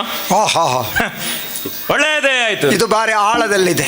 ಹೌದು, ವಿಧ ವಿಧದ ಮಾಯೆಯನ್ನು ಬೀರುವುದರ ಮೂಲಕವಾಗಿ ವಿಧ ವಿಧದ ರೂಪಗಳನ್ನ ಅಂತೂ ಚಂಡಮುಂಡರನ್ನು ವಧಿಸುವುದಕ್ಕೆ ಚಾಮುಂಡಿಯಾದಂತೆ, ಧೂಮ್ರಾಕ್ಷರನ್ನು ವಧಿಸುವುದಕ್ಕೆ ಧೂಮಾವತಿಯಾದಂತೆ, ರಕ್ತ ಬೀಜರನ್ನು ವಧಿಸುವುದಕ್ಕೆ ರಕ್ತೇಶ್ವರಿಯಾದಂತೆ ನಿನ್ನ ಮೈಯಿಂದ ನಾನಾ ರೂಪಗಳಿಂದ ನಾನಾ ವಿಧವಾದಂತಹ ಹೆಣ್ಣು ಮಕ್ಕಳು ನಿನ್ನ ಮೈಯಿಂದಲೇ ನೀನು ಮೈ ಕೊಡವಿದಾಗಲೇ ಸೃಷ್ಟಿಯಾಗುತ್ತಾರೆ. ಹೌದು ಅಂತ ಆದ್ರೆ ಸಾಬಸ್, ಹೆಣ್ಣು ಮಕ್ಕಳು ಸಫಲರು ಎನ್ನುವುದನ್ನು ಲೋಕ ಮೂಲಕ ತೋರಿಸುವ ಸಾಂಕೇತಿಕತೆ ಇದು. ಆದೀತು, ಹೆಣ್ಣು ಮಕ್ಕಳು ಸಬಲರಾಗಬೇಕು, ಪ್ರಾಬಲ್ಯವನ್ನು ಹೊಂದಬೇಕು. ಹಾಗಂತ ಗಂಡಸಿನ ತಲೆಮೆಟ್ಟಿ ಅಲ್ಲ ಅದು. ಅಲ್ಲ, ಸಮಾಜದಲ್ಲಿ ಪುರುಷ ಪ್ರಧಾನವಾದಂತಹ ಸಮಾಜದಲ್ಲಿ ಆ ಸಮಾಜಕ್ಕೆ ಸಿಗಬಹುದಾದಂತಹ ಗೌರವ ಸ್ಥಾನಮಾನಗಳನ್ನು ಉಳಿಸಿಕೊಂಡೇ ಹೆಣ್ಣು ಮಕ್ಕಳ ಎತ್ತರವನ್ನೇರಬೇಕು. ತಲೆ ಸರಿ ಇಲ್ಲದವನ ತಲೆ ಮೆಟ್ಟಲೇಬೇಕಾಗುತ್ತೆ. ಅಲ್ಲ, ಅದು ತಲೆ ಸರಿ ಇಲ್ಲದವನ ತಲೆ ಮೆಟ್ಟಬಹುದು. ತಲೆ ಸರಿ ಇದ್ದು ತಲೆ ಮೆಟ್ಟುವುದಕ್ಕೆ ಹೊರಟಿರುವಂತಾದ್ರೆ ಹೆಣ್ತನದ ಪ್ರಾವೀಣ್ಯತೆಯನ್ನು ಮೀರಿ ಹೆಣ್ತನದ ಸ್ವಭಾವವನ್ನು ಮೀರಿ ವರ್ತಿಸುತ್ತಾರೆ. ಹೌದು ಅಂತ ಆದ್ರೆ ಸಮಾಜ ನೋಡುವಂತ ದೃಷ್ಟಿ ದೃಷ್ಟಿಯೇ ಬೇರೆ ಇರ್ತದೆ. ಹೆಣ್ಣು ಮಕ್ಕಳನ್ನು ಓಹೋ. ಕಾಣುವಂತ ದೃಷ್ಟಿಯೇ ಬೇರೆ ಇರ್ತದೆ. ನಾರಿ ಅಥವಾ ಮಾರಿ ಅದರ ಮಧ್ಯದಲ್ಲಿ ಅಲ್ಲ, ಇರುವುದು ತಾನೆ. ಅದು ಮಾರಿ ಆಗಬಹುದು. ಆವಾಗ ಸಮಾಜ ಅವಳಿಗೆ ಬೇರೆಯದ್ದಾದಂತಹ ಪಟ್ಟವನ್ನೇ ಕಟ್ಟುತ್ತದೆ. ಅದನ್ನು ಹೆಣ್ಣು ಮಕ್ಕಳು ಯಾವ ಕಾರಣಕ್ಕೂ ಮರೆಯಕೂಡದು. ಆದರೂ ನ್ಯಾಯ ಅನ್ನುವುದನ್ನು ಹೆಣ್ಣಾದವಳು ಸಾಧಿಸಲೇಬೇಕಾಗುತ್ತದೆ. ನ್ಯಾಯ ಬೇಕು. ನ್ಯಾಯದ ಕುರಿತಾದಂತಹ ಹೋರಾಟವನ್ನು ಹೆಣ್ಣು ಮಕ್ಕಳು ಮಾಡಬೇಕು. ಸರಿ. ಆದರೆ ಏನು? ಆ ಕುರಿತಾಗಿ ನ್ಯಾಯಕ್ಕೆ ಬೇಕಾಗಿ ಅನ್ಯಾಯದ ಹಾದಿಯನ್ನು ಹಿಡಿದುಕೊಡೋದು ಹೆಣ್ಣು ಮಕ್ಕಳು. ಈಗ ಅನ್ಯಾಯದ ಹಾದಿಯನ್ನು ಹಿಡಿದವರು ಯಾರು? ನಿನ್ನ ಕುರಿತಾಗಿ ಧಾರಾಳ ನಮ್ಮಲ್ಲಿ ಕೇಳಿದವರಿದ್ದಾರೆ. ಅದಕ್ಕೆ ಉತ್ತರ ಕೊಡಬೇಕು. ಅಲ್ಲ ಉತ್ತರ ಕೊಡುವ. ಅದು ಉತ್ತರ ಅಲ್ಲ, ಕೊಡುವುದಕ್ಕೆ- ಅನ್ಯಾಯದ ಹಾದಿ ಹಿಡಿದದ್ದು ಇಲ್ಲಿ ಅಲ್ಲ, ಯಾರಂತ ಅದು ಉತ್ತರ- ಆಗ್ಬೇಕು ಈ ಪ್ರಕರಣ. ಉತ್ತರ ಕೊಡುವುದಕ್ಕೆ ಬೇಕಾಗಿಯೇ ಬಂದವನು, ನಿನ್ನ ಮುಂದೆ ನಿಂತವನು ನಾನು. ನೀನು ನಿನ್ನ ಕುರಿತಾಗಿ ನನಗೆ ಅನೇಕ ಮಂದಿಗಳು ಹೇಳಿದ್ದಾರೆ. ನೀನು ಮಾಯೆಯಂತೆ, ಮಹಾಮಾಯೆಯಂತೆ, ಆದಿಮಾಯೆಯಂತೆ, ಸರ್ವೇಶ್ವರಿಯಂತೆ, ಇಂದ್ರಾಣಿಯಂತೆ, ಎಂಥದ್ದೋ ಇರಲಿ, ಅದು ದೊಡ್ಡ ವಿಷಯ ಅಲ್ಲ ಅದು. ನೀನು ಪೂರ್ವದಲ್ಲಿ ಒಂದು ಕತೆ ಕೇಳಿದ್ದೇನೆ ನಾನು. ಮಹಿಷನನ್ನು ಕೊಲ್ಲಬೇಕು ಅಂತಾದ್ರೆ ಶೋಣಿತಾಪುರವನ್ನೇ ಪ್ರವೇಶ ಮಾಡಿ ಅಷ್ಟಭುಜೆಯಾಗಿ ನಿಂತು ಮಹಿಷನನ್ನು ತರಿದೆಯಂತೆ. ಆ ತಂತ್ರವನ್ನು ನೀನು ಅಂದು ಅಲ್ಲಿ ಬಳಸಿದೆ. ಆದರೆ ಶುಂಭಾಸುರನನ್ನು ವಧಿಸುವುದಕ್ಕೆ ಬೇಕಾಗಿ ಅಥವಾ ಶುಂಭನನ್ನು ಅನುಸರಿಸಿ ಇರಬಹುದಾದಂತಹ ದಾನವರನ್ನು ಸಂಹಾರ ಮಾಡುವುದಕ್ಕೆ ಶೋಣಿತಾಪುರವನ್ನು ಬಳಸಬೇಕಾದಂತಹ ನೀನು ಯಾಕೆ ಕದಂಬ ಕಾಂತಾರದಲ್ಲಿ ಉಳಿದೆ? ಇದು ನನಗೆ ಅರ್ಥ ಆಗದೇ ಇದ್ದಂತಹ ಪ್ರಶ್ನೆ. ನೀನು ಅಲ್ಲೇ ಯಾಕೆ ಉಳಿದೆ? ಹಾಗಾದ್ರೆ ಸ್ಪಷ್ಟ ನನಗೆ ಇದರ ಮರ್ಮ ಏನೆನ್ನುವಂಥದ್ದು ನಾನು ತರ್ಕಿಸಿಕೊಂಡಿದ್ದೇನೆ. ಅದಕ್ಕೆ ನೀನು ಅರ್ಥ ಏನು?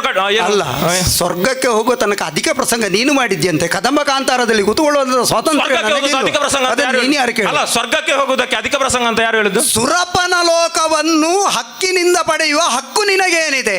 ಏನು ಹಕ್ಕಿದೆ ಅಂತ ಕೇಳುದು? ಹಕ್ಕಿನಿಂದ ಪಡೆಯುವ ಹಕ್ಕೇನಿದೆ ಅಂತ ಕೇಳುದು? ಒಂದಪ್ಪನ ಮಕ್ಕಳು, ಒಂದೇ ತಂದೆಯ ಮಕ್ಕಳಲ್ವಾ?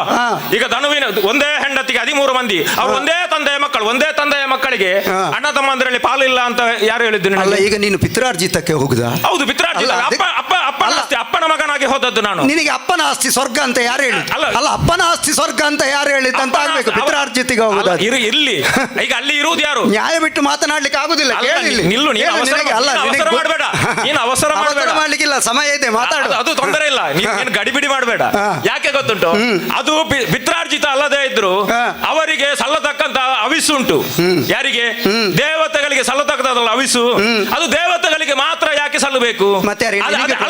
ಅದೇ ಅಪ್ಪನ ಮಗನಾದಂತ ನನಗೆ ಯಾಕೆ ಸಲ್ಲಬಾರದು? ಅಲ್ಲ ಮಹಾರಾಯ, ಈಗ ನಿಲ್ಲು, ನಾನು ಹೇಳ್ತೇನೆ. ನನ್ನ ವಾಕ್ಯ ಅಲ್ಲಲ್ಲಿ ವಿಚಾರಿಸಿ ಹೋಗ, ಇಲ್ಲ ಬಿಟ್ಟು ಹೋಗುತ್ತದೆ. ಎಂತದು? ಅಲ್ಲ, ನಿನಗೆ ಹೊಗೆಯಲ್ಲಿ ಹವಿಸು ಸೇವಿಸುವ ಶಕ್ತಿ ಉಂಟ ಕೇಳ್ತೇನೆ. ಅದು ಕೊಟ್ಟು ನೋಡು. ಅದು ಏನೇನು ಮಾತನಾಡ್ಲಿಕ್ಕೆ ಕೊಟ್ಟು ನೋಡು. ಅದು ಆಗುತ್ತದ ಇಲ್ವ ಅಂತ ನಾನು ನೋಡ್ತೇನೆ. ಅಲ್ಲಿ ಹೊಗೆಗೆ ತಲೆ ಇಡಿ. ಅಲ್ಲ, ಅದು ಕೊಟ್ಟು ನೋಡು. ಹವಿಸು ಸಿಗ್ತದ ನೋಡು. ಇಲ್ಲ, ಯಾರು ಹೇಳಿದ್ದು? ಕೊಡುವುದಕ್ಕೆ ಇಲ್ಲಿ 10,000 ವರ್ಷಗಳವರೆಗೆ 10,000 ವರ್ಷಗಳವರೆಗೆ ಕಾನನದಲ್ಲಿ ಪಂಚಾಗ್ನಿಗಳ ಮಧ್ಯೆ ತಪಸ್ಸನ್ನು ಆಚರಿಸಿದವನು ನಾನು. ಹೊಗೆ ತಿಂದಿದ್ದೇನೆ. ಸುಮ್ಮನೆ ಹೊಗೆ ತಿನ್ನೋದ್ರ ನನಗೆ ಅಭ್ಯಾಸ ಏನಿಲ್ಲ. ಅದೇ ಮೂಢ ನೀನು. ಅದೇ ನಾನು ಹೇಳಿದ್ದು. ಹವಿಸು ಅದು ನೀನು ಹೇಳಿ ಆಗಬೇಕಿಲ್ಲ. ಹವಿಸು ಮುಂದೆ ಹೋಗ್ಬೇಕಾದ್ರೆ ವಿಷಯ ಮುಂದೆ ಹೋಗಬೇಕು. ಹವಿಸು ನಿಂಗೆ ತಕೊಳ್ಳಿಕ್ಕೆ ಆಗ್ಲಿಲ್ಲ, ಅದು ಬಿಡುವ. ವಿಷಯ ಮುಂದೆ ನಾನು ಹೇಳ್ತೇನೆ. ಹವಿಸನ್ನು ಪಡೆಯಬೇಕು. ಅದೇ ತಂದೆಯ ಮಗನಾಗಿ ನಾನು ಬೇಕು ಎನ್ನುವ ಕಾರಣಕ್ಕೆ ಬೇಕಾಗಿ ಈಗ ವಿಷಯಕ್ಕೆ ಬರ್ತೇನೆ ನಾನು. ಈಗ ನೀನು ಅಲ್ಲಿ ಹೆದರಿದ್ದ ಕಾರಣಕ್ಕೆ ಬೇಕಾಗಿ ಅಂದು ಅಲ್ಲಿ ಹೋದಂತ ನೀನು ಇಲ್ಲಿಗೆ ಯಾಕೆ ಬರಲಿಲ್ಲ ಎನ್ನುವಂತದ್ದು ಒಂದು ಪ್ರಧಾನವಾದಂತಹ ಪ್ರಶ್ನೆ ನನ್ನದು. ನೀನು ಶೋಣಿತಾಪುರಕ್ಕೆ ನೇರವಾಗಿ ಬರಬೇಕಿತ್ತು, ಬಂದು ಕರೆಯಬೇಕಿತ್ತು. ಇದೋ ನಿನ್ನನ್ನು ಮದುವೆಯಾಗಬೇಕು, ಅಥವಾ ನೀನು ದೇವತೆಗಳಿಗೆ ಮಾಡಿದ್ದು ಅನ್ಯಾಯ, ಅದರ ಸ್ವರ್ಗವನ್ನು ನೀನು ಸೂರೆಗೊಂಡಿದ್ದಿ, ನಿನ್ನನ್ನು ಪ್ರಶ್ನಿಸುವುದಕ್ಕೆ ಬೇಕಾಗಿಯೋ ಅಥವಾ ನಿನ್ನ ವಧೆಗೆ ಬೇಕಾಗಿಯೋ ನಾನು ಬಂದಿದ್ದೇನೆ. ಒಂದು ಯುದ್ಧಕ್ಕೆ ನಿಲ್ಲು, ಮುಖಾಮುಖಿಯಾಗಿ ನಿಲ್ಲು. ಅದಲ್ಲದೆ ಇದ್ರೆ ಇದೋ ನನ್ನಲ್ಲಿ ಇಂಥದ್ದೊಂದು ಪಣ ಉಂಟು, ನಿನಗೆ ಮದುವೆ ಆಗುವುದಕ್ಕೆ ಮನಸ್ಸುಂಟು, ಅಥವಾ ನಿನ್ನನ್ನು ಮದುವೆ ಆಗಬೇಕನ್ನುವಂತ ಹಂಬಲ ನನಗೂ ಉಂಟು, ಅದು ಹೋರಾಟದ ಮೂಲಕವಾಗಿ ನಿರ್ಣಯ ಆಗಲಿ ಎನ್ನುವ ಹಾಗೆ ಒಂದು ದಾರಿ, 2 ದಾರಿ ಇತ್ತು. ಇದು ಎರಡನ್ನೂ ಬಿಟ್ಟು ನೀನು ಕದಂಬ ಕಾಂತಾರದಲ್ಲಿ ನಿಂತು ನಿನ್ನವರನ್ನು ಬಳಿಗೆ ಬರಿಸಿ, ಅಂದ್ರೆ ನೀನು ಹೆದರಿದ್ದಿ ಎನ್ನುವುದರಲ್ಲಿ ಸ್ಪಷ್ಟ. ಇವರು ಸಾಮಾನ್ಯವಾದಂತಹ ರಾಕ್ಷಸರಲ್ಲ, ಇವರು ಅಪ್ರತಿಮ ವರಬಳಗಳನ್ನು ಹೊಂದಿದವರಿದ್ದಾರೆ. ಈ ವರಬಳದವರನ್ವಿತರಾದಂತಹ ಇವರನ್ನು ಗೆಲ್ಲುವುದು ಕಷ್ಟ ಎನ್ನುವುದು ಇದು ನೀನು ತರ್ಕಿಸಿದಂತ ಮಾತು. ಹೌದೋ ಅಲ್ವ ಅಂತ ನೀನು ಹೇಳಬೇಕು ನನಗೆ. ನೀನು ತರ್ಕಿಸಿದ್ದು ಹೌದೋ ಅಲ್ವ ಅಂತ ಹೇಳಬೇಕು. ದುರುಳರನ್ನು ತನ್ನ ಮಾಯದ ಬಳೆಯೊಳಗೆ, ಮಾಯಾವಿಗಳಾದಂತಹ ದಾನವರನ್ನು ತನ್ನ ಮಾಯದ ಬಳೆಯೊಳಗೆ ಸಿಲುಕಿಸಿ ಅವರನ್ನು ಹನನಗೊಳಿಸುವ ಕಾರ್ಯ ಸುಲಭವಲ್ಲ. ಆದುದರಿಂದ ಅಲ್ಲಿಗೆ ಹೋಗುವುದಿಲ್ಲ, ಇಲ್ಲೇ ಕುಳಿತುಕೊಳ್ಳುತ್ತೇನೆ ಎನ್ನುವಂಥದ್ದು ನೀನು ತರ್ಕಿಸಿ ಹೇಳಬೇಕು ನನಗೆ. ನೀನು ಚಿಂತಿಸಿದ್ದು ಹೌದೋ ಅಲ್ವ ಅಂತ ಹೇಳಬೇಕು. ನಿನಗೆ ಒಂದು ಪ್ರಶ್ನೆ ಕೇಳುತ್ತೆ. ಏನು? ಈಗ ಕದಂಬ ಕಾಂತಾರ ಯಾರ ಹೊಡೆತನದಲ್ಲಿದೆ? ನನ್ನದು. ಶೋಣಿತಾಪುರಕ್ಕೆ ಬರುವುದು ಸಹ ಒಂದೇ, ಕಾಂತಾರಕ್ಕೆ ಬರುವುದು ಅಲ್ಲ. ಎಂತ ಮೂಢತನದ ಮಾತಂದ್ರೆ ಅದೇ ನಾನು ಹೇಳುದು. ಸ್ವರ್ಗ ತನಕ ಹೋಗಿದ್ದಾನೆ ಅಂತ ಕದಂಬ ಕಾಂತಾರದಲ್ಲಿ ಕುಳಿತಂತ ಹೆಣ್ಣನ್ನು ಎಳೆದುಕೊಂಡು ಹೋಗ್ಲಿಕ್ಕೆ ಇವನಿಗೆ ಆಗ್ಲಿಲ್ಲ. ಅಲ್ಲ, ಎಂತ ಶಕ್ತಿ, ಇಲ್ಲಿ ಕುಳಿತವನಿಗೆ ನನ್ನ ತರ್ಕವನ್ನು ಪ್ರಶ್ನಿಸಿ. ಇಲ್ಲಿ ಕುಳಿತವಳಿಗೆ 4 ಹೆಜ್ಜೆ ಮುಂದೆ ಬರುವುದಕ್ಕೆ ಏನು ಸಂಕಟ ನಿನಗೆ? 4 ಹೆಜ್ಜೆ ಮುಂದೆ ಬರ್ಬೋದಿತ್ತು. ಅಲ್ಲ, ಬರುವ ನನಗೆ ಬೇಡ, ನಾನು ಹಠ ಮಾಡಿ. ಹಾಗಾದ್ರೆ ನಿನಗೆ ಬೇಡ, ಬರುವ ಅಗತ್ಯ ಇಲ್ಲ. ಈಗ ಅಗತ್ಯ ಯಾರಿಗೆ ಬಿದ್ದದ್ದು? ಈಗ ಅಗತ್ಯ ಯಾರಿಗೆ ಬಿದ್ದದ್ದು? ನಾನು ಸ್ಪಷ್ಟ ಹೇಳ್ತೇನೆ, ಉತ್ತರ ಕೊಡಿ. ಈ ಪ್ರಸಂಗದಲ್ಲಿ ಅಗತ್ಯ ಯಾರಿಗೆ ಬಿದ್ದದ್ದು? ಅಗತ್ಯ ನಿನಗೆ ಬಿದ್ದದ್ದು. ನನಗೆ ಅಲ್ಲ, ನಿನಗೆ ಬಿದ್ದದ್ದು. ಅಲ್ಲವೇ ಅಲ್ಲ. ಮತ್ತೆ ನನಗೆ ಅಗತ್ಯ ಬಿಡ್ತಿದ್ರೆ ಶೋಣಿತಾಪುರಕ್ಕೆ ಬರ್ತಿದ್ದೆ, ಅಣ್ಣ ಅಯ್ಯ ಅಪ್ಪ ಅಂತ ಏನೋ ಕರೀತಿದ್ದೆ. ನನಗೆ ಅಗತ್ಯ ಬೀಳಲಿಲ್ಲ. ಮತ್ತೆ ನೀನು ಇಲ್ಲಿ ಬಂದು ಕುಳಿತದ್ದು ಯಾಕೆ? ಇಲ್ಲಿ ಬಂದದ್ದು ನನ್ನ ಮಾಯಾಜಾಲವನ್ನು ಯಾಕೆ ಯಾಕೆ ಯಾಕೆ? ಈಗ ನಾವು ಶೋಣಿತಾಪುರದಲ್ಲಿ ನಮ್ಮ ಅಷ್ಟಕ್ಕೆ ನಾವು ಆಡಳಿತವನ್ನು ಮಾಡುತ್ತಾ ಮುರುಲೋಕವನ್ನು ಗೆದ್ದು ನಾವು ಆಡಳಿತ ಮಾಡುತ್ತಿರುವಂತಹ ಹೊತ್ತಿಗೆ ನಿನಗೆ ಅಗತ್ಯ ಬಿದ್ದದ್ದು ಎಂತದ್ದು? ನೀನು ಬಂದದ್ದು ಯಾಕೆ? ಇದಕ್ಕೆ ನಿನಗೆ ವ್ಯಾಖ್ಯಾನ ಬೇಕಲ್ಲ. ಎಂತದ್ದು? ಅದಕ್ಕಾಗಿ ಒಲಿಸುವ ಮನವಿರ್ತವನು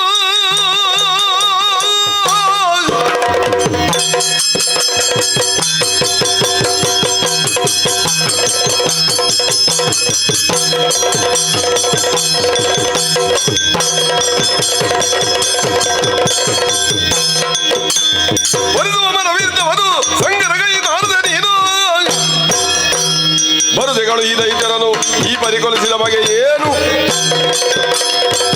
ಇದು ಈಗ ನನ್ನ ಎಲ್ಲ ವ್ಯಾಖ್ಯಾನವನ್ನು ಕೇಳಬೇಕು. ಮತ್ತೆ ನಿನ್ನದು ಖಂಡನ ಮಂಡನೆ ಇತ್ತು.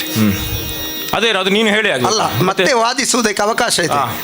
ಮಾತಾಡು. ಏನು ಈಗ ಮೊದಲು ನಿನಗೆ ಉತ್ತರ ಬೇಕಾದುದು ಆದಿಮಾಯೆ ಎಂದರೆ ಏನು ಅಲ್ವಾ? ಅಲ್ಲ, ಈಗ ಪಾಠಬೋಧನೆ ಮಾಡ್ತಾ ಇರೋದು. ಆದಿ ಅಂದ್ರೆ ಅರ್ಥ ಗೊತ್ತಾ ನಿನಗೆ? ಅಲ್ಲ, ಬ್ರಹ್ಮನ ತಪಸ್ಸು ಮಾಡಿದೆ. ಅಲ್ಲ, ಆದಿ ಅಂದ್ರೆ ಅರ್ಥ ಗೊತ್ತಾ? ಅದು ಗೊತ್ತು. ಏನದು? ಏನು? ಏನಲ್ಲ, ಯಾವುದಕ್ಕೆ ಅಂತ್ಯ ಇಲ್ಲವೋ ಅದು ಆದಿ. ಆದಿ ಅಂದ್ರೆ ಮೂಲ ಎನ್ನುವ ಅರ್ಥವೂ ಇದೆ, ಗೊತ್ತಾಯ್ತಲ್ಲ. ಮಾಯೆ ಅಂದ್ರೆ ಏನು ಅರ್ಥ? ಏನು? ಮಾಯೆ ಅಂದ್ರೆ ಭ್ರಮೆ ಅಂತ. ನಾವು ನೇರ ಅರ್ಥ ಮಾತಾಡುದಷ್ಟೇ, ಗೊತ್ತಾಯ್ತಲ್ಲ. ಇದು ಆದಿ ಮಾಯೆ. ನೀನು ರಾತ್ರಿಯಲ್ಲಿ ಹಗ್ಗವನ್ನು ಹಾವೆಂದು ಭಾವಿಸಿದ್ದು ಮರುದಿವಸ ಅದು ಹಾವಾಗಿರುವುದಿಲ್ಲ. ಅದು ಒಂದು ರೀತಿಯ ಭ್ರಮೆ. ನೀನು ಎಲ್ಲಿಯೋ ಬಿಳಿಯ ಸೀರೆಯೊಂದು ಕಾಣುತ್ತಾ ಇದೆ ಎಂದು ಹೆಣ್ಣೆಂದು ಭಾವಿಸಿ ಹೋಗಿ ಹಪ್ಪಿದ್ರೆ, ಅಪ್ಪಚ್ಚಿಯಾಗಿ ಹೋದ್ರೆ ಅವಾಗ ಅದು ಭ್ರಮಾಪಾಶಕ್ಕೆ ಸಿಲುಕಿ ಬೀಳುತ್ತೆ, ಗೊತ್ತಾಯ್ತಲ್ಲ. ಈಗ ನಾನು ಮಾಯೆ ಎನ್ನುವಲ್ಲಿ ವಿಸ್ತೃತವಾದಂಥ ಅರ್ಥವಿದೆ, ವ್ಯಾಖ್ಯಾನವಿದೆ. ಪಂಚಭೌತಿಕ ಅನ್ನುವುದು ನಿನಗೆ ಗೊತ್ತಾ? ಈ ಪಂಚಭೌತಿಕವಾದಂಥ ವ್ಯಾಪ್ತಿಗೆ ಮೀರಿದವಳು ನಾನು ಮಾಯೆ. ಹಾಗಾಗಿ ನಾನು ಮಾಯೆಯನ್ನು ಸೃಷ್ಟಿಸಬಲ್ಲೆ, ಮಾಯೆಯನ್ನು ನಡೆಸಬಲ್ಲೆ, ಮಾಯೆಯಲ್ಲಿ ನ್ಯಾಯವನ್ನು ಉಳಿಸಬಲ್ಲೆ. ಪಂಚಭೌತಿಕಗಳಂದ್ರೆ ಏನು ಅಲ್ಲ, ಅದು ಗೊತ್ತಿಲ್ಲ ಪುಣ್ಯಾತ್ಮ. ನನಗೆ ಗೊತ್ತುಂಟು ಅಂತಲ್ಲ, ನೀವೇನು ಈಗ ಮಧ್ಯೆ ಮಾತಾಡಬಾರ್ದು ಅಂತಲ್ವ ಹೇಳಿದ್ದೀನಿ. ಈಗ ಉಸಿರಾಡುತ್ತಾ ಇದ್ದಿ, ಒಂದು ಕ್ಷಣಕ್ಕೆ ಉಸಿರು ಇಲ್ಲಿ ಸಿಗದೆ ಹೋದ್ರೆ ನಿನ್ನ ಅಸ್ತಿತ್ವ ಇರ್ತದ? ಏನು ಅಲ್ಲ, ಏನು ಅಂತ ಮತ್ತೆ ತೋರಿಸಿಕೊಡ್ಬೇಕಷ್ಟೆ. ಇಲ್ಲಿ ವಾಯು ವಿಹರಿಸುತ್ತಾ ಇರುವ ಕಾರಣದಿಂದಾಗಿ, ಆ ಗಾಳಿಯನ್ನು ಸೇವಿಸುತ್ತಾ ಇರುವ ಕಾರಣದಿಂದಾಗಿ ನಿನ್ನ ಅಸ್ತಿತ್ವ ಇದೆ. ಅರ್ಥ ಆಯಿತು ತಾನೆ? ನನಗೆ ಹಾಗಲ್ಲ. ನಾನು ಉಸಿರಿನ ಒಳಗೂ ಬರಬಲ್ಲೆ, ಹೊರಗೂ ಉಳಿಯಬಲ್ಲೆ. ಉಸಿರಿನ ಮೂಲವನ್ನು ಅರಿಯುವುದಕ್ಕೆ ನಿನ್ನಿಂದವೂ ಸಾಧ್ಯವಿಲ್ಲ, ಆದರೆ ನನಗೆ ಮೂಲವನ್ನು ಅರಿಯಬಲ್ಲೆ. ಇನ್ನು ಅಗ್ನಿ ಅಂದರೆ ಮರ ತಾಗಿ ಬೆಂಕಿ ಹುಟ್ಟುವುದು ಮಾತ್ರ ಅಗ್ನಿ ಅಲ್ಲ. ಕ್ರೋಧ ಅಗ್ನಿ, ಉದರಾಗ್ನಿ, ಅದು ಇದು ಅಗ್ನಿಯ ಮೂಲ, ಅದು ಅಸದೃಶ. ಆ ಮೂಲವನ್ನು ಅರಿಯುವುದಕ್ಕೆ ನಿನ್ನಿಂದ ಸಾಧ್ಯ ಇಲ್ಲ. ನಾನು ಅದರ ಮೂಲದ ಹೊರಗೂ ಒಳಗೂ ಅರಿಯಬಲ್ಲೆ, ಗೊತ್ತಾಯ್ತಲ್ಲ. ಹಾಗೆಯೇ ನೀರು ಕಾಣುವುದಕ್ಕೆ ಅದು ಎತ್ತರವಾದಂಥ ಪರ್ವತದಿಂದ ಒಸರಿಕೊಂಡು ಬರುತ್ತದೆ ಎಂದು ಭಾವಿಸಬಹುದು, ಆದರೆ ಅದರ ಮೂಲ ಶೋಧನೆ ಮಾಡುವುದಕ್ಕೆ ಬಹಳ ಕಷ್ಟವಿದೆ, ಗೊತ್ತಾಯ್ತಲ್ಲ. ಅದು ಪಾತಾಳ ಗಂಗೆಯೂ ಮೇಲೆ ಚಿಮ್ಮಿ ಬಂದಿರಬಹುದು. ಇನ್ನು ಆಕಾಶದ ವ್ಯಾಪ್ತಿ ಎನ್ನುವುದು, ನೀನು ಸ್ವರ್ಗಕ್ಕೆ ಇದ್ದಿದ್ದೀಯಲ್ಲ, ನೀನು ಪಾತಾಳಕ್ಕೆ ಹೋಗಿದ್ದೀಯಲ್ಲ, ಭೂಮಿಯನ್ನು ಆಳಿದ್ದೀಯಲ್ಲ, ಆಕಾಶದ ಆಳವನ್ನು ಉದ್ದಗಲವನ್ನು ಅಳೆದಿದ್ದೀಯಾ? ಇಲ್ಲ. ಭೂಮಿ ಎಷ್ಟಿದೆ ಇದರ ವಿಸ್ತಾರವನ್ನು ನೀನು ಈಗ ಭೂಮಿಗೆ ಒಡೆಯಲ್ಲ, ಇದರ ವಿಸ್ತಾರದ ಲೆಕ್ಕಾಚಾರ ನೀನು ನೋಡು, ಹೋಗು, ಎಲ್ಲವನ್ನು ಅಳೆಯುವುದಕ್ಕಾಗುವುದಿಲ್ಲ. ನೀನು ಹೇಳ್ಬೋದು ಭೂಮಿಯ ಸುತ್ತ ನಾನು ಅಳೆಯುತ್ತೇನೆ ಅಂತ, ಸಮುದ್ರದ ಆಳಕ್ಕೆ ಹೋಗಬೇಕು, ಅಲ್ಲಿ ಸಹ ಮುಗಿಯುವುದಿಲ್ಲ ಅದು ಭೂಮಿಯ ಅಂತರ, ಗೊತ್ತಾಯ್ತಲ್ಲ. ಇದು ಪಂಚಭೌತಿಕವಾದುದು. ಈ ಪಂಚಭೌತಿಕವನ್ನು ಸೃಷ್ಟಿಸಿದವಳು ಯಾರು? ಅವಳೇ ಮಾಯೆ, ಅವಳೇ ಮೂಲ ಸ್ವರೂಪಿಣಿಯಾಗಿರುವಂತಹ ಆದಿಮಾಯೆ. ಅತಳ ವಿತಳ ಸುತಳ ತಳಾತಳ ಮಹಾತಳ ರಸಾತಳ ಪಾತಾಳ, ಇನ್ನು ಭೂಲೋಕ, ಭೂವರ್ಲೋಕ, ಸುವರ್ಲೋಕ, ಜನಲೋಕ, ಸತ್ಯಲೋಕ ಇತ್ಯಾದಿಗಳು 14 ಲೋಕಗಳುಂಟಲ್ಲ, ಆ ಚತುರ್ದಶ ಭುವನಗಳನ್ನೇ ಉದರದಲ್ಲಿ ಆಂತುಕೊಂಡವಳು ಬ್ರಹ್ಮಾಂಡಧಾರಿಣಿಯಾಗಿರುವವಳೇ ಮಾಯೆ. ಹಾಗಾಗಿ ಆ ಮಾಯೆಯಾದಂತಹ ನನಗೆ ನೀನು ಪುರುಷನೋ ನೀನು ಹೆಣ್ಣು ಅದು ಪ್ರಶ್ನಿಸುವುದಕ್ಕಾಗುವುದಿಲ್ಲ. ಪ್ರಶ್ನಾತೀತವಾದುದು. ಪ್ರಣವ ಮಂತ್ರ ಸ್ವರೂಪಿಣಿಯಾಗಿರುವಂತಹ ನಾನು ಆಕಾರ ರಹಿತಳು, ಆಕಾರ ಸಹಿತಳು ಆಗಬಲ್ಲೆ. ಅದಕ್ಕಾಗಿ ಈಗ ಆಕಾರವನ್ನು ತಳೆದು ಇಲ್ಲಿಗೆ ಬಂದಿರು. ಅಲ್ಲ, ಇನ್ನು ಆದಿಮಾಯೆಗೆ ವ್ಯಾಖ್ಯಾನ ಸಾಕ? ಅಲ್ಲ, ಈಗ ಆಯ್ತಾ ನಿನ್ನ ಇದು ಒಂದು ಅಂತ. ಈಗ ಆದಿಮಾಯೆಯಲ್ಲಿ ಇನ್ನೂ ಇದೆ, ವಿಸ್ತಾರಕ್ಕೆ ಹೋಗುದಿದೆ. ಸೃಷ್ಟಿ ಸ್ಥಿತಿ ಲಯ ಎನ್ನುವಂತಹ ಮೂರನ್ನು ಕೂಡ ಆಂತುಕೊಂಡವಳು ಆದಿಮಾಯೆ. ಆದಿಮಾಯೆಯಿಂದಲೇ ಹೊರಹೊಮ್ಮಿದವರು ತ್ರೈಮೂರ್ತಿಗಳು. ಅಂತಹ ತ್ರೈಮೂರ್ತಿಗಳಲ್ಲಿ ಓರ್ವನಾಗಿರುವಂತಹ ಬ್ರಹ್ಮದೇವನಿಂದಲೇ ನೀನು ವರವನ್ನು ಪಡೆದು ಬೆಳೆದಿರುವುದು. ಹೆಬ್ಬೆರಳು ಬೆಳೆದರೆ ಎಷ್ಟು ಬೆಳೆದೀತು ಮಾಯೆಯ ಮುಂದೆ, ಅದು ಚಿಂತಿಸಬೇಕಾದ ವಿಷಯ. ಆನಂತರ ಇನ್ನು ನೀನು ಸ್ವರ್ಗದ ಬಗ್ಗೆ ಹೋಗಬೇಕಾಗ್ತದೆ. ಇನ್ನು ಎರಡನೇ ವಿಮರ್ಶೆ. ಸ್ವರ್ಗಲೋಕ ಎನ್ನುವುದು ಭೂಲೋಕ, ಪಾತಾಳ, ಸ್ವರ್ಗಲೋಕ, ಈ ಮೂರು ಲೋಕಗಳು ಒಂದು ವ್ಯವಸ್ಥಿತವಾದ ನೆಲೆಯಲ್ಲಿ ನಡೆಯಬೇಕು ಎನ್ನುವ ಕಾರಣಕ್ಕಾಗಿ ಮನ್ವಂತರ 14ರಲ್ಲಿ ಒಬ್ಬೊಬ್ಬರು ಮನ್ವಂತರಕ್ಕೆ ಸ್ವರ್ಗವನ್ನು ಆಳುವುದಕ್ಕೆ ಪುರಂದರ ಅಭಿಧೇಯವುಳ್ಳವರು ಸ್ವರ್ಗವನ್ನು ಆಳುವುದಕ್ಕೆ ಅರ್ಹರು. ಅವರು ಶತಯಾಗಗಳನ್ನು ಮಾಡಬೇಕಾಗ್ತದೆ. ಜಿತಮನ್ಯುವಾಗಿ ಶತಯಾಗಗಳನ್ನು ಮಾಡಿದರೆ ಅವರಿಗೆ ಸ್ವರ್ಗ ಪ್ರಾಪ್ತಿಯಾಗುತ್ತದೆ. ಆ ಸ್ವರ್ಗವನ್ನು ಮಹಿಷಾಸುರ ಕಬಳಿಸುವುದಕ್ಕೆ ಹೋದ, ಮಣ್ಣು ತಿಂದು ಹೋದ. ಈಗ ನೀನು ಕಬಳಿಸುವುದಕ್ಕೆ ಹೋಗಿದ್ದಿ, ನಿನಗೂ ಅದೇ. ಅದು ನಿರ್ಣಯ ಆಗ್ಲಿಲ್ವಲ್ಲ, ಇಡೀ ಇಷ್ಟು ಕೊಡುವುದಷ್ಟೇ. ಅಲ್ಲ, ನಿರ್ಣಯ ಆಗ್ಲಿಲ್ವ. ಈಗ ಇನ್ನು ಆ ಸ್ವರ್ಗದ ಮೇಲೆ ನೀನು ದಾಳಿಯನ್ನು ಮಾಡಿದ ಕಾರಣದಿಂದಾಗಿ ದೇವತೆಗಳ ಮೊರೆಗೆ ಹೋಗೊಟ್ಟೇ ಬಂದವಳಿದ್ದೇನೆ. ಅಷ್ಟು ಮಾತ್ರ ಅಲ್ಲ, ದೇವತೆಗಳ ಮೊರೆಯೇ ಇಲ್ಲಿ ಮುಖ್ಯ ಅಲ್ಲ.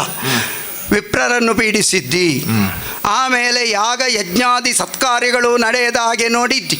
ಈ ಲೋಕದಲ್ಲಿ ಯಾವುದು ಒಳಿತಿಗಾಗಿ ಸುಸೂತ್ರವಾಗಿ ನಡೆಯಬೇಕೋ ಆ ಸುಸೂತ್ರವನ್ನೇ ತುಂಡರಿಸಿದವನಿದ್ದಿ. ಹಾಗಾಗಿ ನೀನು ಮಾಡಿರುವುದು ಅನ್ಯಾಯ.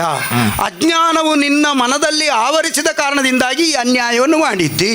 ಇನ್ನು ಶೋಣಿತಾಪುರಕ್ಕೆ ನೀನು ಯಾಕೆ ಬರಲಿಲ್ಲ? ಶೋಣಿತಾಪುರಕ್ಕೆ ಬರುವ ಸ್ವಾಭಿಮಾನವನ್ನು ಬಿಟ್ಟ ಹೆಣ್ಣು ನಾನಲ್ಲ. ನನಗೆ ಯಾರನ್ನು ಹೇಗೆ ವಧಿಸಬೇಕು, ಹೇಗೆ ಧರ್ಮವನ್ನು ಕಾಯಬೇಕು, ಅದು ಎಲ್ಲಿ ಮಾಡಬೇಕು, ಹೇಗೆ ಮಾಡಬೇಕು, ಆ ಸ್ವಾತಂತ್ರ್ಯವನ್ನು ನಾನೇ ಉಳಿಸಿಕೊಳ್ತೇನೆ. ಅದನ್ನು ಇನ್ನೊಬ್ಬನಿಗೆ ಕೊಡಲಿಕ್ಕಾಗುವುದಿಲ್ಲ. ಆ ವಿಚಾರದ ಬಗ್ಗೆ ಇನ್ನೊಬ್ಬ ಪ್ರಶ್ನಿಸುವುದಕ್ಕಾಗುವುದಿಲ್ಲ. ಇದು ಇನ್ನು ಕೊನೆಯ ಅಂತದ್ದು ಸುಗ್ರೀವನಲ್ಲಿ ಒಳಿತಿನಲ್ಲಿ ಹೇಳಿದೆ, ಯುದ್ಧದ ಪಣವಿದೆ, ಬರಲಿ ಹೋರಾಟಕ್ಕೆ, ಜಯಿಸಲಿ. ಅದೇ ನೇರವಾಗಿ ಬರ್ತಿದ್ದರೆ ಅಲ್ಲಿ ಪ್ರಾಣ ಸೆಳೆಯುವ ಅಗತ್ಯ ಇಲ್ಲ. ಗೆದ್ದರೆ ಗೆದ್ದ, ಸೋತ್ರೆ ಹೋದ ಆಚೆ, ಅಷ್ಟಕ್ಕೆ ಮುಗೀತಿತ್ತು. ಅದು ಬಿಡಲಿಲ್ಲ, ಎಲ್ಲರನ್ನು ಕಳಿಸಿತು. ತನ್ನ ಕೈಯಾರೆ ಬೆಳೆಸಿದಂಥ ದಾನವ ಸಂಘಟನೆಯನ್ನು ಕೈಯಾರೆ ಮುರಿದಂಥ ಮಹಾಪಾಪಿ ಯಾರಿದ್ದಾನೋ ಅವನು ಶುಂಭ ಹೇಳಿ ಅವರಲ್ಲಿ ಹೋದ್ರೆ ಪಾಪ ಎಷ್ಟು ಮಂದಿ ವಿಧವೆಯರಾಗಿದ್ದಾರೋ, ಎಷ್ಟು ಮಂದಿ ಅಳುತ್ತಾ ಇದ್ದಾರೋ, ಅವರ ರೋದನವನ್ನು ಕೇಳಬೇಕು. ಧರ್ಮವಂತರು ಅತ್ತದ್ದಾಯಿತಲ್ಲ, ನಿನ್ನ ಕಡೆಯವರು ಎಷ್ಟು ಮಂದಿ ಹತ್ತಿತ್ತು. ಅದಕ್ಕೆ ನೀನು ಕಣ್ಣೀರಿಳಿಸುವುದು ಯಾಕೆ? ನಾನು ಕಣ್ಣೀರು ಇಳಿಸ್ತಾ ಇಲ್ಲ, ನಾನು ಲೋಕದ ಈ ಸ್ಥಿತಿಯ ಬಗ್ಗೆ ವ್ಯಥಿಸುತ್ತಾ ಇರುವುದು. ಅರ್ಥ ಆಯ್ತು ತಾನೇ? ಇನ್ನು ನೀನು ಇಲ್ಲಿಗೆ ಈಗ ಬಂದಿದ್ದೀಯಲ್ಲ, ನನ್ನ ಉದ್ದೇಶ ಏನು ಗೊತ್ತಾ? ಈ ಕದಂಬ ಕಾಂತಾರದಲ್ಲಿಯೇ ತಾನು ಇದ್ದದ್ದು ಯಾಕೆ ಗೊತ್ತಾ? ತಾನು ಶಕ್ತಿವಂತೆ ಎನ್ನುವುದನ್ನು ತೋರಿಸುವುದಕ್ಕಾಗಿ ಕಾಂತಾರದಲ್ಲಿ ಕುಳಿತದ್ದು ಒಂದು ವಿಚಾರ. ನಾನು ಈ ಲೋಕಕ್ಕೆ ಸಂಬಂಧಪಟ್ಟವಳಾಗಿದ್ದರೂ ಕೂಡ ಯೋನಿ ಸಂಜಾತಳಲ್ಲ. ನಿನಗೆ ಮರಣ ಹೇಗೆ ಅಂತ ಗೊತ್ತುಂಟು ತಾನೆ? ಯೋನಿ ಸಂಜಾತಳಲ್ಲ ಎನ್ನುವುದನ್ನು ನಿಮ್ಮಂಥವರಿಗೆ ತೋರಿಸುವುದಕ್ಕಾಗಿ ಆಕಾಶ ನಭೋಮಂಡಲದಲ್ಲಿ ಅದರ ಬುಡಯಲ್ಲಿ ಅಂತ ಕಾಣದ ಹಾಗೆ ಉಯ್ಯಾಲೆಯನ್ನು ಇಳಿಸಿದವಳಿದ್ದೇನೆ. ಗೊತ್ತಾಯ್ತಲ್ಲ? ಆಮೇಲೆ ಕೋಟಿ ಸೂರ್ಯ ಪ್ರಭೆಯಿಂದ ಇಲ್ಲಿ ಕಂಗೊಳಿಸುತ್ತಾ ಇದ್ದೇನೆ. ಅಷ್ಟು ಮಾತ್ರ ಅಲ್ಲ, ಪರಸ್ಪರ ವೈರದಿಂದ ಇರುವಂತಹ ಪ್ರಾಣಿಗಳು ವೈರವನ್ನು ಬಿಟ್ಟು ಅನ್ಯೋನ್ಯತೆಯಿಂದ ಇರುವಂತಹ ದೈವೀ ಸನ್ನಿಧಿ ಇದು ಎನ್ನುವುದನ್ನು ತೋರಿಸಿಕೊಟ್ಟಿದ್ದೆ. ಇಷ್ಟೆಲ್ಲವನ್ನು ಅರ್ಥವಿಸಿಕೊಂಡಿದ್ದಾನೆ ಯಾರು? ಸುಗ್ರೀವ. ಬೋಧಿಸಿರಬೇಕು. ಬೋಧಿಸಿದಂತಹ ಸಂದರ್ಭದಲ್ಲಿ ಬೋಧನೆಯನ್ನು ಕೇಳದೆ ಧೂಮ್ರಾಕ್ಷನನ್ನು ಕಳುಹಿಕೊಟ್ಟು ಸುಗ್ರೀವನನ್ನೇ ಒಮ್ಮೆ ಸಾಯಿಸಿದ್ದೇನೆ. ಸಾಯಿಸುವುದಕ್ಕೂ ಆಗುತ್ತದೆ, ಬದುಕಿಸುವುದಕ್ಕಾಗುತ್ತದೆ ಎನ್ನುವುದನ್ನು ಸುಗ್ರೀವನ ಮೂಲಕ ತೋರಿಸಿಕೊಟ್ಟಿದ್ದೇನೆ. ಆಮೇಲೆ ಎರಡನೆಯದಾಗಿ ಧೂಮ್ರಾಕ್ಷ ಬಂದ, ಸಿರಿಮುಡಿಗೆ ಕೈ ಇಕ್ಕುತ್ತೇನೆ ಎಂದ, ದೂರದಲ್ಲಿ ಅವನನ್ನು ಸುಡುವುದಕ್ಕಾಗುತ್ತದೆ ಎನ್ನುವುದನ್ನು ಧೂಮ್ರಲೋಚನೆಯಾಗಿ ಸುಟ್ಟು ತೋರಿಸಿದೆ. ಇನ್ನು ಚಂಡಮುಂಡರುಂಟಲ್ಲ, ನಿನಗಿಂತ ಮೊದಲು ಅವರಿಗೆ ಕಾಮ ಹೆಚ್ಚು ಹೋಗಿದೆ. ಹಾಗಾಗಿಯೇ ಅವರು ತಾನು ಮುಂದು ಎಂದು ಬ್ರಹ್ಮಚರ್ಯವನ್ನು ಕಳೆದುಕೊಂಡ ಕಾರಣದಿಂದಾಗಿಯೇ ಚಂಡಿಕೆಯಾಗಿ ಅವರ ರುಂಡಗಳನ್ನು ಕತ್ತರಿಸಿದ್ದೇನೆ. ರಕ್ತ ಬೀಜ ಸಾತ್ವಿಕ ಸದ್ಭಕ್ತಿಯನ್ನು ಹೊಂದಿದವ ನಿನ್ನ ಅನ್ನದ ಋಣಕ್ಕಾಗಿ ಇಲ್ಲಿ ತಲೆ ಕೊಟ್ಟ, ಸತ್ತು ಹೋದ. ಈಗ ನಿಶುಂಭ ಬಂದಲ್ಲ, ಅವನ ತಲೆಯನ್ನು ಕಡಿದಿದ್ದೇನೆ. ನೀನಿದ್ದೀಯಲ್ಲ, ಏನು ತಲೆ ಕೊಡುವುದಾ ಅಥವಾ ಎಳೆದುಕೊಂಡು ಹೋಗುವುದಾ ಅಥವಾ ಏನು ಮಾಡ್ತೀನಿ? ನಿನ್ನಿಂದ ಮಾಡುವುದನ್ನು ಮಾಡು, ಮತ್ತೆ ನಾನು ಮಾಡುವುದನ್ನು ನಾನು ಮಾಡ್ತೇನೆ. ಅಲ್ಲ, ನೀನು ಮಾಡುವುದಕ್ಕೆ ಬೇಕಾಗಿ ಬಂದವಳು ಎನ್ನುವುದು ನನಗೆ ಸ್ಪಷ್ಟ ಆಯಿತು.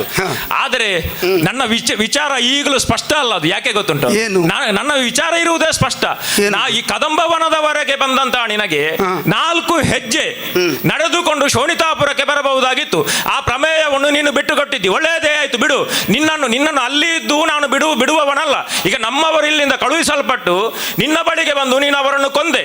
ಹೋಗ್ಲಿ, ಅವರನ್ನು ಮಣ್ಣಿಗೆ ಬೇಕಾಗಿ ನನಗೆ ಬೇಕಾಗಿ ಪ್ರಾಣತ್ಯಾಗವನ್ನು ಮಾಡಿದವರು. ಅದು ಹೊರತು ನಿನಗೆ ಬೇಕಾಗಿಯೋ ಅಥವಾ ನಿನ್ನ ಹೆದರಿಕೆಗೂ ಅಂಜಿಯೋ ಅವರು ಸುಮ್ಮನೆ ಕುಳಿತವರಲ್ಲ. ಈ ಮಣ್ಣಿಗೆ ಬೇಕಾಗಿ ಪ್ರಾಣವನ್ನು ಕೊಟ್ಟವರು.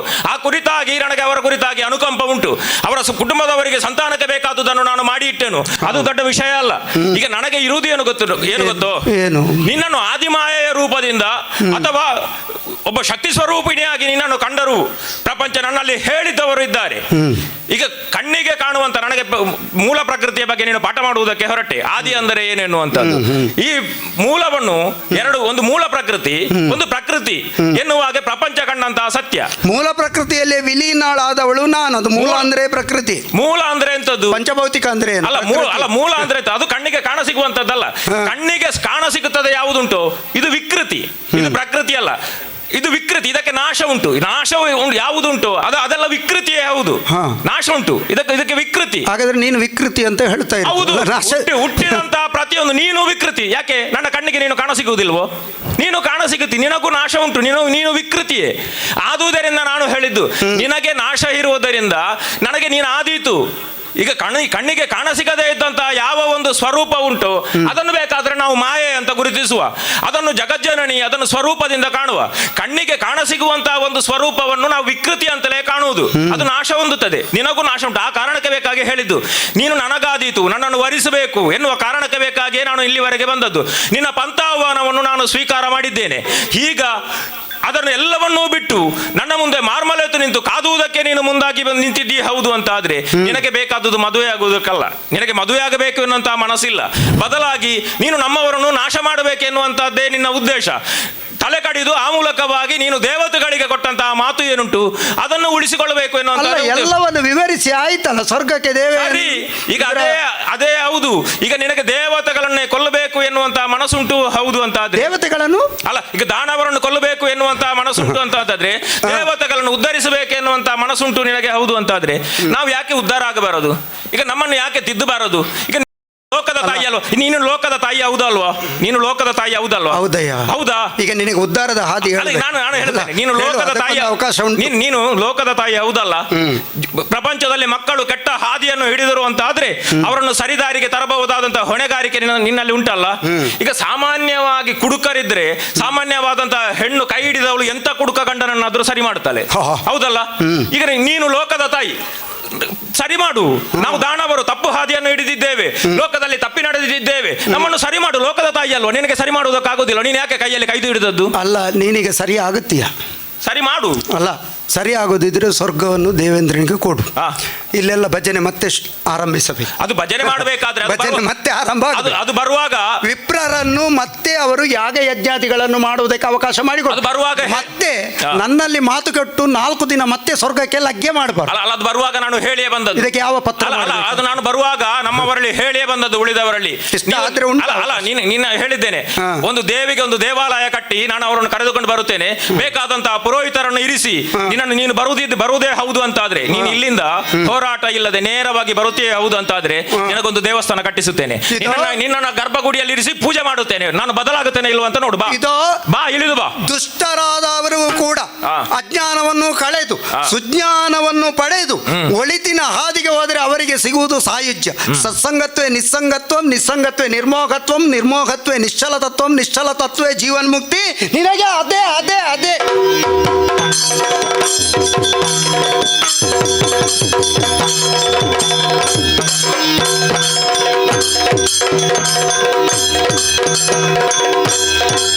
ಕಂಡೆಯ ಸುರನಾಥ ದೈತ್ಯರ ರುಂಡವನು ಸಂಗ್ರಾಮದಲ್ಲಿ ಭೂಮಂಡಲಕ್ಕೆ ಕೆಳಗಿರ್ಪ ಹದನವ ಚಂದವಾಗಿ ದ್ವಾಪರ ಯುಗದೊಳಗೆ ಒಮ್ಮೆಗೆ ಶ್ರೀಪತಿಯ ಸಹಪವೆನಿಸಿದ ರೂಪ ತೋರುವೆ ಗಣ್ಯತಾಯಿ ಈ ಪರಿಯಲಿ ಕಂಡೆಯ ಸುರನಾಥ ಲೀಲಾ ವಿಳಾಸವನ್ನು ಸುಗ್ರೀವನ ಸಂತಾನವನ್ನು ಮುರಿದು ಧೂಮ್ರಾಕ್ಷ ಹಾಗೆಯೇ ಚಂಡಮುಂಡರು ಮತ್ತು ರಕ್ತಬೀಜ ನಿಶುಂಭ ಶುಂಭ ಹೀಗೆ ಪ್ರಬಲರಾದವರ ನೇತೃತ್ವದಲ್ಲಿ ಬಂದಂಥ ಧನುಜ ಸೇನೆಯನ್ನು ವಧಿಸುವುದರ ಮೂಲಕ ನಿನಗೆ ಕ್ಷೇಮವನ್ನು ಉಂಟು ಮಾಡಿದ್ದೇನೆ. ಇದೋ ಇನ್ನು ನೀನು ನಿಶ್ಚಿಂತೆಯಿಂದ ಸ್ವರ್ಗವನ್ನು ಆಳುವುದಕ್ಕೆ ಅರ್ಹನಾಗಿದ್ದೀಯ, ಸ್ವರ್ಗವನ್ನು ಏರು ಹೀಗೆಂದು ಸುರೇಂದ್ರನಿಗೆ ನಾನು ಅಭಯವನ್ನು ನೀಡಿದ್ದೇನೆ. ಯಾವುದೇ ಕಾಲಕ್ಕೆ ಲೋಕದಲ್ಲಿ ಧರ್ಮವೇ ಬೆಳಗುವುದು. ಈ ಲೋಕದಲ್ಲಿ ರಾತ್ರಿ ಹಾಗೆಯೇ ಹಗಲು ಇರುತ್ತದೆ, ಆದರೆ ಶುಭ್ರವಾಗಿರುವುದು ಹಗಲು. ಹಾಗೆಯೇ ಸತ್ಯ ಅಸತ್ಯದಲ್ಲಿ ಶುಭ್ರವಾಗಿರುವುದು ಸತ್ಯ, ನ್ಯಾಯ ಅನ್ಯಾಯದಲ್ಲಿ ಶುಭ್ರವಾಗಿರುವುದು ನ್ಯಾಯ.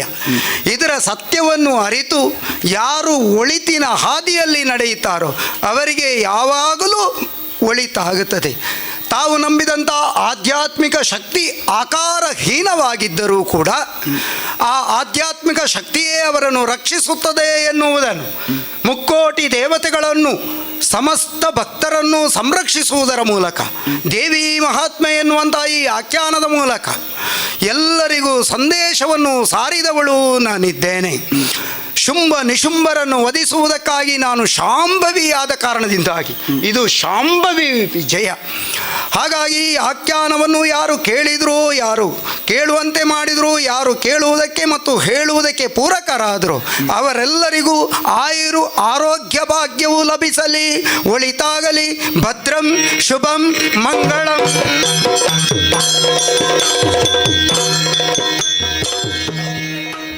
ಮಂಗಲೌ ಜಯ ಮಂಗಲೌ ನಿತ್ಯ ಮಂಗಲೌ ಜಯ ಶುಭ ಮಂಗಲೌ ಭೂಮಿಯ ದಾನವ ಬೇಡಿದಗೆ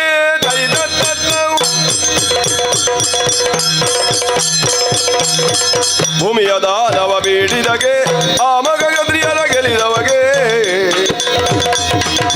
ರಾಮಚಂದ್ರನ ದಶರಥ ಸುತನಿಗೆ ಬಾಮೆಯರ ಸಗೋಪಾಲ ಕೃಷ್ಣಗೆ ಮಂಗಲಂ ಜಯ ಮಂಗಲಂ ಜಯ ಮಂಗಲಂ ಜಯ ಮಂಗಲಂ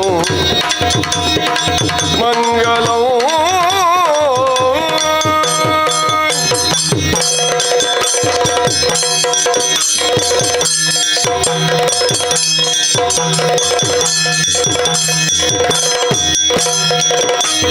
ಕರದಳು ಬರಜು ಪಾಜಾಂಕುಶಾದಾರಿಗೆ ಹರುಷದಿ ಭಕ್ತರ ಪೊರೆವಗೆ ಪುರಗಭೂಷಣನ ಕುಮಾರ ಗಜವದನನ ಕಮಲಗೆ ಆರತಿ ಎದ್ದಿರಿ ಆರತಿ ಬೆಳಗಿನೇ